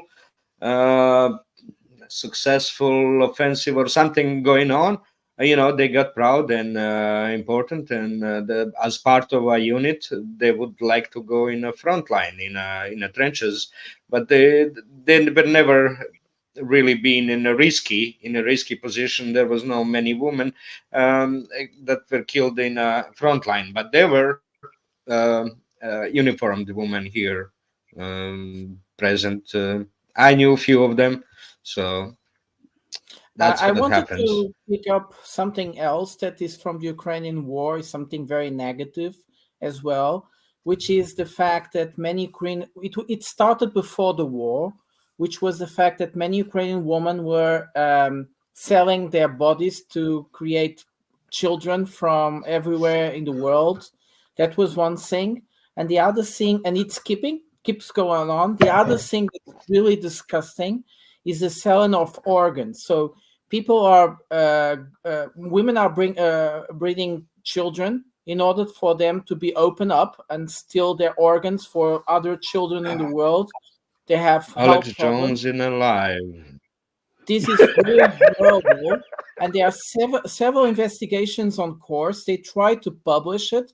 They have been being blocked, but once they really came out, I think Europe will have a big problem of visibility around the world about these things, about stealing organs from refugees, from children, special orphan children. So it's very funny when they say that Russia stole children, when Ukraine has been spotted about using orphan children to steal their organs. It's really bad. I Sorry. don't wanna sound like a conspiracy theorist, but when you see Red Cross in your country, open your eyes. Well, I just want to say I don't have a problem with women serving on the front line per se. Like, as long as they're physically capable of doing the job and whatnot, like, whether you're a male or a female, I don't see that as being a huge problem as such. What I'm more concerned of is, well, number one, a draft in and of itself, I don't agree with. Like, if you're not there because you want to be there, why are you there? So I'm opposed to drafts, number one. But what I'm more concerned about is the age requirements that they're talking about. If they're trying to pull 70-year-old men into combat, that can't be good. I mean, I just think about me, and I'm nowhere near 70, right? I couldn't fight. Are you sure? No, I couldn't fight a war right now. You kidding me? Oh my God, I'd be killed in an instant. I can't run. I've got bad knees. I've got my ankles being held together with screws. I can't fight a war. Can you imagine some 70-year-old man trying to run in a trench? That more concerns me than the female male. There's a huge difference between being a stormtrooper or sitting in trenches for days on the end. Right. It's completely different when you have people in old age taking care of cooking and upkeep of the material and logistics. But there's stormtroopers that have to run sometimes for mile 2, 3 with under the full equipment that weighs 30, 40 kilos, and addition of all the ammunition, all the the rocket launchers, everything. That's different. But anyone, even 80-year-olds, can sit in the trenches all day.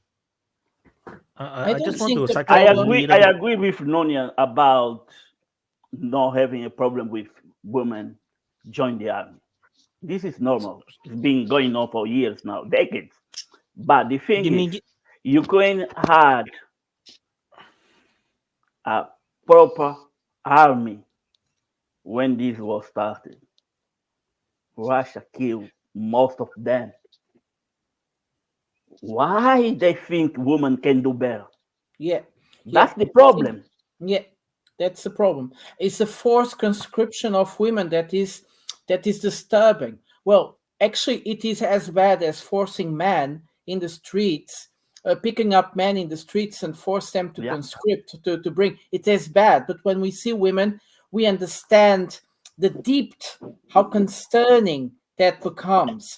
I think it's easier to see women in that situation as more disgraceful, but it's as disgraceful as when we see those images of men being picked up in the buses, fabrics being closed down by those officers and picking up men from inside just like that. This is disturbing, but the eyes of people don't see men as victims. But if they see women as victims in those situations, they might react. And I think the Ukraine, when they are trying to bring it down, they are not trying to make it too loud. I think it was too scandalous for the public opinion to see women being conscripted. And yeah. I saw a video yesterday. The Ukrainian pick up men went to a holiday resort. I was like, what the fuck? People were relaxing, you know? And they went there like, you fuck, you're gonna go to the front line. I was like, what the fuck is going on there? You know? You are in fucking holiday resort. You are enjoying yourself. And these people out of nowhere. It was like How it was dare someplace you. in the Carpathians too, they said. Yeah, it was like, what? How dare you enjoy yourself when other people is in the front line? How dare you? Well, Just now I was These people, they didn't ask for this war, you know? They had a chance. Now So just everyone now- knows. Now what? Before was just a fucking conspiracy theory about the peace deal. Now everyone knows. They confirmed it. So these people got the right to say no. David Thompson on the chat is saying that forced female conscription in Ukraine is cramming propaganda because Thompson didn't understand the talk. Is when we have that forced conscription, people might open their eyes. The problem is that the forced conscription exists for men. It has scandals. This is as revolting as it doing that to women. It's the same. So it's anyway, this immoral perception that men can be victims and women cannot. There is no forced conscription of women. They have been talking about it, but they do. Well, the medical women were. Anyone with medical training was. So give me a 5-second sidetrack. So what happened was that just now when Nunez started talking, I started laughing because Nunez said because before Nunez started talking, we were talking about taking organs out of children. Then Nunez said that I'm actually perfectly okay with. I was like, what? And he said when conscription, I was like, oh, then I started laughing because I'm perfectly okay with taking organs from children. I was like, I'm fine with that too. Just so we're clear. It's all level. Because I was like, what? It's all good. Yeah. Because we are talking so much about the children organs and stuff. It's like, actually, I'm perfectly okay with. I was like, what? I'll get one of my kids up here. See if I can get a kid for you guys. FCS. Remember remember that meme about white men can't cook? And you said, what did you say?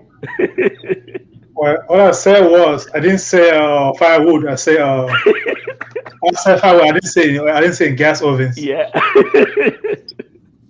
You know, I saw a story in the UK, which it just shows you how much more ridiculous this whole women thing is. You remember the first video that came out where there was all the wounded guys in the trench and the woman was asking questions and saying there was a tank coming? Well, apparently now the story is that she single-handedly held off this Russian tank assault, you know, and all this other bullshit. It's like, did you even watch the video? It sounded like they were terrified. They were completely surrounded.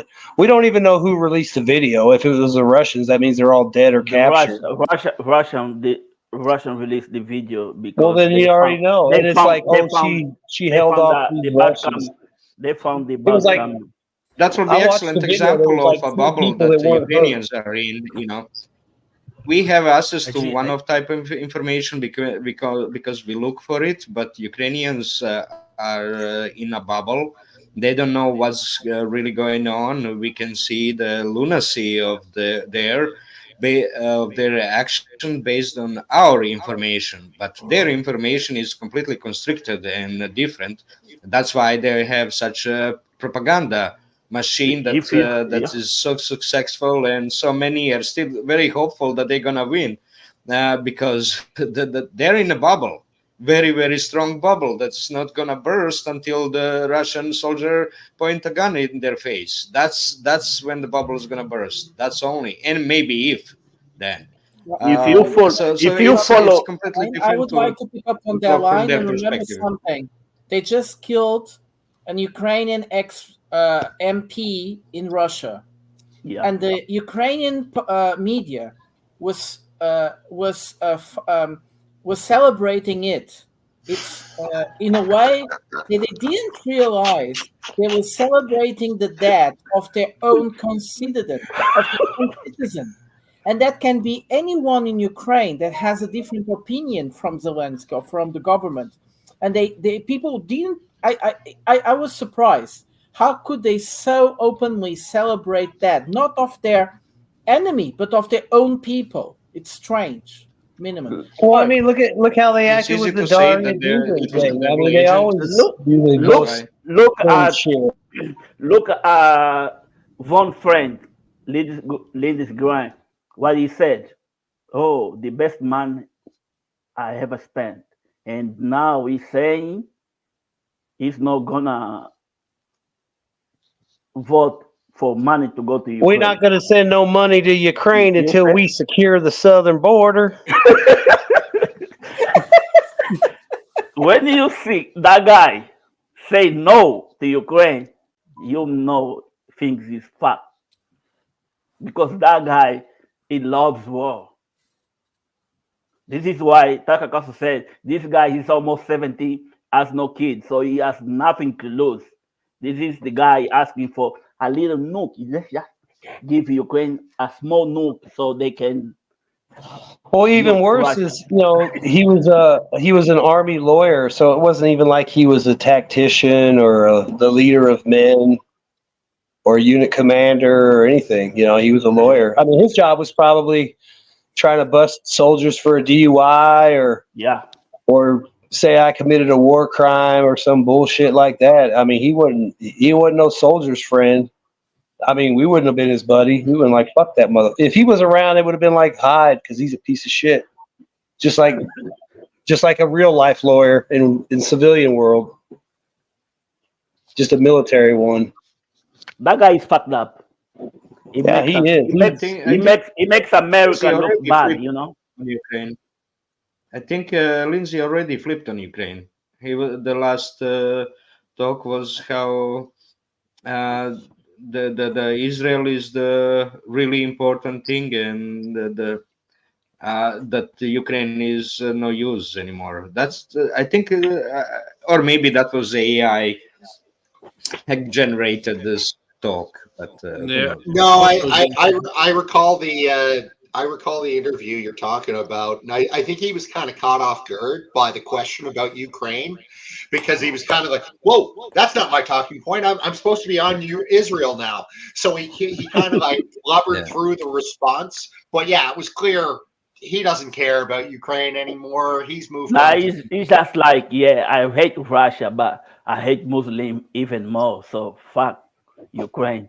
Let's move to Israel and let's kill some Allah lovers. Yeah, he's probably like, killing Muslims, the best money I ever spent. Pretty soon he'll be saying, but killing Venezuelans, the best money we ever spent. Anyway, what happened to President of Venezuela? No Maduro, the other one, the fake one. But is he saying that with a hard wee, like killing? He's waiting for Zelensky. No, I don't know. Guaido is waiting for Zelensky. So I heard a recent report about Russia actually doing the military cooperation with China about providing the Kinshal technology to China. That will be a biggie, I think. There's a rumor that all these military correspondence and meetings that were happening last month between Russian and China's generals, it could be that because this is kind of from Putin on this award ceremony with DPR heroes. So it could be, could be something just insinuating that. I saw a video yesterday, and it looks like there's Cuban troops that have taken Russian Ministry of Defense contracts, and they're all in their Russian flora camouflage with their Russian flag and their Cuban thing, and they're all holding up Cuban flags, speaking Spanish. So, I mean, I have wondered, since they have closer relations, I wonder if the Chinese have had any, not troops like in Bakhmut or nothing like that. I mean, just liaisons, like observers, just to see how they do their command and control and stuff like that. Not anything up at the front, not anything secret, just to see how they operate in a real-time environment. that's friendly cooperation. Then you're not really giving away any technology. You're just letting them see how it's done for real. It is I would quite assume they have possible. that. I That mean, will I be don't know. top Maybe secret. the Chinese army would encourage some guys to take contracts to come back. No, I don't think there are Chinese there, or there were ever Chinese people there. But observers, like you say, yes, it's quite possible. Well, I mean, like maybe not like up front, but like in a in learning environment or an observational environment, something like that. Most for sure. I'm Most not for so sure sure. because Chinese can pass as Siberians, so it's very easy to disguise themselves within everybody that's there. But on the other side, let's not forget there were like that scandal about the Chinese opera singer singing in the ruins of the Mariupol. But that's media. That's almost like more media than like military person. I don't think it is What in happened- Russia's interest to give or share things with China in that kind of intimate way, and I don't think Russia will as well, because ultimately you have to understand that if, let's say, United States go down, who is the biggest threat to Russia? It's going to be China.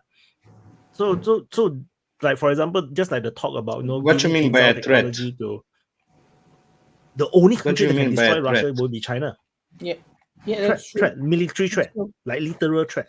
If you guys So this understand, geopolitically, Russia is doing everything for India to go up. They are supporting them in all possible ways.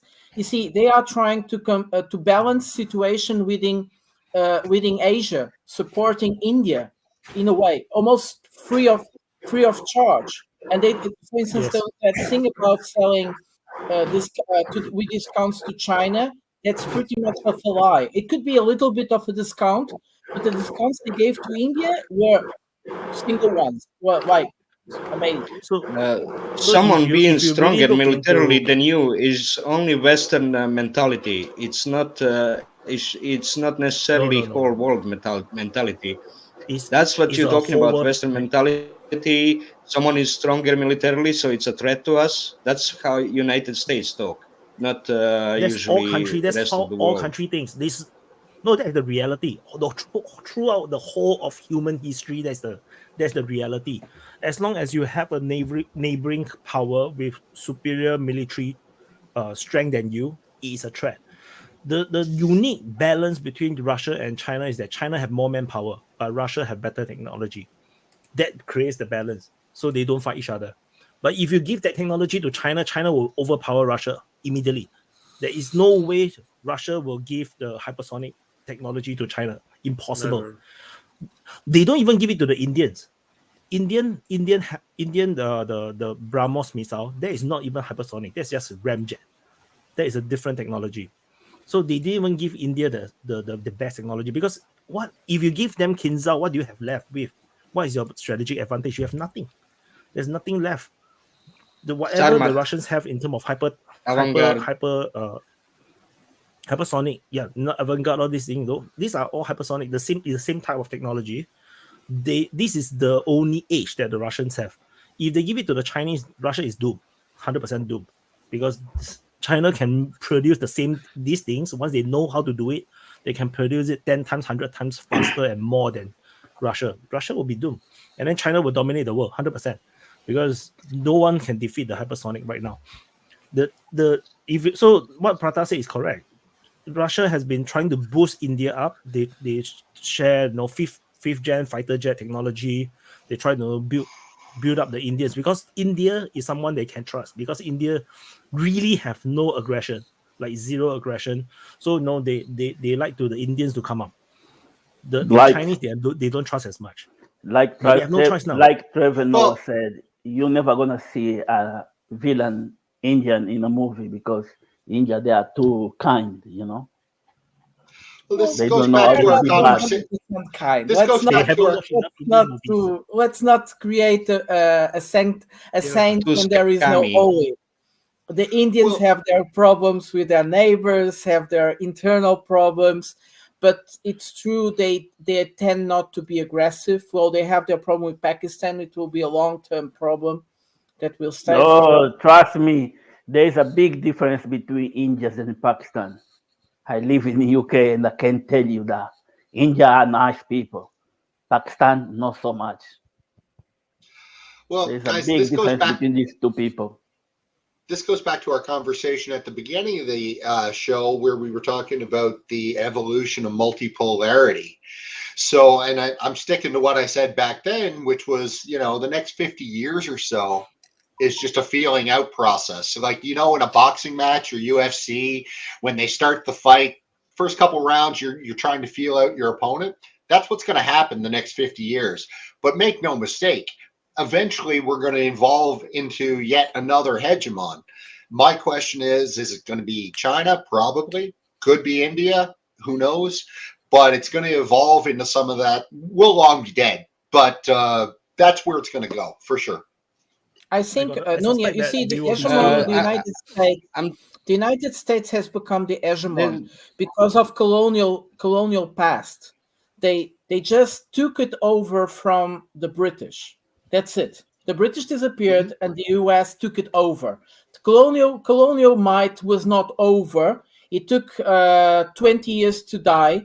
It was in the 60s that colonial history really started to die. So the US started picking it up. If that wasn't that story, the US would have never become hegemon. And even during the colonial times, and this is because China was destroyed by the Second World War. I think there is no, you see, the problem is that some people in the world decided to create this idea they are superior to others. Human beings can be intelligent all over the planet. Well, I wouldn't say everybody, but most of human beings all over in all continents can be as intelligent. So they can surpass their adversaries or can. Yeah, that was the biggest mistake of Europeans when they started portraying Russians as stupid, and they lost the war. It's obviously this is their biggest mistake. They didn't start. They did it for hundreds of years. Russians Doing are that. not able to create ideas or to compensate to whatever aggression we will create to them. So the thing is the same. The Chinese can't become the hegemon because we have very intelligent people in Europe, we have very intelligent people in India, we have very intelligent people in Russia that will compensate whatever aggression there is. The fact that the US could have become an hegemon had just to do with the Second World War. It was an opportunity, and I don't think that opportunity, unless we have a Third World War, will repeat itself again if we get rid of it. I hope you're right. I hope you're right, but my view on it is just the human experience. What's so wrong about talking multipolarity? If I may. It's completely wrong to talk about multipolarity. There's no single country that can compete with United States. Still, today and next 30 years. It still cannot compete militarily, economically with United States. That's not true. You cannot have multipolarity. This is just propaganda. This is just bipolarity. Okay, just a second. The United States is done, my friend. You can have only bipolarity. Nah, they're done. I go to the United States all the time. China, they're done. Competing let you United States. That's only option for next 30 years. Okay, next 30 years, if the United States keep on going on this trajectory of weakening itself, losing the power, that's only option. Still, it's overwhelmingly powerful over any single country, over the Russia, over the China by itself. Only Russia and China together can compete against the United States. And every other country ask for cover for the love of God. That's the only way you can think about it. It's bipolar world. Every other country has to ask for protection from those two countries or United States. That's why the bipolar, two poles. Not every region. Nobody's listening to the United States anymore. Africa Union. There's no power. No country has. Nobody's listening to the U.S. anymore. Not a soul. Civilization is much older than our moment in history. civilization is much older than our moment in history. Bipolarism, like we saw during the Cold War, it's a small little moment within the history of mankind. It happened for once in thousands of years of existence of mankind. It was so because I don't the other see... side of the world was not known. Europe didn't know much was, about China and its own hegemony in Asia. Yeah, so we didn't consider it as bipolar because Europe is by itself. Asia Roman and Empire India by has itself. Asia and Europe have been in contact for thousands of years now. For some climateric situation in the 1300s, it stopped, and then the Portuguese can turn Africa and connected the world again. But we have been in contact for many of thousands of years, and we'll keep being in contact. That's not the point. Bipolarism is a production of the Second World War. It's unique. It happened. The time, the construct of the Second World War is over. We see now the Security Council doesn't work anymore. It's the relic of the Second World War. Times are over. So we have to create a new world where it's more compensated. We had bipolar. I don't see China being able. I think if we talk with our Chinese friends, and I think Wade will kind of confirm or not confirm. He has to answer now. I don't see China ever be a hegemon. I find it very difficult. They are too concentrated in within themselves. Go on, Wade. I hope you're right. I hope so. Wait. So I want to share. So my opinion on multipolar world is actually more violent. Once you go into a multipolar world, what will happen is that you will be depending, so-called, protection from China and Russia. But look how Russia protects Armenia. They don't. You look how China protects Myanmar. They don't. They don't protect anyone. They just let you do whatever you want. That is the multipolar world.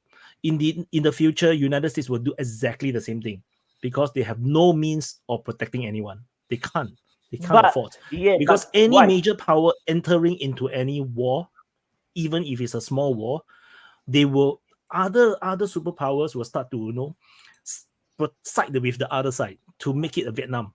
And that's exactly what happened during the bipolar war between USSR and NATO. Anytime a war starts, you will see that both sides will take sides and then they will drag each other down the sink. In the multipolar world, it's the same thing. If you look back in history is there cannot be a hegemony or there cannot be a bipolar world because in terms of travel, it's not possible to go around globally until the colonial era.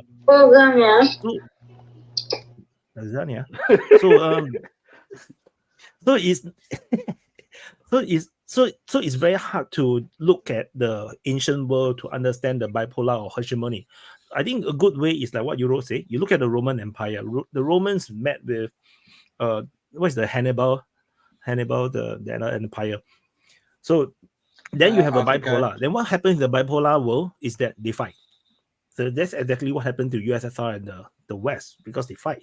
Just that they don't dare to fight because of nuclear weapon. So they use proxy war. So it becomes more violent. Most of history, if you look at, be it in the East where you have China, all the different kingdoms and empires within China and the barbarians in the North, so the nomadic people, it's always fighting. Once you have made a lot of major powers all around the place, multipolar, they fight. They just keep fighting. And in Europe, it's the same. When you have a lot of power centers, they fight. So my worry is that it will become a more dangerous place. That's my worry. The world is dangerous because of the United States. For now. No, he always been. Look how many wars. Look how many wars they've been involved.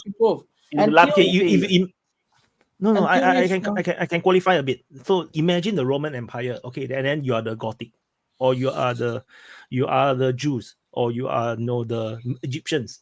You think that the Roman Empire is evil. Everywhere they go, they start war. Vaz, I'll let Vaz go into any art museum What in did the Europe. Romans ever do? They're not all holding hands. They're all stabbing each other to death.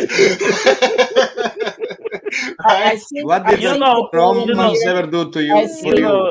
The thing we just witnessed this week, Vladimir Putin in Middle East or in the Arab world. This is a message for United States. We don't care about you anymore. You see the way they receive Vladimir Putin. It's like the king of Arabia. Everyone was like, what the fuck? These people were supposed to be isolated. What the fuck they doing? Yeah. They send a message to United States. We don't give a fuck about you anymore. So fuck off. Famous Monty Python sketch. What did Romans ever do for us? I have to say something like this. The problem is that United States have destroyed the system they created. They vitiated it. It's what it is, and people don't want it anymore. And it's more than clear that most of the world don't want the unipolar world anymore. They want something different. In that process, until they find a balancing, be it the post-Napoleon, be it the Second World War, being the UN, whatever, they will fight. Yes. So I agree with Wade. The multipolar world doesn't look very, very peaceful. But they will fight. But if the process goes without a major war, when the US accepts that we need a new governance, perhaps we'll find a new architecture of peace in Europe where it's more balanced. It's not so extremely violent, but it will be for a while.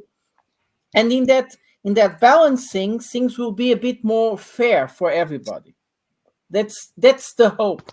We all should agree. But there is no way that the unipolar world is going to stay longer. No, it's over. People are fed up of it. They want to get away of it, and that's it. That's nothing to do. What we can hope is that the process until there is some balance is not too violent.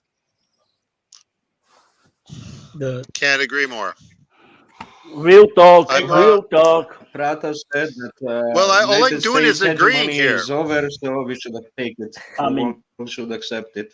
Yeah, go ahead, Craig. I'm impressed. I'm just agreeing with you guys. I mean, going through the list, I mean, Vaz is right. They've lost Africa and they're losing Arabia, right? So that's pretty clear. That's a big loss, Africa. I'm agreeing with Prada. The world has understood that rules-based order means the U.S. rules over you. It puts bases near you. It orders you around. Rules-based order. They figured it out. It's over. Done. World isn't putting up with that anymore. I also agree with Wyatt that Asia doesn't look at itself in some kind of pro-anti-West way. It's probably more kind of commercial, like who's giving us the best deal. And I also agree with Wyatt that there is some risk of serious violence as the world rebalances. But we had a test run. We had Trump, right? America was defaulting on leading the world while Trump was the president. He clearly couldn't lead shit. Couldn't lead itself out of a paper bag. And the world actually was fine. The U.S. didn't start any new wars. And the world didn't fall apart, and the diplomatic corps kind of routed around him, and it was fine. The problems came when Biden came back and said the U.S. is ready to lead again. Well, nobody wanted the U.S. to lead again, and nobody ever will. It's over. So they can accept that or not, but if they don't, the kinds of military technologies that are in the labs now are not things you want visited on yourself. Not with present knowledge of genetic and biological engineering. You do not want a serious war with the WMDs that can exist with what we know today. Aircraft carriers are toys. That's kiddie stuff. Fighter planes, toys, kiddie stuff.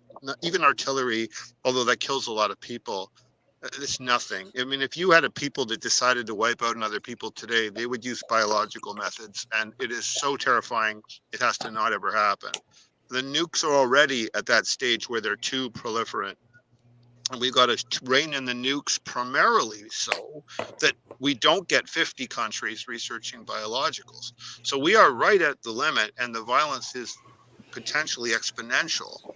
And the only solution is what Prada says. The United States has to come to the acceptance that the unipolar world is over, has to cease escalating technological warfare by doing things like gain-of-function experiments on possibly weaponizable viruses. And, you know, to be optimistic about this, I think China is kind of looking at this almost exactly the right way. They're very measuredly looking at like 5 major trade routes they have. The North Pacific out past Japan, South Korea, the South Pacific out past like Philippines, Indonesia, the Malacca Straits or Kra Canal or Myanmar. They can use any of those 3 ways to get to the Indian Ocean. And then the northern route out through Russia, through the Siberian River, something Prada did a great analysis of a while back. And the famous Belt and Road Initiative across land through the stands to the Caspian Sea, where they meet the Russian INTSC at the Caspian, on the South Caspian Sea. So they've got a bunch of ways out. And I think if you've got a trade partner on the other end who wants what you're sending, who wants to sell you things, it's very hard for the U.S. to interfere. If you're selling stuff to South Korea, then they're going to get to a South Korean port. And from then on, you're interfering with South Korea's trade to U.S. or Canada.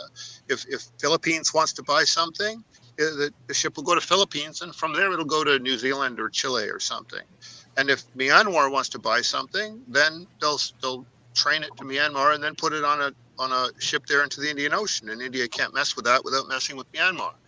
And it's just going to be like that. And Iran is pivotal because that's where the Russian and the Chinese trade networks meet. So I heard Glenn Beck today. This is just wrapping this thought.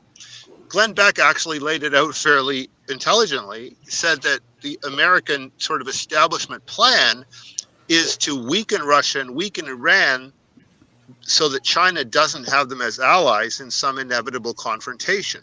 But we're already past that. China knows that if Russia falls, it will have Americans in Kamchatka. It will have Americans, you know, in all of the stands. It won't let Russia fall. And it also won't let Iran fall, because they know that if that were to happen, they could never have that crossroads on the Caspian. The Caspian would be full of Americans. So it's not possible. Iran and China and Russia will both be backed up to the hilt by China just because they have to geopolitically, which means Israel is really, really screwed.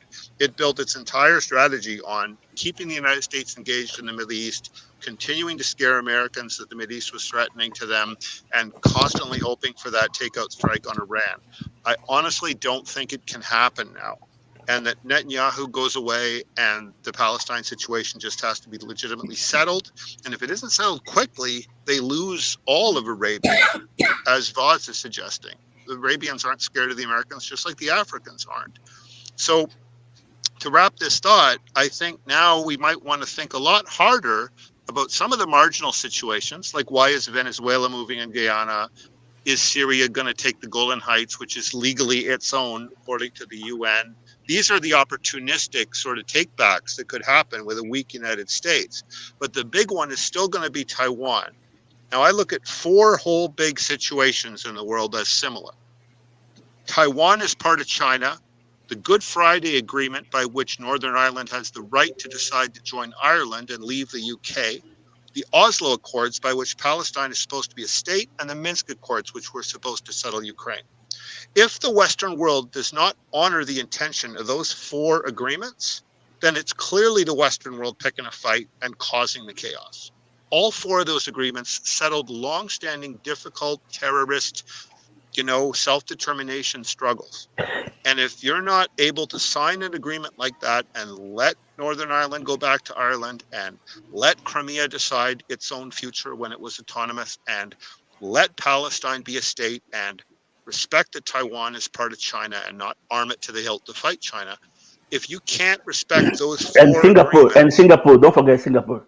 Well, Singapore is, I don't know as much about it, obviously, as many people here. But Singapore's determination is its own to make. But seriously, it's not going to let itself be stupidly trapped in a proxy situation.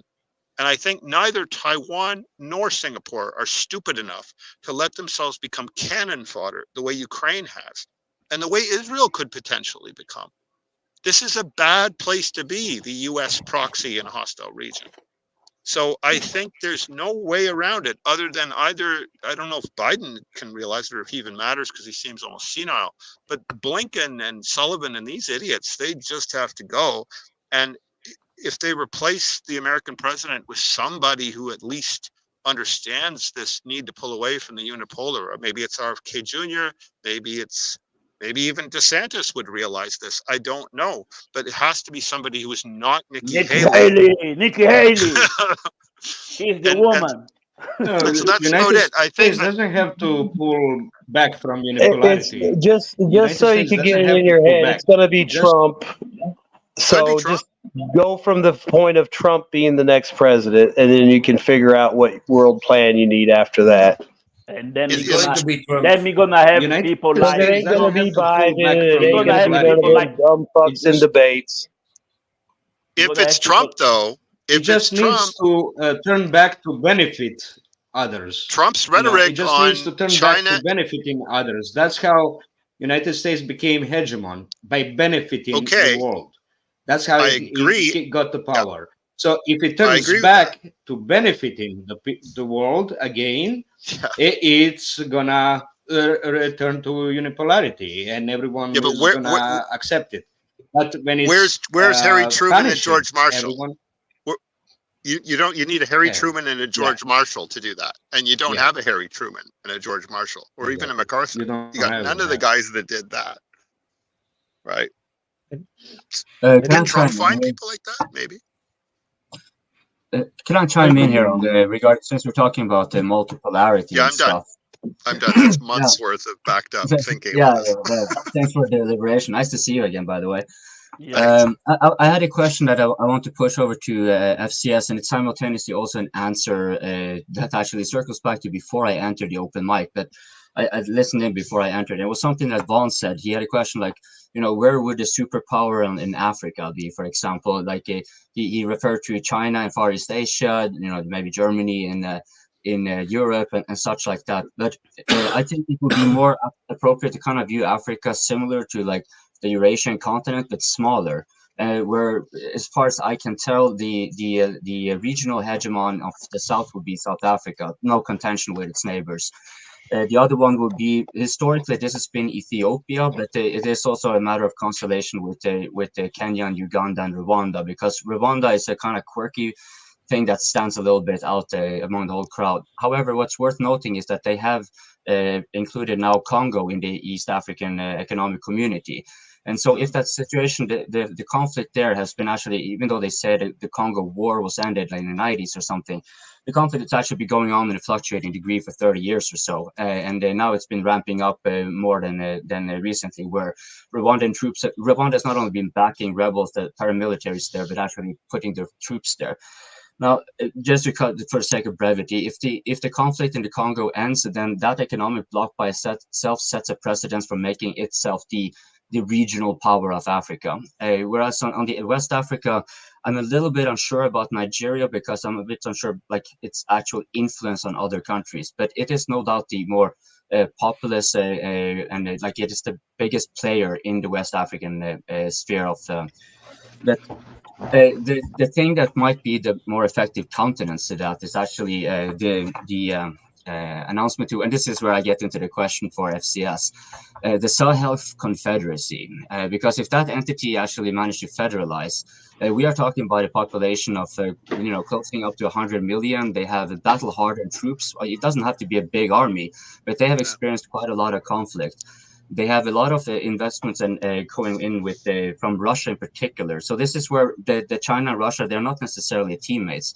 My observations from the little I have managed to go, and this is by far exhausted, but usually it's more like when Russia and China actually start engaging, then the West simply doesn't, the Western corporation, they simply don't care, because they usually operate with the profit margins and regular, whereas the Russian corporations, they're often state-owned, that they are willing to expend financial capital for political gains. And here comes in like also, there's a lot of development going in with the uranium power plant coming into play. And, I think a tug of war with Russia and China on this, who would have most favor in the Sahel Confederacy is is actually quite likely. Not a war. I think it's going to be more like an economic tug. But yeah, Momieni, they have also announced that they have plans to federate after the Confederacy. And by the way, people, Confederacy, there's no such thing as a Confederacy in modern terms. The last one was quite a while ago. And so this Sahelian Confederacy is actually a unique geopolitical entity. Okay, my ramble over. Thank you for having me. Is Algeria part of that? Just No, one Mali, quick, Burkina Faso, and Niger. one quick thing.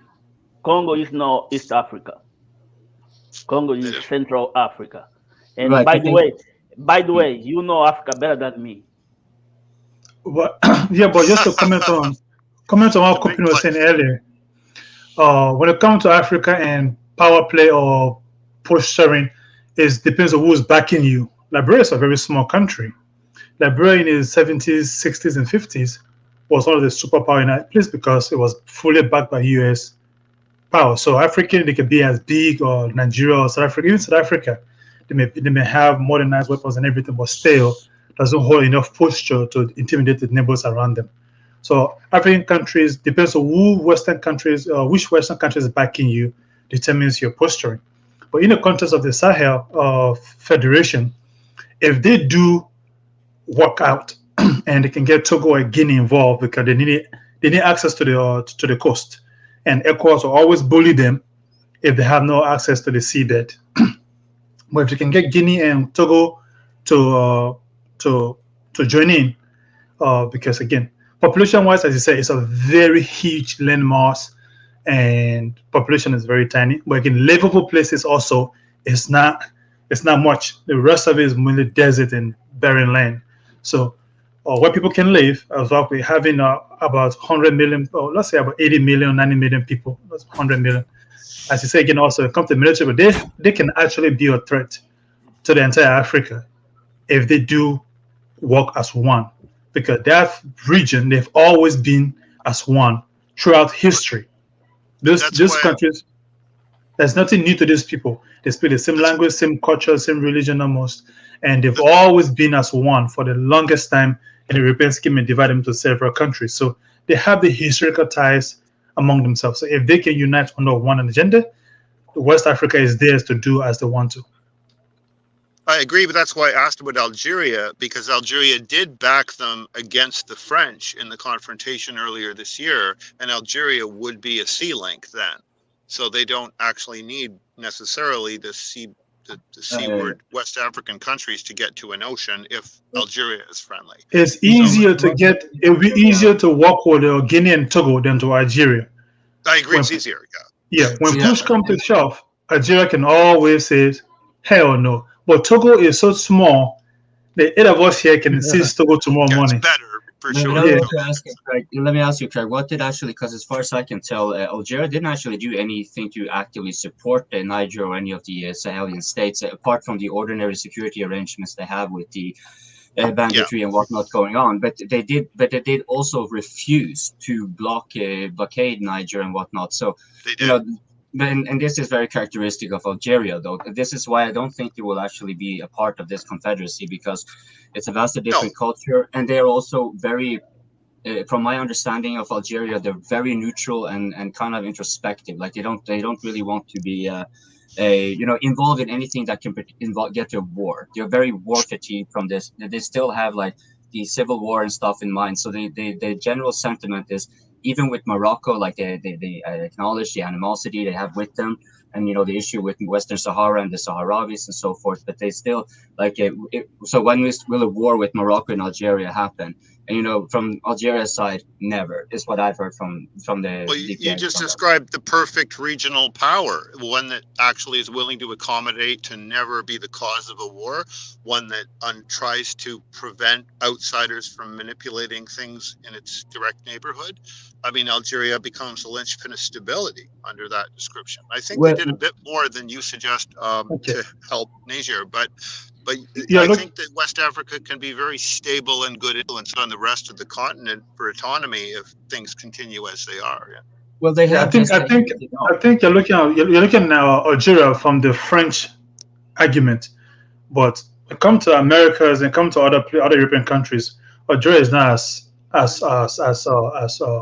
don't mess around kind of kind of place. When it comes to the French, Algeria will always say no to the French.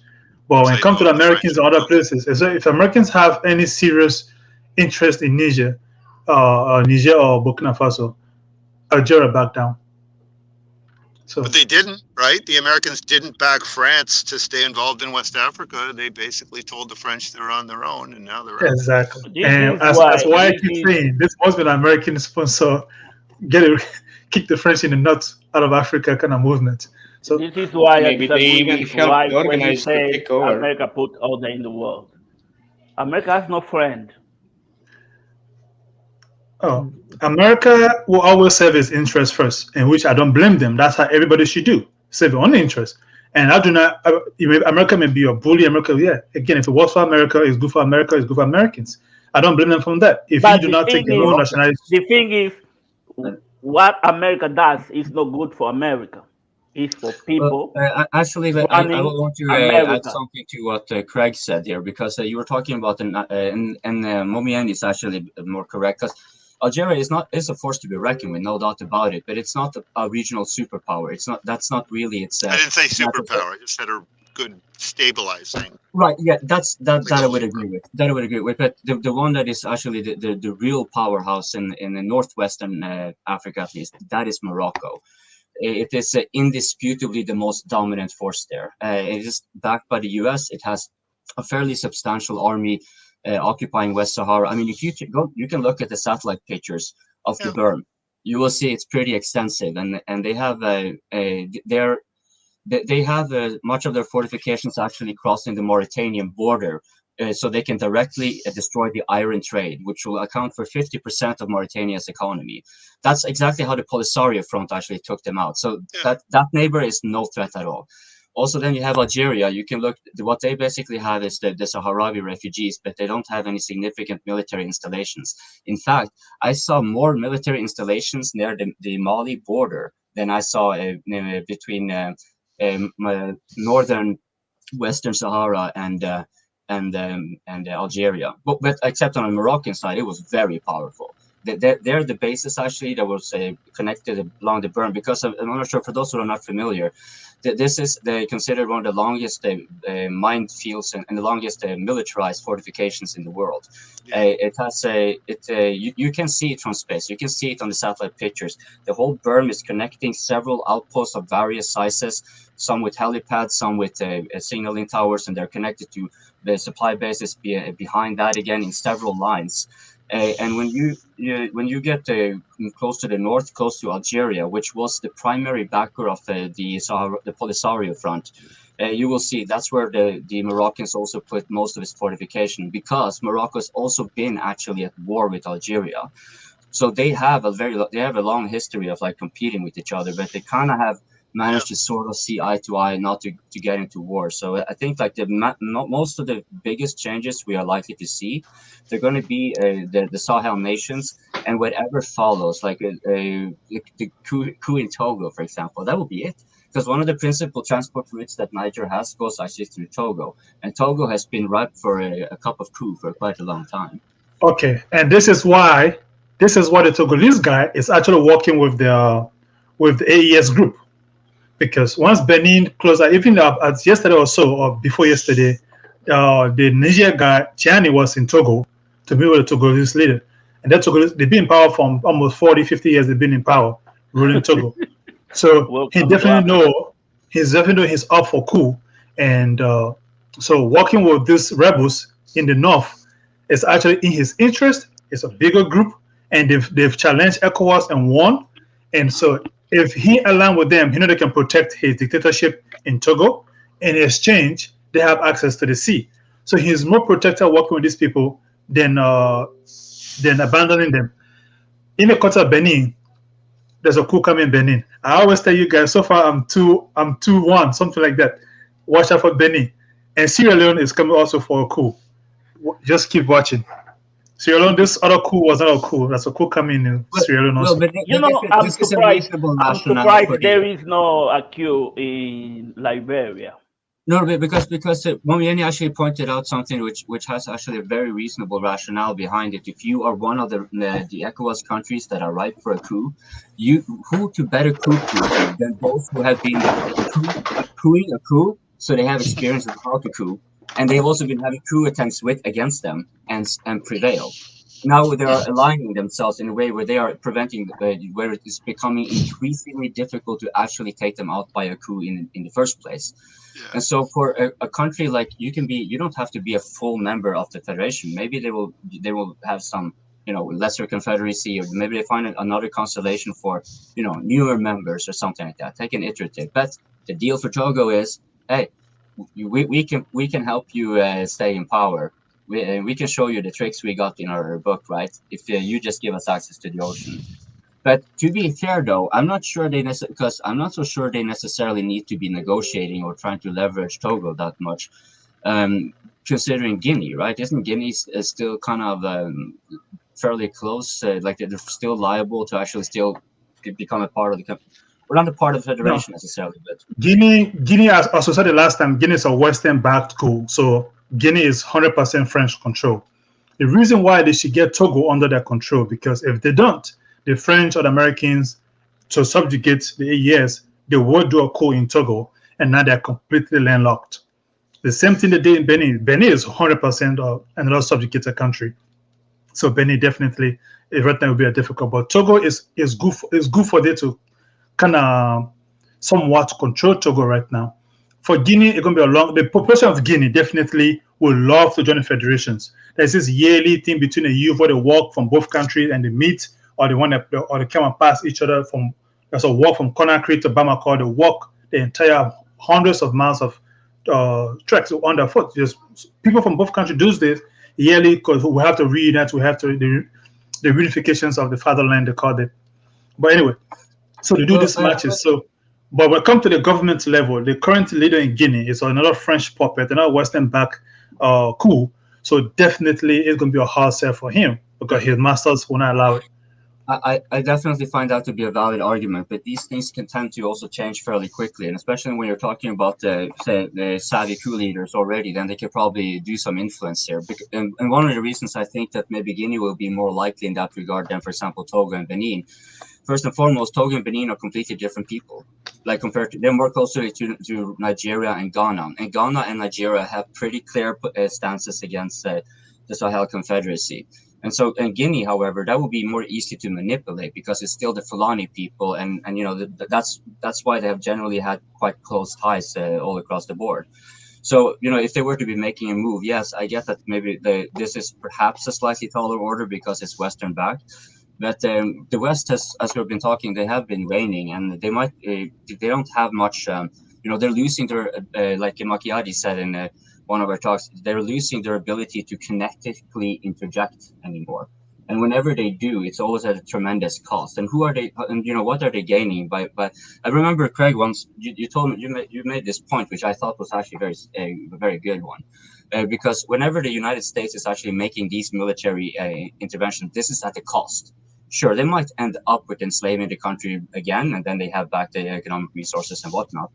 However, for China, this never changes, really. For example, or Russia, for that matter, is also getting more increasingly involved, especially in the Sahel Confederacy. So whenever this is not necessarily incurring a big loss for them, whenever the United States feel compelled to kind of like retain its way of domineering. And so, I think, I guess there was one commenter here who commented back when I asked regarding why the U.S. would not be actually building up its military production capacity, and he said it was because they did not have the sufficient trust between the political and the financial and the industrial class and military and so forth to actually invest and commit in the long run. And so I'm wondering, is the U.S. really in such an inertia that they really cannot, even if they kind of see like they need to adapt their strategy? Are they internally in such an inertia that they are like? Can anyone? Yes, I think they are. I think my view of it is this: the United States and Africa are both, in some degree, or North America and Africa maybe, are trapped on either pole of a 20th century kind of problem. which is resource scarcity driving industrial and productivity and the things that keep your population happy.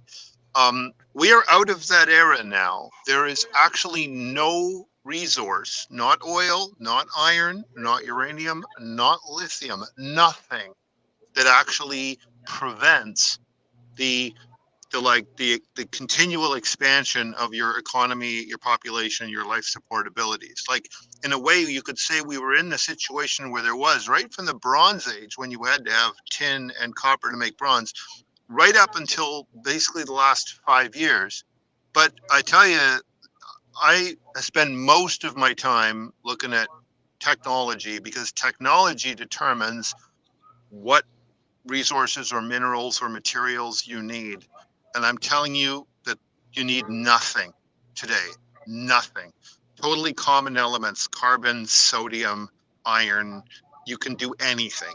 I mean, there's a battery plant coming online in China right now, 30 gigawatt hours a year of batteries, sodium ion. They're made out of salt, 6 kilograms per kilowatt. And by next year, 5 and then 4. Nobody needs lithium for anything. Nobody needs uranium. Wave power and wind power, much cheaper than nuclear. There are no resources it's worth fighting a war for. But the United States built an entire machine to control the flow of resources, and Africa is totally organized as a bunch of people who basically, with colonial sponsorship, to grab and sit on resources. So both of those forms of organizing are totally obsolete. And the Americans probably partly realize it and have abandoned trying to control South America. I think they've abandoned trying to control Africa. But you still have a legacy in places like Africa where, you know, the power structures still expect to get outside backing if they can only control the resource. And I think that is no longer guaranteed.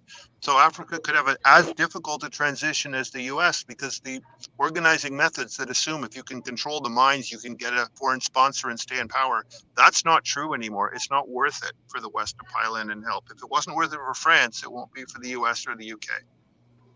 Well, I was thinking, like, for one easy thing that's from top of my head seems like, I mean, a very low-hanging fruit would basically be what the U.S. tends to do when it comes to money printing and so forth, except what it does with it, because it still has the reserve currency position, and it still has a fair amount of power simply by being on top of all those institutions, especially in Africa when it comes to the IMF and the World Bank. It has and also the WHO and all that. It really has quite a extensive grip that you know, even we think about it here in the West. All the with the globalist institutions in Africa, it's actually a whole different level. So the US could, you know, having all these instruments of power at its control on the continent, it could actually, rather than trying to keep pushing and negating and trying to maintain it and calling it in the way that it the obsolete manner, so to speak, just to keep it for sake of brevity, it could also just twist it over to say, well, you know what, we noticed that you guys need to have these kind of manufacturing capacity, right, to replace China. Right, it could choose to make that strategy. You know what? We need to, if we're actually going to get out of China, we need to have a low-paying labor market, just like the one we had with China before. We can go in for developing Africa in that regard, and we can own their factories. We can do exactly the same as we did with the mines, but we can get most of the revenue from the factories, and in addition to having cheap export. And you know, that could be a strategy they could choose to employ, which, you know, seems like a very logical you know, next step. But they seem to have been very, very slow at initiating something like that. And now you see China and Russia, they can definitely do exactly the same. They seem to be actually more prone to that, because they already have, like Russia in particular, already has the resources it needs. And China is facing a demographic crisis where its industrial capacity may actually need to be offloaded, and it can do so by still using private property mechanisms and stuff that are still very much favorable on the African continent. And thus, you know, this is the way they can move in. Now, if this they is know how they to do that. They know how to do that. I would argue they did do exactly that with countries like Guatemala, or to some degree Turkey and Pakistan, and Malaysia. Like, there's a bunch of countries where they pretty much employed more or less that strategy of, let's help them become integrated into the industrial machinery of the world, and so then they will want to be on our side. But you hit the crux of it when you said the U.S. is used to controlling institutions like the IMF and the WTO, and Africa has been controlled by those institutions. And so that leverage is there, but will they use it for the benefit of Africa and say, this is for your own good?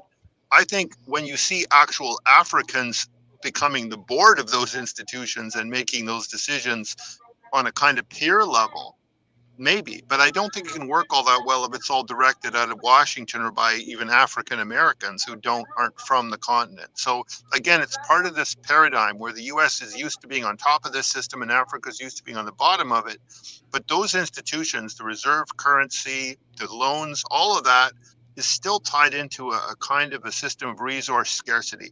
I would say the US's only power come now from being able to project force anywhere in the world and intercept sea trade anywhere in the world. And if it turns out they can't do that, they don't really have a lot of power through these financial or strictly paper-based institutions. So it's possible what you're suggesting, it has happened, but I think you would need a consortium of Africans to come to the US and say, these are the terms of your engagement on our continent. Either you accept them or we go to China and Russia and get a different deal. And I think if all those powers, instead of approaching as colonizers and controllers, were to come in as bidders, and say, here's the deal you can get. And Russia does that, and India does that, and China does that, and Europe does that, and America does that. That's great for Africa, but it has to have kind of agency, and you have to be sure that one group of African countries won't sell out the other and let a military base go in to harass the other. So it requires some African unity even to get to the ask. So it's possible, but you got to see a lot more political maturity in Africa for it to happen. And I don't mean to slight the Africans I'll defer to you. One important point that you touched upon is why United States was benefiting the world before in 50s, 60s, 70s, is because it had a competition in the form of the Soviet Union and the communist ideology that was competing. So that's why now, in the next few years, 10 or decades, seeing the unity of China and Russia competing with alternative, it can actually trigger the United States to come back to terms of the and seeing the danger of competitor, and finally start to offer the benefits and create development of the African and help the developments have to actually organize. It's too late. Just as they were saying previously, that we're not allowed to talk about communism it's here. too late now. Okay. Just to comment on Craig, necessary to happen, but it could. Resentment. So that could turn. Just what Craig said earlier. Hold on. Resentment is too big. Hold on, brother. So what Craig said earlier, it's easier for America to get what they want from Africa this way it is right now than trying to, say, develop Africa or any other way. So if I was America, I'd take the easy route. The easy route is to have a puppet government and give you what you want when you want it. So in the context of trying to the Russia and China movement and this whole BRICS thing, if you look, if Russia can get some form of control over this Sahel Federation, not control, but be one of the favorable partners in this Sahel Federation thing, he can basically control the entire West Africa. Because Nigeria may be a puppet for the West, but Nigeria only survive if it doesn't have somebody else not threatening. And if the that federation works, they can literally be the power or overthrow almost everybody in those regions. And so far, the core member of this federation, they want nothing to do with the West. If they survive, if only they survive, the other people just fall in line easily. And so when it comes to they cut also this American building factories and things in Africa, it doesn't. That's a long process. It does not work for America's interest. It doesn't work for West interest. It's too expensive. It's too risky for them, because in the long run, a West stable developed Guinea will tell the French, get the fuck out. Or West stable developed Senegal or Western any country in Africa will tell the West, get the fuck away from us. And they cannot afford that. Or very destabilized or very chaotic countries will benefit them the most. And if I was them, I would take the route of instabilities and chaos. But to comment on what somebody said earlier, in the 50s and 60s, the reason why Africa developed because there was no, as I said, they were competing with the Soviet Union and the Chinese, so there was no, so they didn't have, so there was a lot of coup happening to see who can control what. Then when the Soviet Union basically disappeared, they had no competition. They had some puppet government that stays in 20, 30 years. There was no coup happening. Now we are back to the 50s and 60s again, where the Soviet Union again wants interest, and we're going to have these coups going on for a very long time. But to segue to Vol's questions about Liberia coup, the reason Liberia did not have a coup because America basically dictates what happens in Liberia, and Liberia did not want this guy. Liberia did not want this guy. Let's not forget that the end This of is the why. Soviet This is why Union I ask you that. brought You know, to Africa, this is why I ask you that. like Vosh many times explained, the end of the Soviet Union in Africa brought misery to many countries, especially the ones supporting the Soviet Union. Then they were targeted with all kind of bad deeds they could do to those countries. Angola is one of Angola and Mozambique actually were both extremely targeted for before working in close ties with China and the Soviet Union. So it's not that the unipolar world brought something good to Africa because there were less coups. There were civil wars everywhere. But what I would like to say about Africa is that they don't need a hegemon. What the Africans need is the freedom, the competition for people to come and offer deals, and they pick up the better deal. They don't need an hegemon to tell them that's my deal, you have to accept it. They need to. The other thing that I would like to say, if we look at the millions we talked about today, the millions that Ukrainian received and Ukrainian need, if we invest that money in the poorest countries in Africa, Caribbean, South America, these countries will live much better. We will solve the problem of the migration. Africa have received tens of billions of dollars. What have you changed? You haven't changed anything. Supposedly on record, they were never serious about the money never went to Africa. You know, we don't need the money. What we need is a fair deal. Like example, like Guinea, right? Iran was going to give 100 buses, transportation buses, and America told the Guinean government, if you accept those buses, we will sanction you. And the Guinean government refused to accept the buses, and the American government didn't give nothing to the Guinean in return. So that's the puppetry I'm talking about. I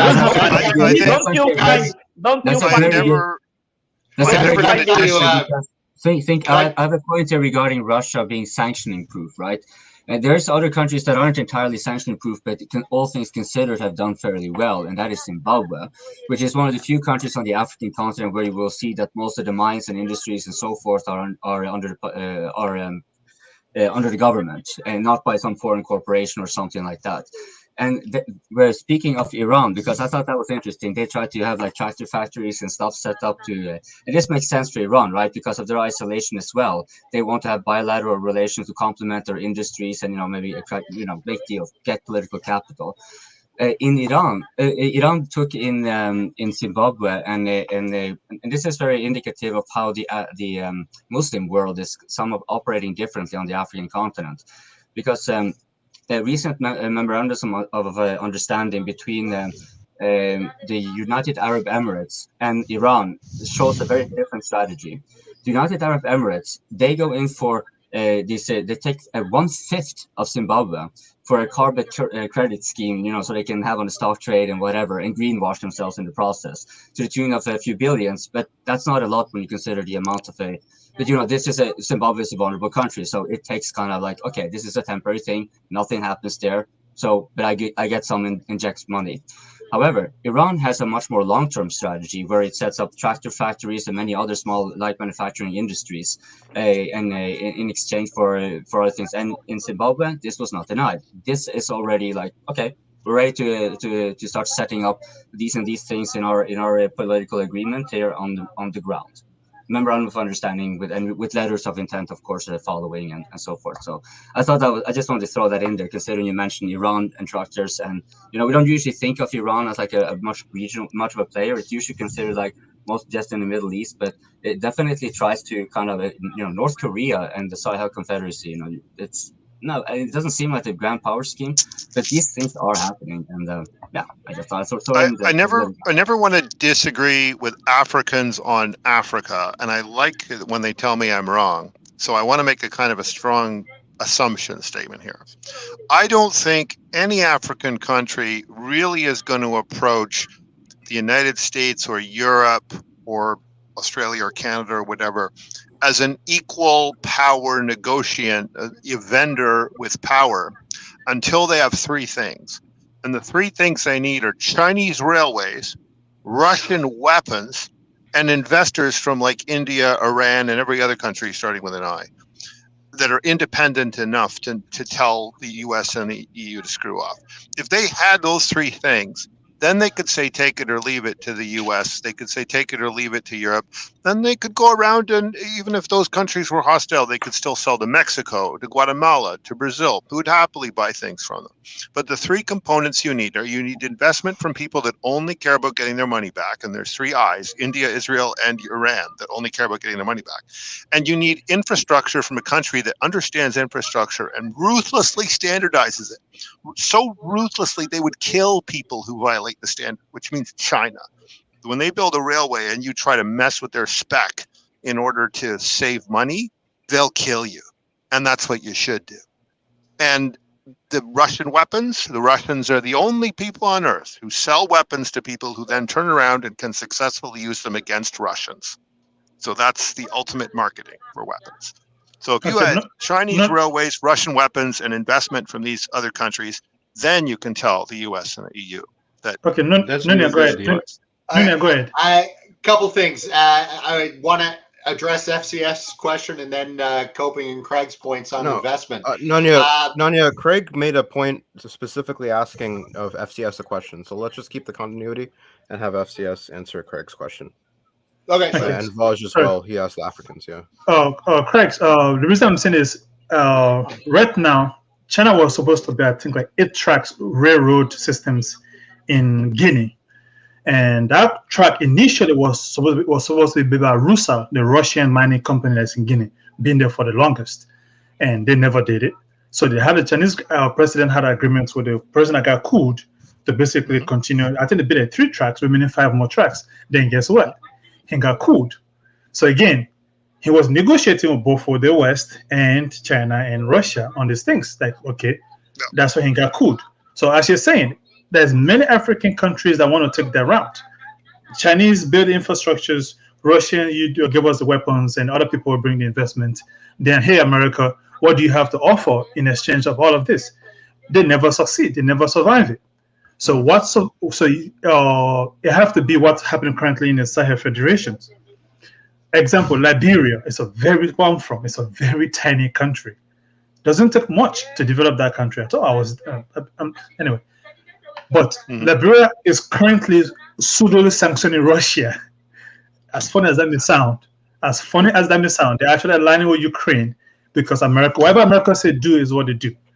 But right now, a few years ago, one of their finance minister and the president were in China for some summit, and they came back with some very lucrative deal. Okay, this is not 100% fact, but this is what I picked up from somebody close to that information. Is he lying to me? I don't want to believe. I really trust him not to believe it's true. China was supposed to. There's currently 1 railway track in the entire Liberia going to the mines, the bond mines. Yeah. So they were trying to expand that railway track to the other counties because some of these infrastructures will be very expensive for road, then will be cheaper for rail. So they're trying to expand this rail. That's the deal they got from China. But the moment they get that deal, when they came back from that deal, all of a sudden, the immediate governmental officials get sanctioned by the U.S. government. Right. And this election, all of a sudden, the guy that was very popular in the country, he lost the election. He lost the election with a point something put margin. But anyway, we know that election was compromised and the U.S. government had their way. So what you're saying is definitely is a workable thing, but you have to have something in place to protect that. And that's what the Sahel Federation, I think, is able to do. Yeah. They have the Russian military presence to protect those things. Then you can negotiate with the West. But if you don't have somebody to protect the administrations, the West will always come and sack them. And that's the So problem.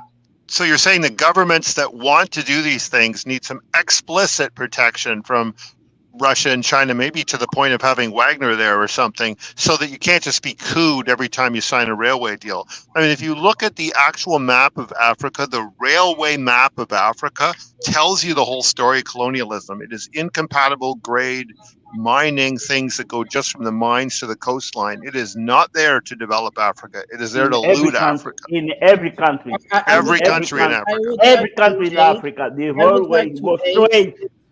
I would Straight. like to add that this dichotomy between the West and the East in Africa is bullshit. So, for instance, I would like to give an example. The Portuguese are building a new railway tracks in Nigeria, but all the machinery is coming from China. All machinery, new, everything from China. The West and the East can work together if they want, really, to help someone. They can. They don't need to be enemies. This is a bullshit. This is a narrative of stupidity. There is a good guy West, and the good guy West is Portugal, Ireland, Spain, and have I missed any? Oh, Craig, hold on, okay. What Prada has mentioned is this, yeah? The IMF loan. Hungary. I mean, honestly, what the fuck is Portugal and Spain gonna do? Prada, well, what you're saying is this. If Nigeria take a loan from the IMF to build a railway station, it's possible part of that loan came from Portugal. So Portugal have to send engineers, Chinese have to provide the materials. So that's the problem with IMF loan. So they take this loan for some project here in Africa, but the people that service those support industry, they pay 10 times more work than they can do the local contractors to build these things. So that's a problem. So they may be there building this track, but for that same amount of money, if they had left Africans to find their own people to service these tracks, it could be 10 times more. That same amount of money could give you 10 times more than what you can get hiring European companies to come and do the same thing you can do locally. So that's the problem with this loan. So those are. Yeah, excellent. Because I just want to add a little bit of the spin-off effect when it comes to like these, like you mentioned, for example, Portugal and whatnot. Where you have Sweden, you have Norway as well. They're also involved in the continent. For example, you have, where you have, for example, Endeavour Mining and many others. You will find various other smaller countries specializing in special toolings and mining equipment and draining and what have you. So you have, for example, a Swedish mining equipment company situated in some of the mines in Burkina Faso and Mali, I think it was, and also in the Congo, which was, this was such a surprise to me. It's not very significant, but it's indicative. It's telling of like when you have the biggest corporations coming in, they will usually have, if not subsidiaries, they would have affiliated partners coming in to do the specialized tasks that they themselves do not involve in. And here you get suddenly so many nations involved that this is one of the reasons it's quite entangled. So I just want to throw that in as an. I give you a throw in another country that matters, and I'm not going to claim they're one of the good guys. Nunya had actually held a finger for quite a while, and he was actually one of the. Go ahead, Nunya. Oh, I was just commenting on your discussion here. FCS, on your point of where does the money go and all that, I think we all know. I'll share an anecdote with you, a personal one. About 15, 20 years ago, I was in Kenya, and we were on this road outside of Nairobi, and they got the World Bank signs up everywhere. This road is built by the World Bank, and half the budget was spent on these signs, I'm sure of it, because the road was shit. I was like, we're on this, and they weren't potholes, they were craters, and the asphalt was already coming up. It was a complete mess. And I said to the guy, I said, how old is this road? He said, oh, it's barely 6 months. And I said, are you serious? And he said, yes. So that's where the money goes. But getting back to our point about investment and what we're talking about, another thing that we need to look at, and what we're seeing here, when Putin and Xi met back in February and they had that famous meeting, one of the things that came out of that, and one of the things that they kind of implied in that meeting is, we're changing, the world structure for the next 100 years. And we are going to enable people to come along with us on that. And what you're seeing with China and Russia, I absolutely believe that they will help support these countries, which is what you're already seeing in Burkina Faso, for example. As Craig mentioned, maybe, it's a Wagner thing, who knows? But we're going to see a lot more involvement in these nations than we have. So I think they're going to be a backstop for these African nations to help, prop them up while they negotiate these deals. Because another thing that we need to remember, we're already seeing a lot of investment in Africa. Quite frankly, we don't have anybody else where young people to build things anymore. Like outside of Africa, the demographics just aren't there. So I think you're going to see a ton of investment in Africa, if not just for that, the human capital. That's all I can mention a couple here, lesser players, but they are still very relevant. Saudi Arabia and India. So India actually has a fairly dominant position within the generic pharmaceutical market. And this has to do with some patenting changes that occurred in 2005, which, yes, there have been quite a lot of issues with them as well, but it has made for affordable medications that account for, I forgot the billion amount, but India is a big player there when it comes to the pharmaceutical, and they are a very valid, like they are a big threat actually to the ordinary Western big pharma that operate with their pricing system, right? And what was the other? Saudi Arabia. So Saudi Arabia actually has like a very multi-tier, multi-pronged approach. It goes with several more smaller investments, but it is definitely more or less across the whole of Africa. And these tend to be like still infrastructural, but they're not like in extractional projects. They are more of the developmental kind, where I suspect that it is what they want to do is a little bit what kind of we're alluding to here. The demographics of Africa is actually enabling for in industrialization in a manner that is conducive for the economies that have otherwise been kind of shaping themselves in a manner that it makes it a little bit difficult for them to, let's say, Saudi Arabia industrializing itself. It has extremely high wages, and it won't be competitive with anyone else, which is one of the main reasons it hasn't done so. But if it requires ownership and requires political capital on the African continent, where the demographics is going to be, whether you like the Africans or not is completely irrelevant. They can still do what you want for them, and they get happy because here they get actually something else and just some potholes on the road and some craters or whatnot, which I have seen when I've been in Ghana. It's like there's some roads that are so bad you really cannot, like some cars cannot drive there, just impossible. What do I see next to many of these roads? You have sandbags with the UNICEF or something like that on it. It's like, okay, well done. Yeah. Voz do Povo, go on. You wanted to say something. Yeah, I forgot what I want to say, but I've been waiting for 30 minutes, guys. Come on. But one thing, don't you find this really strange that the richest continent in the world, Africa, needs help from the poorest continent in the world, Europe, to survive? Okay, I disagree that Africa is the richest continent in the world. In Europe. Oh yes, it is. And so it has a lot of resources. That's very true. A lot of resources. That's great. But Africa does not have navigable rivers. Africa does not have accessible coastline. By that I mean, if you look at the elevation map of most of Africa, similar to India, actually, there's a sort of a small coastal strip on sea level of land, and then there's a big escarpment that goes up immediately, and then most of Africa is on these plateaus. Similar story as Brazil as well. Also, Africa has a lot of diseases and jungle diseases, right? Like the tsetse fly and everything. Hold on, just a minute. I'm starting to doubt this kind of disease, because Ebola. These disease, Ebola. And the monkeypox. They always come up with Ebola a new disease in Africa, and this disease always come to place they want to change. Hey, I'm talking about malaria. I'm talking about sickness. Archimedes had a good point. But Archimedes are some. The same thing, the same thing came. Asia has the same problem. I'll give an example not where really. Vosh is actually correct here.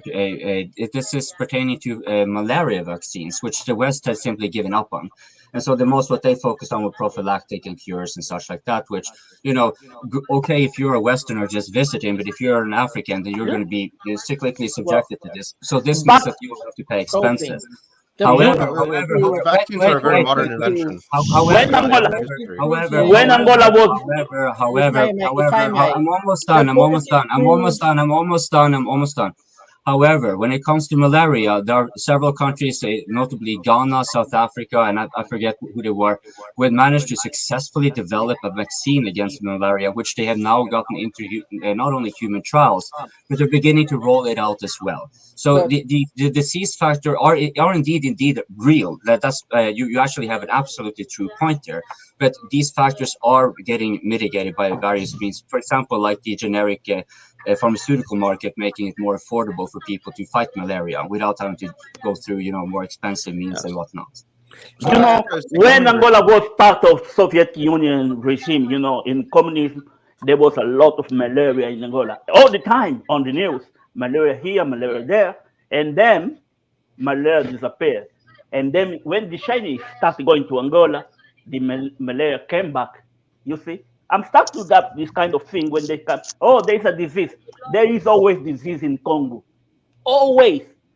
At the same time, Congo is the country with the most European military. And but for some reason, it's the most unstable places in Africa. Yeah. Why? Why? Okay. I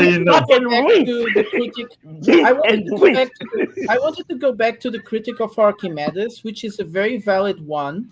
But the problem is that it is not so true. There are several rivers in Africa that are navigable, but they are not explored. We have the Congo, the Kwanzaa, several rivers in Africa which could be navigable.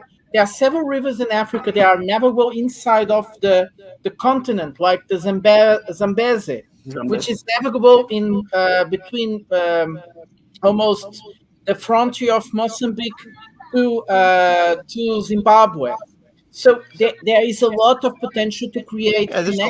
You can create them, right? I'm just saying that if you're talking about which country is the rich or which continent is the richest, No. I'm not discussing to you. I agree with what we said. I just said one of the problems in Africa. That's what I wanted to come at.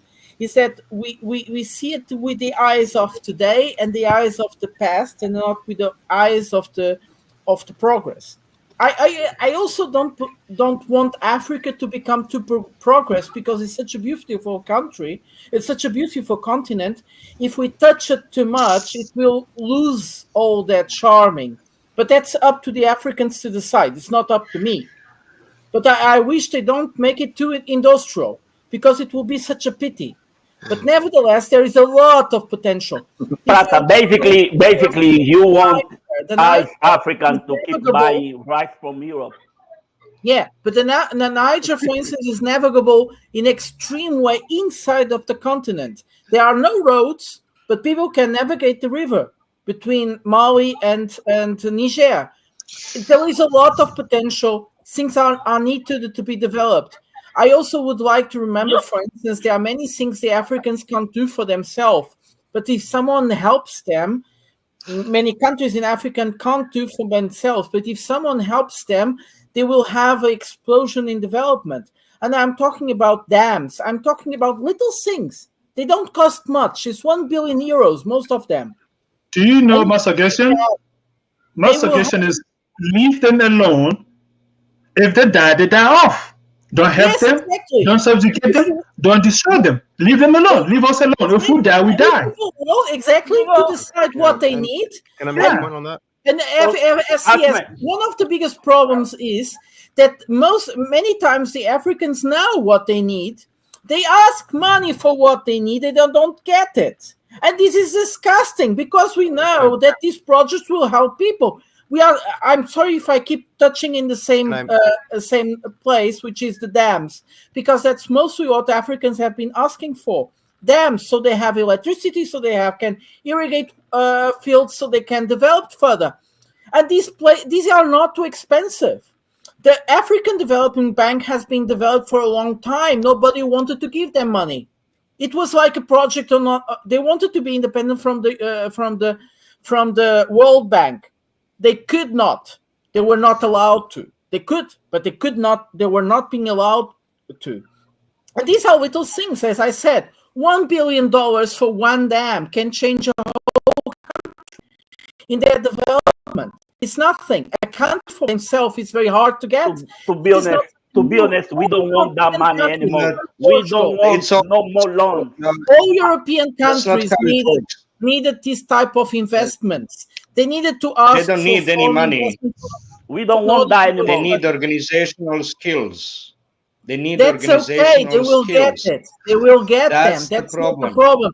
The That's Africans the need problem. to No. Yes, You're talking about getting the the Africans dollars. need to decide You're that what the talking about FCS getting is saying. dollars The Africans need to to get the decide for themselves technology what they need. to do And it. once they decide what they need, which they have already, in many cases, countries They know can what build they it need. themselves. And they ask for it. They But can those build it projects are themselves. never Why financed. they don't build What it is themselves? financed is bullshit. It's not really what they Why ask for. they don't And build this it is the point. themselves? And when African countries Building see now dams that so is much not a money big was invested in technology. the war in Ukraine, To answer Euro. was invested in the war in Ukraine, they could have invested not in a those huge projects they have been technology. waiting for 100 tens years of old. decades. We are talking Building about them projects in Africa is that have been 100 waiting year for old decades Shut up. to be Everybody just be invested quiet. on. Brother, hold on. European countries don't see What them the as hell? viable. Take turns. Even if the African countries say they are Small viable. country. And this is the disgusting thing about Brother, you're it. talking, keep I'm talking sorry bullshit. that It's you not don't gonna help. understand what I'm talking about. It's a I'm small country. I'm really sorry you don't Small understand. country That's like why our world like is so Yugoslavia bullshit. was building many dams. It's not Prata, a you are huge really leap in African. technology. It's all sorry? about You organizational are real skills. African. You don't answer need Euro. dollars. Okay, you don't need dollars to borrow to build it yourself.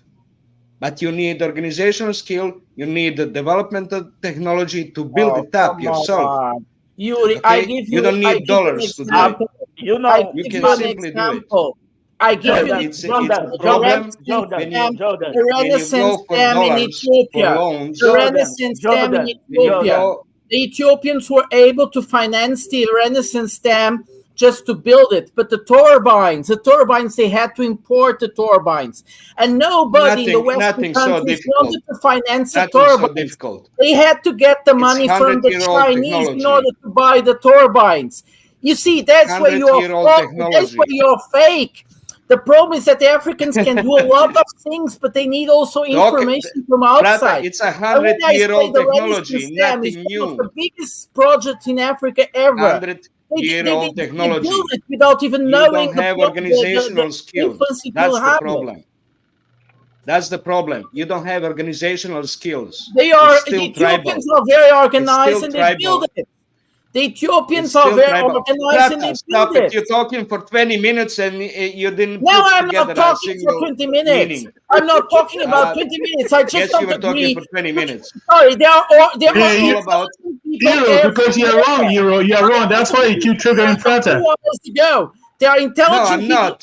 everywhere. You're wrong. Because I don't let you talk Jordan, forever. you are That's so what wrong. I There hate are always him. intelligent people Just- everywhere. And I give I you the trigger him example of because he Ethiopia. talks bullshit. It's an I amazing call it stuff. out. That's what They the built problem the is. dam without Look at no him. help from Look the at him. West. And when Prata, they hold on. Prata, hold on. Euro, Prata, hold on. Prata, Let hold me on. explain. Euro is wrong. Euro, I want to ask Let me you. explain. No, I Oh, didn't. no, hold on. Let me ask you a question. explain. Let me ask you a question. I Yeah, wasn't explanation. able- Let me ask you a question. Let me ask you a question. There Let was me no ask you a question. question. No, I There want was to no ask you a question. question. I Diggy, was explain. trying to Diggy, explain. explain. Hold on. I want to It's ask you a all question. about Hold on. organizational skills. I understand. Okay? It's about organization. Hold on. When did Burkina Faso had an organization to develop in 4 years under Sankara? Where did that come from? Which organization skill? Where did they inherit that skills from in 4 years to develop under Thomas Sankara in the 80s? Now, Naked, go ahead and explain. He said they don't have it. He said they don't have it. All you're talking about borrowing the money. No. It's not anathema. No. It I'm doesn't talking have about to- where. No. Okay. It doesn't The have to train be tracks. borrowed money. No, leave money Doesn't alone. have Go to to be borrowed organization. He money. said I'm asking you, where did Burkina Faso get organization skills to fix most of the problems in 4 years under Thomas Sankara? Where did it come from? Themselves. People are intelligent everywhere. There are people intelligent everywhere. I can't realize people so intelligent you don't like have me. organizational skills. Shut up, shut up. There are intelligent people everywhere in the world. You're talking You need stupid organizational shit. skills. You need people with brains. And there are brains everywhere in the world. Please, gentlemen, please. This is getting completely Can I say out of one hand. thing really quick? Vaughn, please. Everyone is I smart wanna jump everywhere. in. Please, But Vaughn, when go. it's people feel tribal, I want to you jump need in. to have organizational skills. No. We gotta Don't move say on. tribal. I just want to say one thing real quick. If you cannot stop interrupting I've each been other, waiting. we're clearly going nowhere. Please let us just move on. If you guys cannot take Yeah, one let's at a move time, on. Seriously, I mean, I it seems to believe- me like I believe- we just spent a half an hour arguing about Africa's got plenty of money. They got all the money they'll ever need to fucking pay for whatever they fucking want. They got all the people. The problem is they can't get the money to where they need the materials, goods, and services. There, end of discussion. That comes the fucking from problem. organizational skills. I want to point jump in. They don't need to borrow money. They just have a problem having money and not getting it where they need to go. That's all you need to say about it. Okay, to get money where it needs to go, not to be stolen, is about organizational skills. For organizational skills to be developed, you need to have national Exactly. unity. There, we're done. We're done. If you don't have Exactly. You know, the national money's unity- here, the problem's over here. They can't get together. End of story. They need organization. Come on, everyone is talking. Can you shut up for a little bit so I can talk? Hello. Shut up for a little bit. repetition. I love when Europeans try to tell African what they need. Okay, this is the problem with people are talking about it right now. National People, unity. hello guys. Feeling Hold of on, you know, nationality, hold on, but 1 you minute. cannot have when you have such tribal meaning, overwhelming, and everyone is for themselves. Hold on 1 minute. Yugoslavia Hold on a was minute. having a dictator after Second World War that directed all of it towards the benefit of the people, not for himself. He died without any properties, nothing having nothing to leave for anyone, because he didn't have nothing personally. Okay, he was a dictator, but in order to direct people to organize themselves, to produce, to create, to invest, to develop new technologies that weren't able to get it procured from anywhere, but getting some from Germany, but mostly develop it itself. It couldn't get loans for developments because the money wasn't convertible into dollars, so it couldn't get loans. Okay, it's about national unity or having a dictator that's pointing to what needs to be done. It's about organizational skill, how to control the money flow so it's not stolen. Proper planning. Leaders. You need. Even China spent so many years to develop technology of high-speed rails, of the building construction. It took so many failed attempts, but it learned. Hold on, enough. Let me explain something. I understand what you're saying. I'm gonna bring it to life now. I also understand what the Poppy was saying. Let me bring it to life right now. This is the problem we're having around all over the world that people don't pay attention to. It's not like people are dumb or stupid. Okay, I always say something in this world, even to the people where I live. Like everybody in this world are smart. The moment you start to say somebody is dumb, that person is a matter of stupid. Nobody is dumb in this world. We're all smart. Okay, that's the first thing we also have to know. The reason why some countries have a bad development in the world is this, not because they are stupid. See, the moment they start to organize, try to, like you say, try to bring technology to life, or copy this. This is the other thing. People, they will say, oh, they start to go after them, say they are copy them. Look at the Chinese. They keep saying, oh, Chinese are copy American. If you not start to copy, if you do not start to do piracy, other people technology, you will not be able to move forward in life. And if when the West or others see you start to doing that, you know what? The next thing they do, they start to find way to eliminate those people, try to find way to destroy that organization. Okay, either to throw money to them. When they realize Chinese how good they are, they say if you can beat them, you join them. That is why Chinese is enjoying all this technology they are giving to them. And again, they are using that to distract other companies. Because let's say now you want to start manufacturing things in your country, right? The thing is, okay, this is a problem I've been saying about Russia. This is how they destroy Russia from inside out, right? They will give you so much cheap rate that you cannot compete. You will not be able to compete because of the cheap. The amount you're going to get it from China is going to way too cheap that because West is the one that bring the technology to China to join the Chinese to make sure that all this thing is developed. So now, if you want to develop those things in your country, it will cost you like almost 10 to 20 times to do it. Something you could easily get for $1, you could get it for like almost $100. I mean, by the time you finish manufacturing it, it's $200. So it's going to discourage you. Now you want to rely on buying instead of keep developing. And if you start doing that, you're going to start go far behind. You're going to fall. Okay? That is the problem people are having to manufacture things. It's not because they are stupid. Because the cheaper one is going to be destroy them. And again, and those who are making cheaper, they keep bringing new technology into the market. And the more the new technology comes, the more you cannot compete. And if you cannot compete, why do you want to do that? You cannot compete with the game.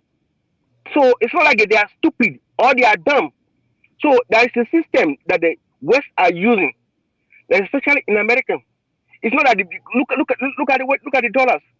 America, in fact, if the economy is going by the GDP and everything, American economy should be flawed, completely crashed right now, right? British economy or the European economy, due to what they are doing right now, it should have completely crashed. But the system they set up is what they are using. This is a game. I understand what Euro is talking about, but I also understand what both of you are talking about. It seems like you both are saying the same thing, but in a different version. Like you guys, it's more difficult to understand each other. That's what they call understanding. That the people, the best thing to destroy people is to first distract, make them not to understand each other. As long as you guys are not understanding each other, it's more difficult for you, to move forward. And that's the thing in life. And secondly, let me go by the Russian. Okay. This one about to say, you guys said something earlier about the Ukrainian people that when they went to other European countries, that the people are telling them that they are not a good people. They are really, I'm going to say this thing right now. Ukrainian people and Russian people are good people. The ones that I knew, they are really good people. Okay? Now, when I see all the people that put the Ukrainian flag and they start all these things, make them lose their home. Now they go to that country. Now they want them to start to do nonsense. So people are saying, oh, everybody start to complain about them. Oh, they are so nasty. They are so this. No, Ukrainians are good people. So the Russian people too. They are all good people. My mother always says something like that. The moment you point finger to somebody, say that person is racist, you already become a racist yourself. Okay? The moment you point finger to somebody that person is a racist, you already become a racist. And that's the fact in life. Ukrainian people, they are really good. I don't want people, because people that lose their home, lose all their livelihood, right? Really not. It's not easy for them. Not easy for them. So for the people to start criticize them, I don't want that. I want to respect. I want us to respect them. They are struggling. They are struggling to survive. I got lost. Why suddenly you're talking about Ukraine? I want to leave already. I gotta go, and I wanted to close, and I can close actually on that point. I mean, I agree that every time you get into some kind of rhetoric that a particular kind of person is a bad person, you're making a profound category mistake. But what I wanted to say just before leaving was that there is a kind of a category mistake that I hear sometimes, including in this group, and that is that there are people in this world who are facing the stresses of being able to live their lives without the ordinary protection of a state, a government that feels their lives has to be protected to the hilt, their human rights have to be respected, and so on.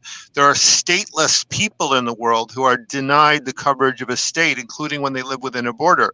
As is true of the Palestinians who are controlled by Israel. It's true of the Rohingya controlled by Myanmar. It was true of the Donbass people trapped in Ukraine, which didn't respect them and said they were not real Ukrainians.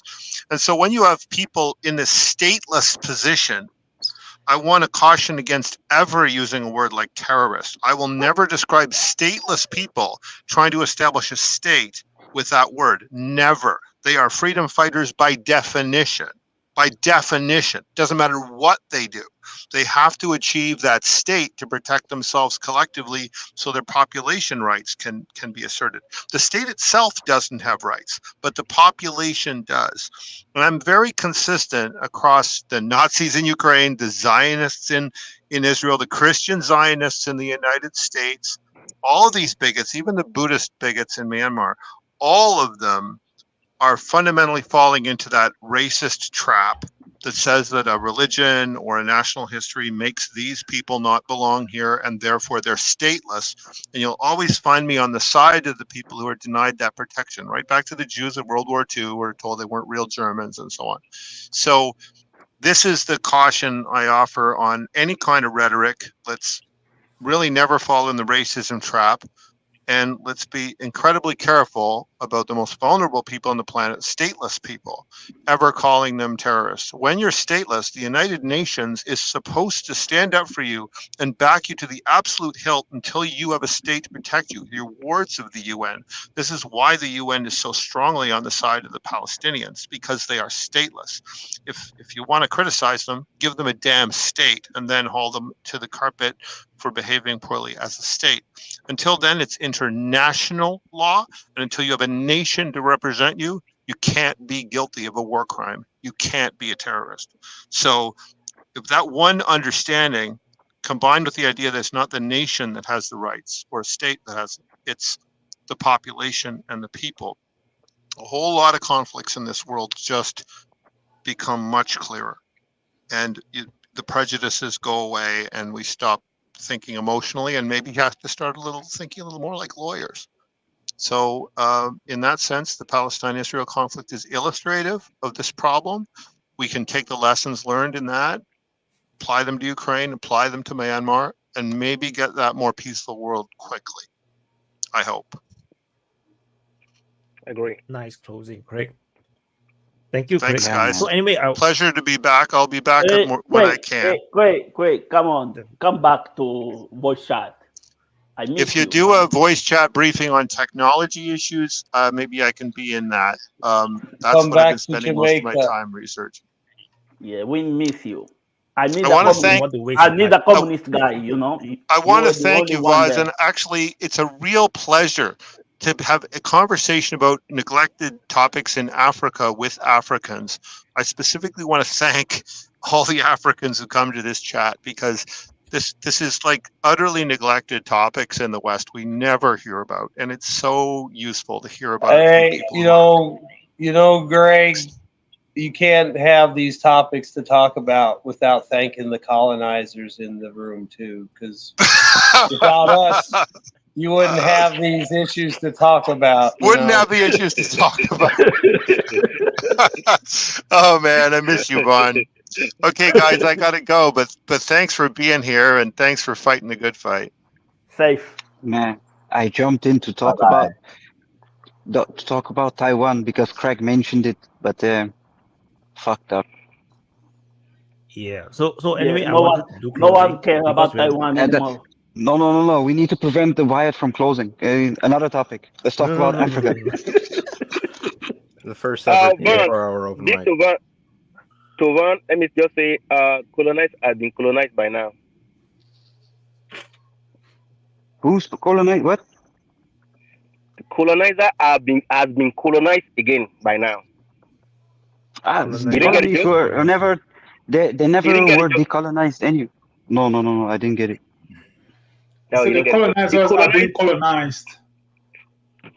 Oh yeah. That's true. By grants. Basically, Burkina Faso and Mali are colonized France. Hey, But Trail. yeah. Venezuela's got F-16s. Yeah, baby. I believe somebody. Guys, This is why I love Von. You know, he always come up with this young shit to make us laugh. I believe somebody Please is lying never to change, Venezuela man. Never change. to start a war. Guys, I'm about to go back to Ukraine. I'm about to, and you know me, I'm a negative guy. I'm about to say Russia might lose this war. Okay? Oh, come on. I have my own reason why. Mike, do your closing, please. Okay. I understand why Mike is saying that. Let me explain it to you guys. Let me explain to you guys right now. Right? I think you guys don't pay attention to this war, what is going on right now. You guys thought mostly what Ukraine is heavy artillery. West are read this game carefully well, and they understand what Ukraine needs. This war is not about heavy artillery. Heavy artillery have less to do in this war. This war is based on, like I said before, it's based on the FPV. Is the name of the game, okay? And the Russian are still stuck like I don't know. When I see most of their things they are producing, it's like they're still buying all those FPV. They still buy Ortel. They're still buying DJI. Whereby Ukrainian and now they have the best night vision radar. In fact, everything you could ever name, right, on their drone, smaller drone, and the way they are targeting Russian personnel. Russia are counting on equipment. Ukraine are counting on the personnel. That's the two things. You guys don't pay attention. Mike. Yes. Sorry. No, it's Mike, a closing. sorry You for cannot interrupt. interfere. You Wait. cannot No. Just a quick note. Those videos you will watch, those were Russian videos attacking Ukrainian points. You know that, right? No. I watched both of them. See? I'm watching both of them. No replying. No responding. You see, if you pay attention to Ukrainian drones, what they are using now. In fact, two things that about Ukrainian drone, the bomb they attack their drone is packed more punch than Russians. The explosive, when you see it, you know this is big bang. Like Russia might have a smaller bang, and the way the Ukrainians are targeting Russians, you will not believe. This is unbelievable, another level entirely. I don't know where you watching your videos, but Mike, come on, man. You It's a closing. No responding. No responding. You cannot respond. Yeah. You don't watch It's a closing. if you see on a Telegram what these guys are posting, you know that the way Russia is losing men is way higher than Ukrainian right now. It's a different level. We have to pay attention to that, and that's the thing that people don't count. I know Russia are pushing forward, but they are losing men, and these people, they are somebody's father, somebody's brother, somebody's uncles, somebody's son. Okay, and they are dying in alarming, both in Ukraine side. Okay, and Martin is that soon it might be one of us. The way this war is going, it might be one of us in that situation sooner if this thing does not stop on time.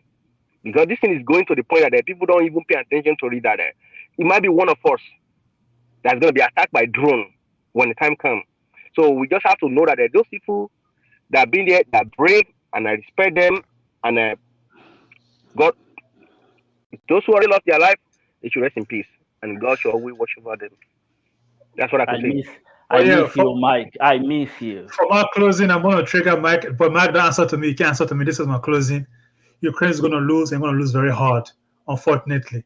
But but to proceed, again, this whole conversation earlier, but what you were saying, what Craig was saying, for me, when it comes to Africa, is people have when they leave out of Africa, even in Africa, most Africans have that colonial educational systems, and they don't even know the town next door could actually answer some of their questions. Even some Africans don't even know about Africa, so I don't even expect those out of Africa to understand what Africa is like, what Africa is capable of. But again, when it comes down to reality, what we see today, of course, anyone can make an assumption on based on what they see. So I don't blame people for making these assumptions. But my own belief would be is this: leave African alone. to do how they please. If they die away. Let natural selection take its course. Don't interfere with them politically, militarily. Don't give them food. Don't give them water. Don't give them anything. If they die, they die. If they survive, they survive. They've been around for the longest. I think so. Scientific sciences. That's where we started from. Okay, they did it in the 1200, in the 1300, 1400. They've succeeded. They've had many civilizations throughout history. There's some of them in records. Again, let them survive. If they die, they die. Don't interfere with them, and let's see what happens. Keep a clean, open playing field. Don't interfere with them. Leave them alone. Let's see how it turns out for everybody. But all this, they help. We don't need help. Or they didn't know. We don't need it. We don't need any of those things. Let's just leave them alone, because something I've learned in life, traveling around the world and traveling so far, is the only person that gives you free food is your mother. Everybody else wants something in return. So whatever help comes from Europe is not a help. It's a help that have another thing attached to it. Whatever comes from Russia, whatever comes from China, they all have a string attached to them. Leave Africa alone. The same way you abandon your civilians in a state, abandon Africa the same way. Just leave them alone. If you want to deal with them, I say, yeah, come deal with business. You want business with them? Okay, we have our mind here.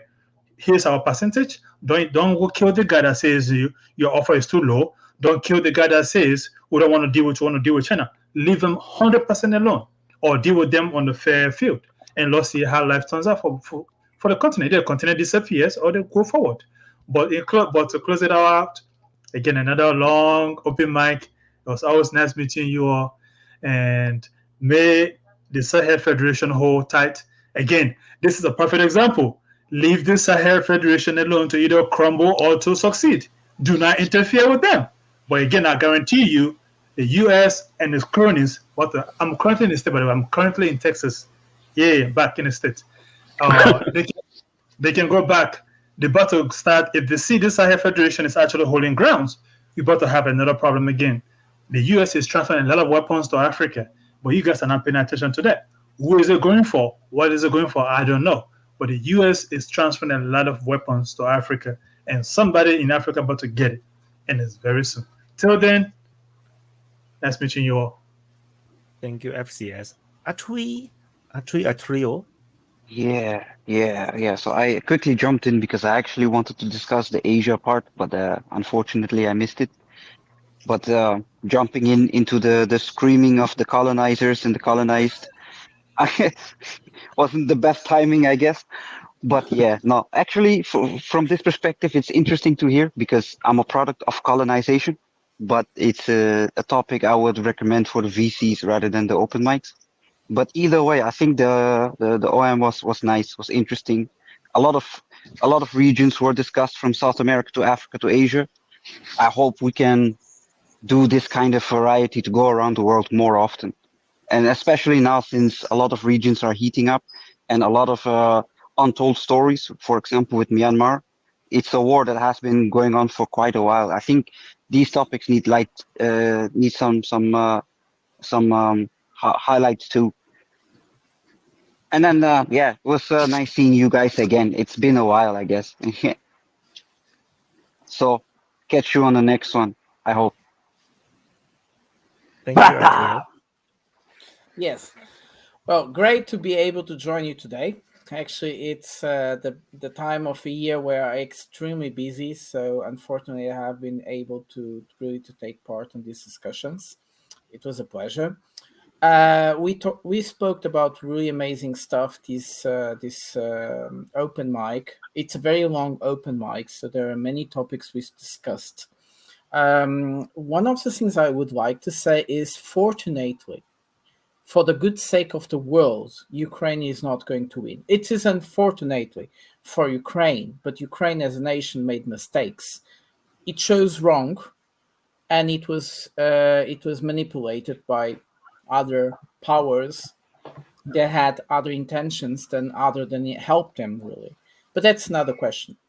Then we discussed something what is about the unipolar world, the bipolar world, and what is coming next. And I have to say, what is coming next is an enigma. and it might be even more violent than the unipolar world was. But the unipolar world was something that it was a bad thing, that people are fed up. There is a lot of resentment within the poor countries because they were promised development and they didn't get it. And now they are getting it because the promises of a different type of world with competitors is helping them to develop. And then we had something, I am sorry if I disturb some people, especially the ones watching, when I start screaming, but it's something I can't agree with. It's not the Africans can't have organizational skills. That's not even the point. The point is that they have to decide what type, each country, it's not just the Africans, it's everywhere in the world. Each country has to decide for their own what kind of development they want for themselves. And they are the best ones qualified to do that, not somebody else. And what we have seen by Africa, and if we really know about what's happening in that country, is that most of the countries have discovered what type of projects and developments they need, but they haven't been able to find financing for it. They have been asking for it, and they have not been able. And there are many examples when you give the Africans like stupid, unable to develop, unqualified, and analphabet. That's it's excused. There are many examples in history of Africa, which is a very short one, because we just know Africa after this colonization, really. And when the Africans took up the destiny, the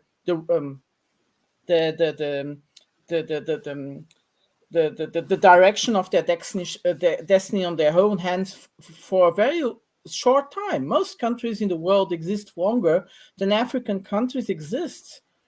It's a very problematic. We could discuss all over how African countries come to be, but that's not the point.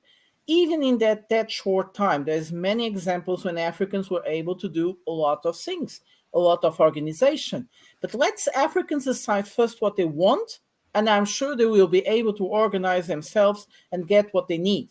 And what I know is that there are many projects in Africa who are really important for those people, and they are not the ones being financed. What is being financed is something just to explore Africa as much as they can, not what people need.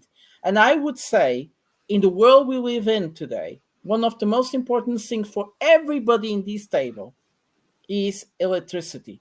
And when you have so many capitals in Africa, they have just 1 hour per day of electricity. I'm sorry, you don't know what you're talking about when you talk about Africans need organizational skills.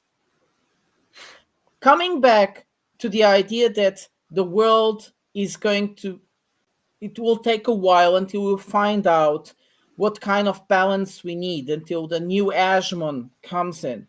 I don't know, because you see, the idea of an hegemon in the world is very recent. It didn't exist in the past, and the world was connected with each other. So we have to believe that the world will be able to come together and understand that we need competition. We need big powers as well.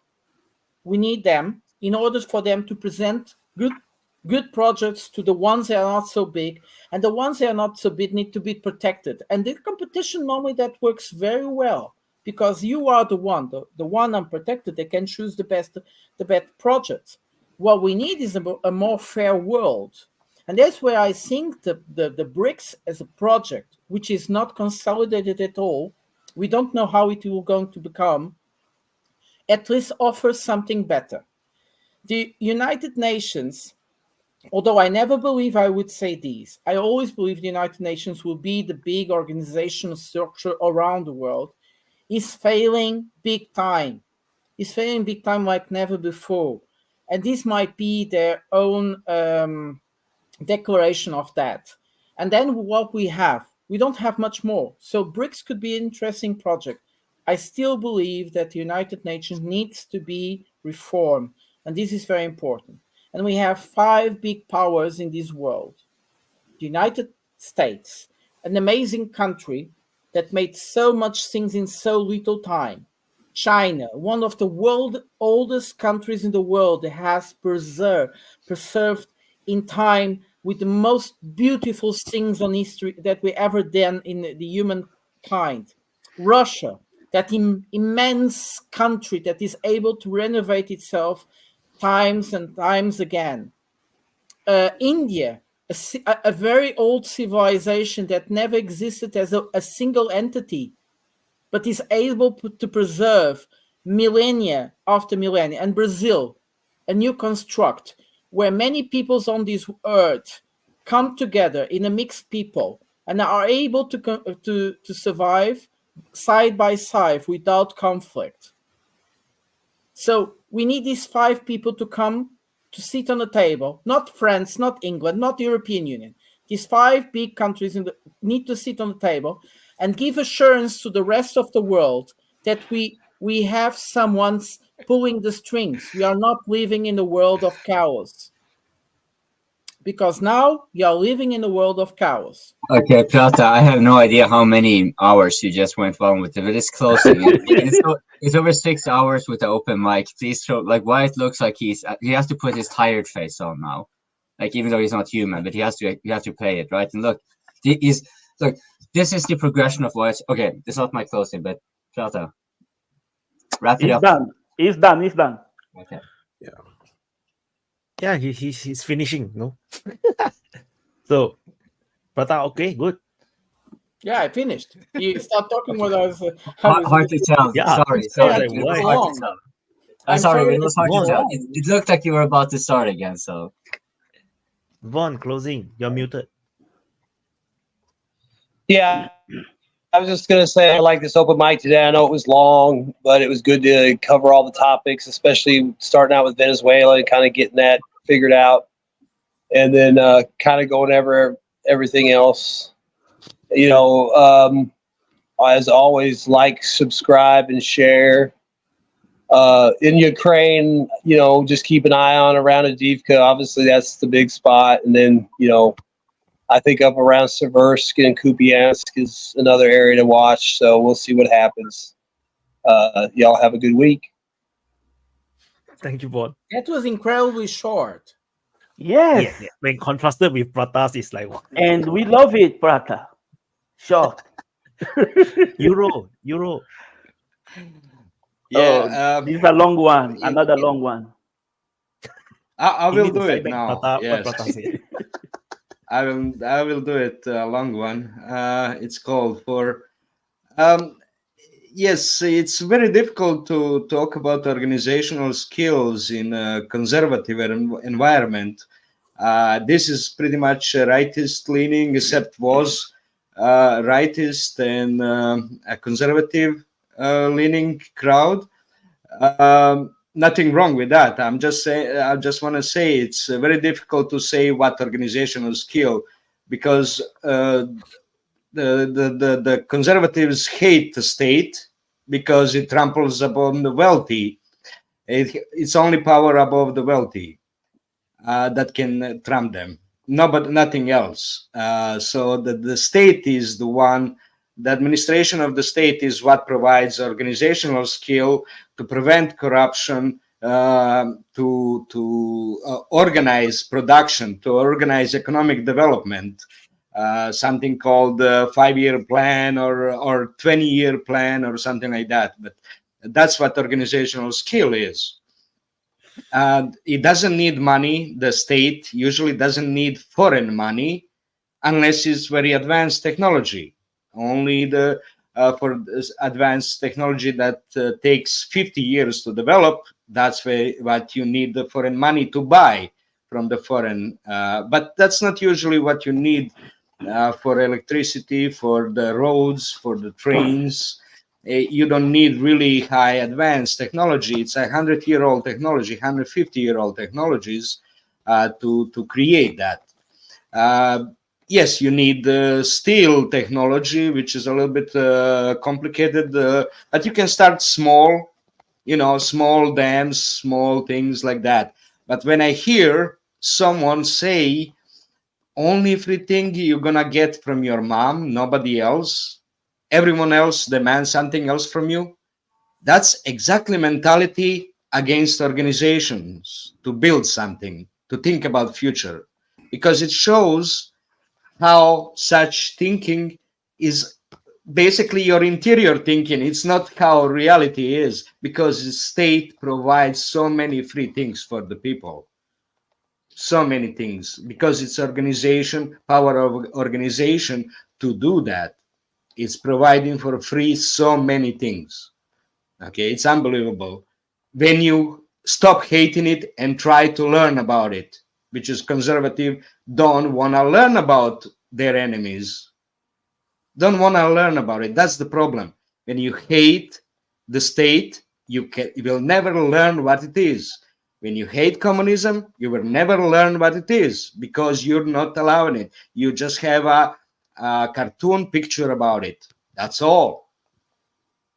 And a huge level of propaganda, 50 years of propaganda about it, is what prevents you from trying to learn about it. It's created your hate of it, hate of the state. And collectivism. Collectivism by itself is bad, but individualism by itself is bad. It needs a mixture, proper mixture, depending on level of organizational skills. You can have that much. But if you don't want to know your enemy, you will just hate it and be afraid of it. You will never learn about your enemy. Try to learn about your enemy. Just like when Mike says that Ukrainians have the more advanced FPV drones. Yes, they do, but not in such a huge numbers. They do have better thermals, better cameras, better navigation, better connection to call in for the artillery. Yes, I read from some Russians talking about how they reduced from about 20 to 30 minutes drone communication with artillery, with the shell coming into the spot. And the Russians got used to that 20 minutes period for the artillery duels. But now they're 6 to 10 minutes. And that change, it fucked them up. But it's not everywhere. They don't have that many numbers as Russians do. Russians don't have technologies, such numerous advanced technologies, but they have very practical mass FPV drones. And they are expanding the state organized expansion of education of the drone operators, creating the groups of the drone operators to educate and keep expanding to new groups, and providing massive drones. Yes, the explosions are stronger. They have stronger explosives in Ukrainian FPV drones. They have numerous technologically advanced drones that can be directed somewhere in Russia, and they hide. And Russia is good to hide those damages from the drones. But we see that organizational skills of the Russia state is much better. They never destroyed. They rebuilt the state and their organizational skills since 2000, since Putin came in and picked up the pieces. Now it shows how they work. They can work when they're organized. That's the power of the state. Conservatives hate the state, but it shows what can do. Russia shows what the state, organization of the state can do. Does it matter? It doesn't have to be only motivational by money and profit like the United States does. It doesn't work always. It works in some ways, but not always. When specifically we're talking about war, Russia's organization works better when it's not about profit, when it's not about the motivation. It's by orders. That's the difference. And that's a big thing. But I would like everyone to initiate to learn about your own enemy and bubble that we are in. Everyone is in a bubble.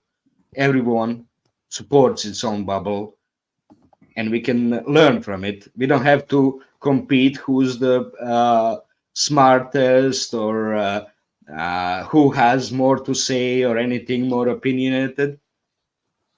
We don't have to do that. We are here to give our viewers our opinions, different opinions, not to compete against each other here and be smarter than someone here. It's not so personal. We like to get to give our opinions and share it. Maybe someone have more global opinion, maybe some have only local opinion, very small. And that's why it's a difference, because difference in how global and local opinions and point of views work. But this is great thing to keep doing, and it's original, I would say, and very good for the future of humanity. That it expands and communicate more people together all over the world, and put communication together after the COVID. Actually, all those quarantines and sanctions just split us apart, kept us apart. Now we have to rebuild that communication all over the world, and this is very good point to do it. This is very good way to do it, even though it can be confrontational, but it's still good. Thank you all. Yes, friend. See, if you all let Euro talk, you all have Question, understand that friend. actually his point is all right, you know. Boss. That was long and that was educative. Thank you, Jordan. And by the way, it's my turn. Why? Thank you for doing this open mic on UK time afternoon. I told you when you do that on Sunday afternoon, you're gonna get more people in because it's the best time. The Americans, they are waking up and they got time for everything. Look how many super chat you got today. I think it's the biggest super chat you had so far. Yeah. And about Africa, I hate when Europeans are trying to tell us Africans what we need. We are tired of that bullshit, you know, because you've been there for only God knows. Even before we knew we were African, and now you done fuck all you did in Africa was telling us that our language doesn't work. We need to speak Portuguese, French, or English. They even change their names in Africa. Look at my name, my full name. Oh, fucking Portuguese name. Yeah. Why? Because the Portuguese said our name is too difficult to pronounce. Yeah. Well, you have a very nice name. And about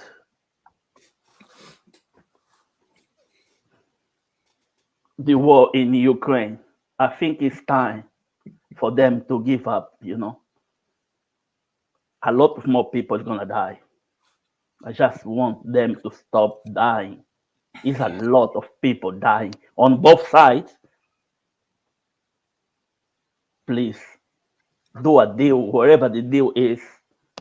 Please do it before they do another civil war in Ukraine. If there is a civil war in Ukraine, it's gonna be bloody because everyone now got guns. There's like 3 groups between them. They want to fight between them with the Russia on their backs, on 3 of them. This is really, really bad. That's all I gotta say. I stand with my colonized brother, Boz, as a fellow colonized person. Just to correct, this open mic is not the biggest.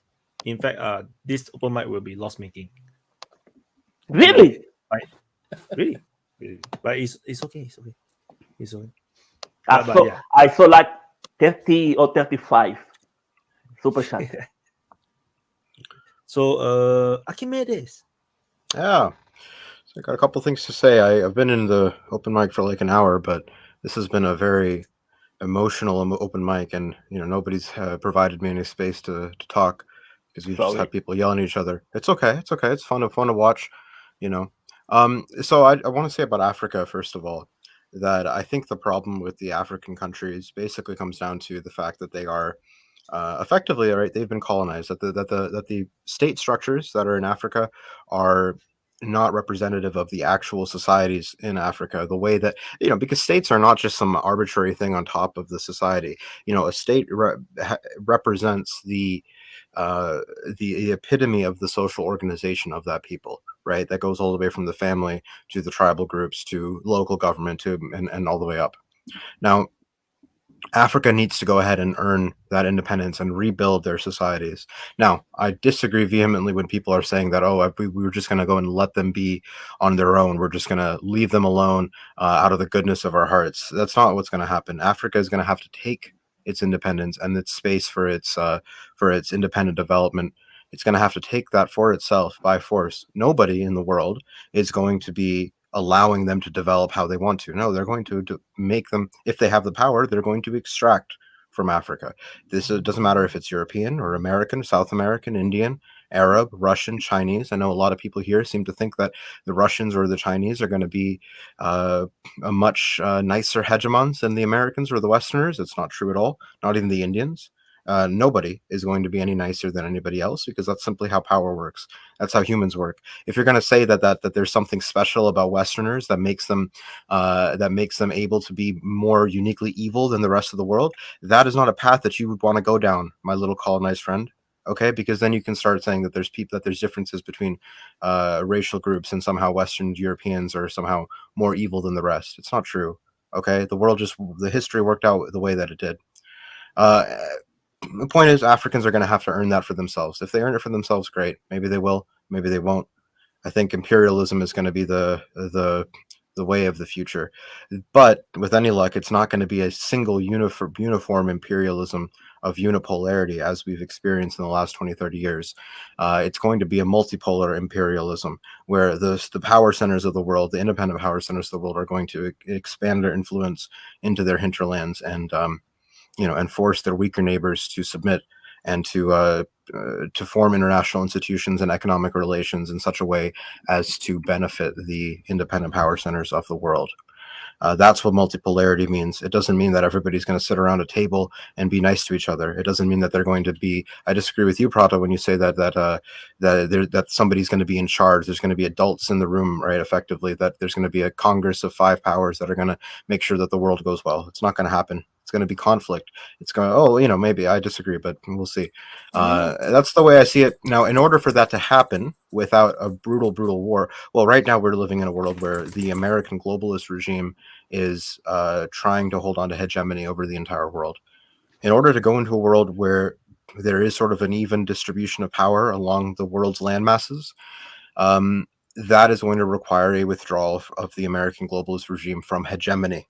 Okay, so for that, I see Trump as being the number one most important thing to happen, and not just Trump, but the whole Trump movement, because Trump is an old man. I mean, it's going to be Trump but that whole movement of America first, that whole movement of focusing on the interests of America and not the interests of our globalist elite. That shift is going to have to happen in order for the globalists to not fall in a terrible war as these countries that they're trying to keep down are rising up. India, China, Russia, the Arab world, the Africans, they're all rising up. We need to withdraw and we need to consolidate. And in order for that to happen, I think that it shouldn't be sold as a negative thing to Americans. It should be sold as a positive. It should be sold as instead of trying to focus on being the hegemon of the entire world, we're just going to focus on being one pole in a multipolar world. That doesn't mean that we're not imperialistic. That's the key. America still gets to be imperialistic, guys. Okay, that's going to be the very fun part of the Trump era. We're going to withdraw from the world and let Russia and China have their empires. We're going to let India have their empire, and we're going to let Africa develop. But then there's going to be a direction where this new Trumpist America, right? Not necessarily under Trump, but under the Trumpism, that new America is going to be imperialist in a more constrained way, and that's going to be a pretty glorious time, right? The Roman Empire expanded for a while, and it kind of just remained at its territorial peak for a very long time, and yet it still called itself an empire, and it still conquered, and it still subjugated people. So that's going to still happen. Okay, there's going to be plenty of opportunity for American power projection. And the last point I wanted to make on that is that we're going to see a total change of the left-right political spectrum. One thing that Yura is always talking about is how we're all rightists here, right? We're right and he's left, right? Because he's a socialist and we're all right-wing people, more or less, or majority of us here, not Vaj. And I'm not sure about you, Prada, and Coping, but I know Vaughn is. The point is that framework of left versus right, I think, is breaking down as we speak. That old framework of left of the right being Ronald Reagan, right, and Margaret Thatcher, that right is falling apart as we speak. It's splitting in two, right, as we're seeing, and the left as well is splitting in two. So the entire left-right spectrum is changing, and the old ideas about socialism, about communism, nationalism, and liberalism have to be recalculated in light of the new world. So that's my closing. That's what I want to say. Thank you, Archimedes.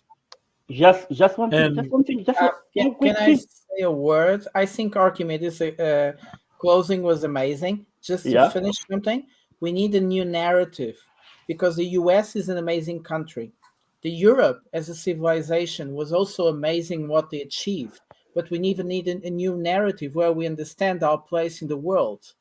It is a good place. We need to show people what worked for us. It might be good for them, and they can decide if they want what we had, how we had, as they wish.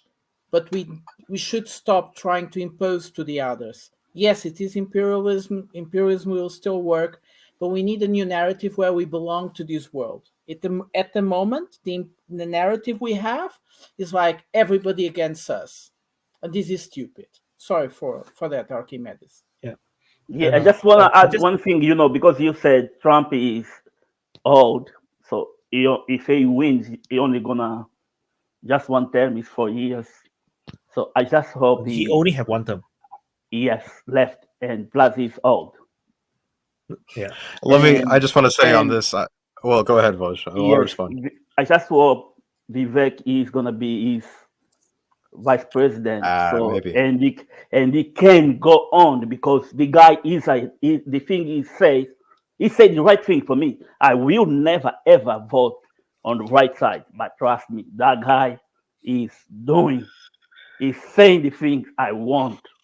Trump might have just one term, but it might be a lot longer than 4 years. Okay, so I sure hope so. But he'll last enough. He's not going to live 20 years more, maybe 5-10 years more. So just now I wanted to respond to Voss one more thing, which I forgotten when I was trying to, after he finished, was that Sunday timing. The problem is just now Alan in the group chat was complaining he's in church, so he cannot join because he go to church. So not necessarily good for the Americans. So yeah, Vaughn, what are you doing in the open mic all day? Did you go to church today? Come on, man. I was at church when it started. I was sitting in the parking lot when it started. I had just gotten done. I know I wasn't gonna miss it. And I didn't go to church. Why? How was the views? I believe you go like 1,000 plus. In fact, in terms of views alone, we have combined two channels, 2,000 plus. But of course, but that's usually quite normal. But the active watching, at the same time, we didn't really touch 200. The thing is, when it's afternoon in Europe, I'll see y'all. I gotta head out. It's afternoon in Africa. It's afternoon in some countries in Asia. So basically now it's midnight in Russia, I believe. So it's good. So sometimes I have to do the It's American night. timing because Now it's afternoon in America. So a lot of people get to. I feel bad for the Australians. It's too late for them. I think they're just waking up or something. Yeah. Because it's 6 a.m. right now here, 6:30 a.m. now in Singapore. So the whole of Asia will not be able to watch it. So that's why there's American timing, because then you'll be Asia morning. Coping, right? Closing. Okay, go on. Politics. He just lighted the cigarette. He's like, shit. Yeah, I made an extra one because I saw this was going to take a while. Well, it was a nice open mic. I haven't really had time to look into a lot of stuff, let alone talking with the guys. So it was nice to, we got like everyone mentioned, we got a bunch of topics. We got the routine Plata and Euro having their little butting their heads against each other and all that. This is starting to become part of the tradition. You know that's going to happen when those two are going to get on. And, just take it for what it is. A little thing on what Archimedes said, and I actually tend to just agree across the line there. One good example would be, for example, the gold refineries that Russia has now made a very clear intent of building in Burkina Faso and Mali, as well as nuclear power plants. Now, the gold refineries can be fairly easily explained by the fact that they can acquire the refined gold cheaper in those countries than they can acquire back at home. And because they're gold producers as well. And they would want to have that to consolidate their BRICS currency and trading and whatever. The other thing when it comes to nuclear power, and so the nuclear power, that could be for other reasons, because the thing when it comes to nuclear mining is that it's subject to a oligopsony, which means that the buyer has a predominant power over the market. This means, like, for example, France, China, Russia, and the United States will be like one of those few countries that will be having the centrifugal abilities and the refining abilities of the uranium in order to, and so that's who are going to be the primary buyers anyway. And this limits kind of, so without getting into too much detail, while there's definitely going to be many fundamental changes occurring with the Sahel Confederacy in particular, with these refinements, because that's going to increase their capital, enabling them to buy and acquire arms from Russia, which is going to be, these are battle-hardened people already, so they're going to be doing well with advisors for Russia, Wagner and whatnot, which is going to benefit Russia because they can circulate the money that they're acquiring that is generated in the Confederacy. But beyond that, now what will be their interest? I think if you really want to see them making a true uppercut into the underbelly of France, that and any opponent here, that will be to, I'm not sure how achievable it is, because as far as I know, it's very difficult and very costly. But if they make a move, if they make a definitive move, which if they were to do so, it will be 5 to 10 years, maybe 20, when they see the Confederacy is stable, they see that the industries that they've invested in are working as planned and bringing in the revenue and all the political capital they required or wanted. And then if they then decide to do more, but this I think is much more contingent on their relations with other, like for example, say France, because France is pissed off Russia, and they are justifiably going to get a retaliation for this. So if they really want to knock France out of the game, because these are one of the few like special keys that France have, especially over the African continent. So. If we see that move, then we're going to see some radical changes occurring. But multipolarity doesn't have to look, because a strong ally for Russia, even if it were to be stronger than Russia, that's no threat for Russia. It just makes sure that it has its interest there. So I'm pretty sure multipolarity can very much go in that direction. That being said, I think we have all been bringing this open mic for quite too long. So I want to just thank all my fellow panelists for joining on and having a very enjoyable conversation as always. And the super chats, of course, we love you. And the same goes for those who financially support DPA on Patreon, Ko-fi, Locals, and Boosty. Yeah, very sexy. And of course, we do appreciate those of you in the live chat as well. Often casually just muse over. You sometimes have some amusingly funny things to say. For those of you who do miss the live stream, do leave a comment with whatever input you want to give. And yeah, we like you a whole lot more if you press that like button than if you didn't. But all things being equal, thank you all for watching Defense Politics Asia, the open mic channel. Yeah, don't forget. Slav Ukraine. God bless Angola and the rest of the world. Oh, Such a come on. heretical Go speech. for it. Look, it's Slava de Pani. Okay, end of discussion. Bye-bye, everyone. It was a great Bye, guys. open mic. Take care. Yeah, Bye. it was. Bye. I enjoyed Bye now. that. Cheers. Take care, man. Take care, boss. Yeah. So, yep, this is the DPA Open Mic episode 56. Really, I think this is one of the open mic that we really went all around the world, talk about really a lot of different issues. So we did not really, get sucked into a specific topic alone. And yeah, largely is very, very positive. I really like that we covered all the different things. I think it helps because in the beginning we have lesser people, so we managed to stay on certain topics for a longer extended period, and people get the chance to say their views. And then as we get to 10% on screen, that's when chaos start to appear a little bit, but it's all right. No, that's the DPA Open Mic. There's something unique. And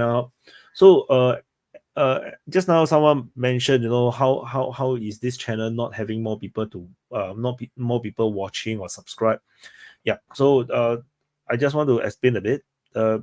Ultimately, we are a bunch of nobodies to people who are uninitiated. They did not watch DPA Open Mic before. Then it will be a bunch of people that is unknown, just strangers, nobodies.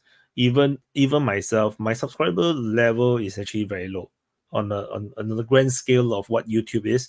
And so a lot of people come upon DPA Open Mic, they're like, no, I'm not going to listen to random people, and so it is a very hard sell. So which is why it really requires your help, to build this community. Like I always say, DPA Open Mic is actually, your community is for the people, for the DPA community. It's a lot of ground up initiative, and the stars of the show is not me, it's you guys. So, and then to create this forum and this platform, to have discussion with people from all around the world. I think, if I'm not wrong, DPA Open Mic is the only show of its kind.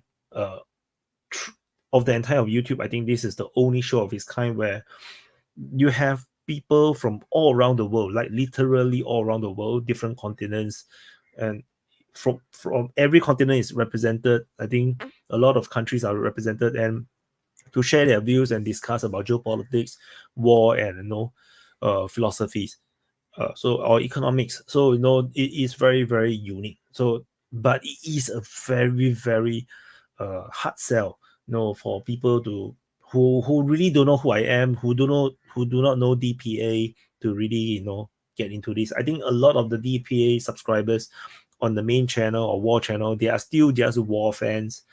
So they're not less interested in geopolitics, which is quite clear from the views I get, when we talk about geopolitics and whatnot on the main channel. So, because that, it is also partly my fault that the main channel, is not bigger in terms of the geopolitical subscribers. So, yeah, it's going to take some time because we are siloed into the Ukraine war. So it will take some time to build DPA main channel into a geopolitical channel, where YouTube recognize this as a geopolitical channel. So it will take some time. And I think hopefully by then we're going to have more people. Just to talk a bit about my goal is that now we have around maybe 100, 200. Sometimes on a good day, we have 200 plus to almost 300 people watching at the same time across just talking about YouTube, the 2 YouTube channels at the same time. And my aim is 100 times. So every time we go live, we have 10,000 people watching, 15,000 people watching. I think that will be awesome. I think with that kind of base that we have, then we'll probably talking about, like, now open my channel, we have 5,000 subs. So 100 times is like 500,000. So I think that will be, I think, as far as we can go, from my opinion. But and it will make us bigger than the Duran. So, but of course, no, I'm a practical person. Don't dream too far first. But that is the aim I'm hoping to get. I think with that kind of clout, I think we will become very powerful, and we will be able to influence more things. Like, for example, when you look at Duran, or look at some of these bigger channels, they actually have significant clout and significant influence on the global discussion on certain topics. So, and the biggest one that I know is just the Duran, and in terms of like having all these guests and talking about geopolitics. I think geopolitical discussions don't have a lot of very big channels. I think the Duran is the biggest. Unless there's someone else that is bigger, you can introduce them to me, then I can check them out. I think Duran is the biggest in terms of inviting guests and talk mostly geopolitics. So I think it is an achievable goal for DPA open mic, but you're gonna take some time. So, and if you're gonna get there, once we get there, I think it's gonna be quite amazing. But it will be ridiculously hard to get on the show, because there will be so many guests that all want to come on. So we shall see how this goes. If we ever get there, then we'll deal with the problem as it comes. But for now, I think it's still important to just spread the words, to get more believers into this free speech, free expression kind of ideology, sharing of information and debate, and shape our minds and sharpen our thoughts. So anyway, yeah, I think not to drag on anymore. So thank you everyone for watching. Thank you for all the super chats, and I just want to show them all again. Thank you, Da Silva. This is Vos de Povo, in case you do not know. So he dropped a lot of money in. And then thank you, NGS. Thank you, Atui. Atui is actually a trio. Thank you, NGS again. Da Silva, NGS, Da Silva. Acting Sane, thank you, Acting Sane. Thank you, Tamit. Tamit is actually Archimedes. So thank you, Archimedes. Thank you, Wallace. I'm the sexy lady in the top left, and thank you, Voss, and one more. Yeah. Oh, this was the one. No, thank you, Da Silva, for the coffee. Thank you so much. And yeah. So I hopefully eventually we're gonna get to somewhere bigger and really help. And who knows, one day, we have so much influence that we can inspire new generation of young people to think of the world differently, not get duped by all these fake news. And we definitely are not there yet. The Israeli-Hamas war has proven to me that I failed so far. I haven't really changed people's mindset enough. So hopefully, over the next few years, I can do more and help to inspire people to don't get affected so much, think in the big picture, and then this will eventually lead to people, DPA members, going into politics, or getting people who are in politics to believe in the our philosophy here, and hopefully can change the world in that sense, in a little bit you get there. So yeah, thank you for watching, and I'll see you guys in the next update. Bye guys.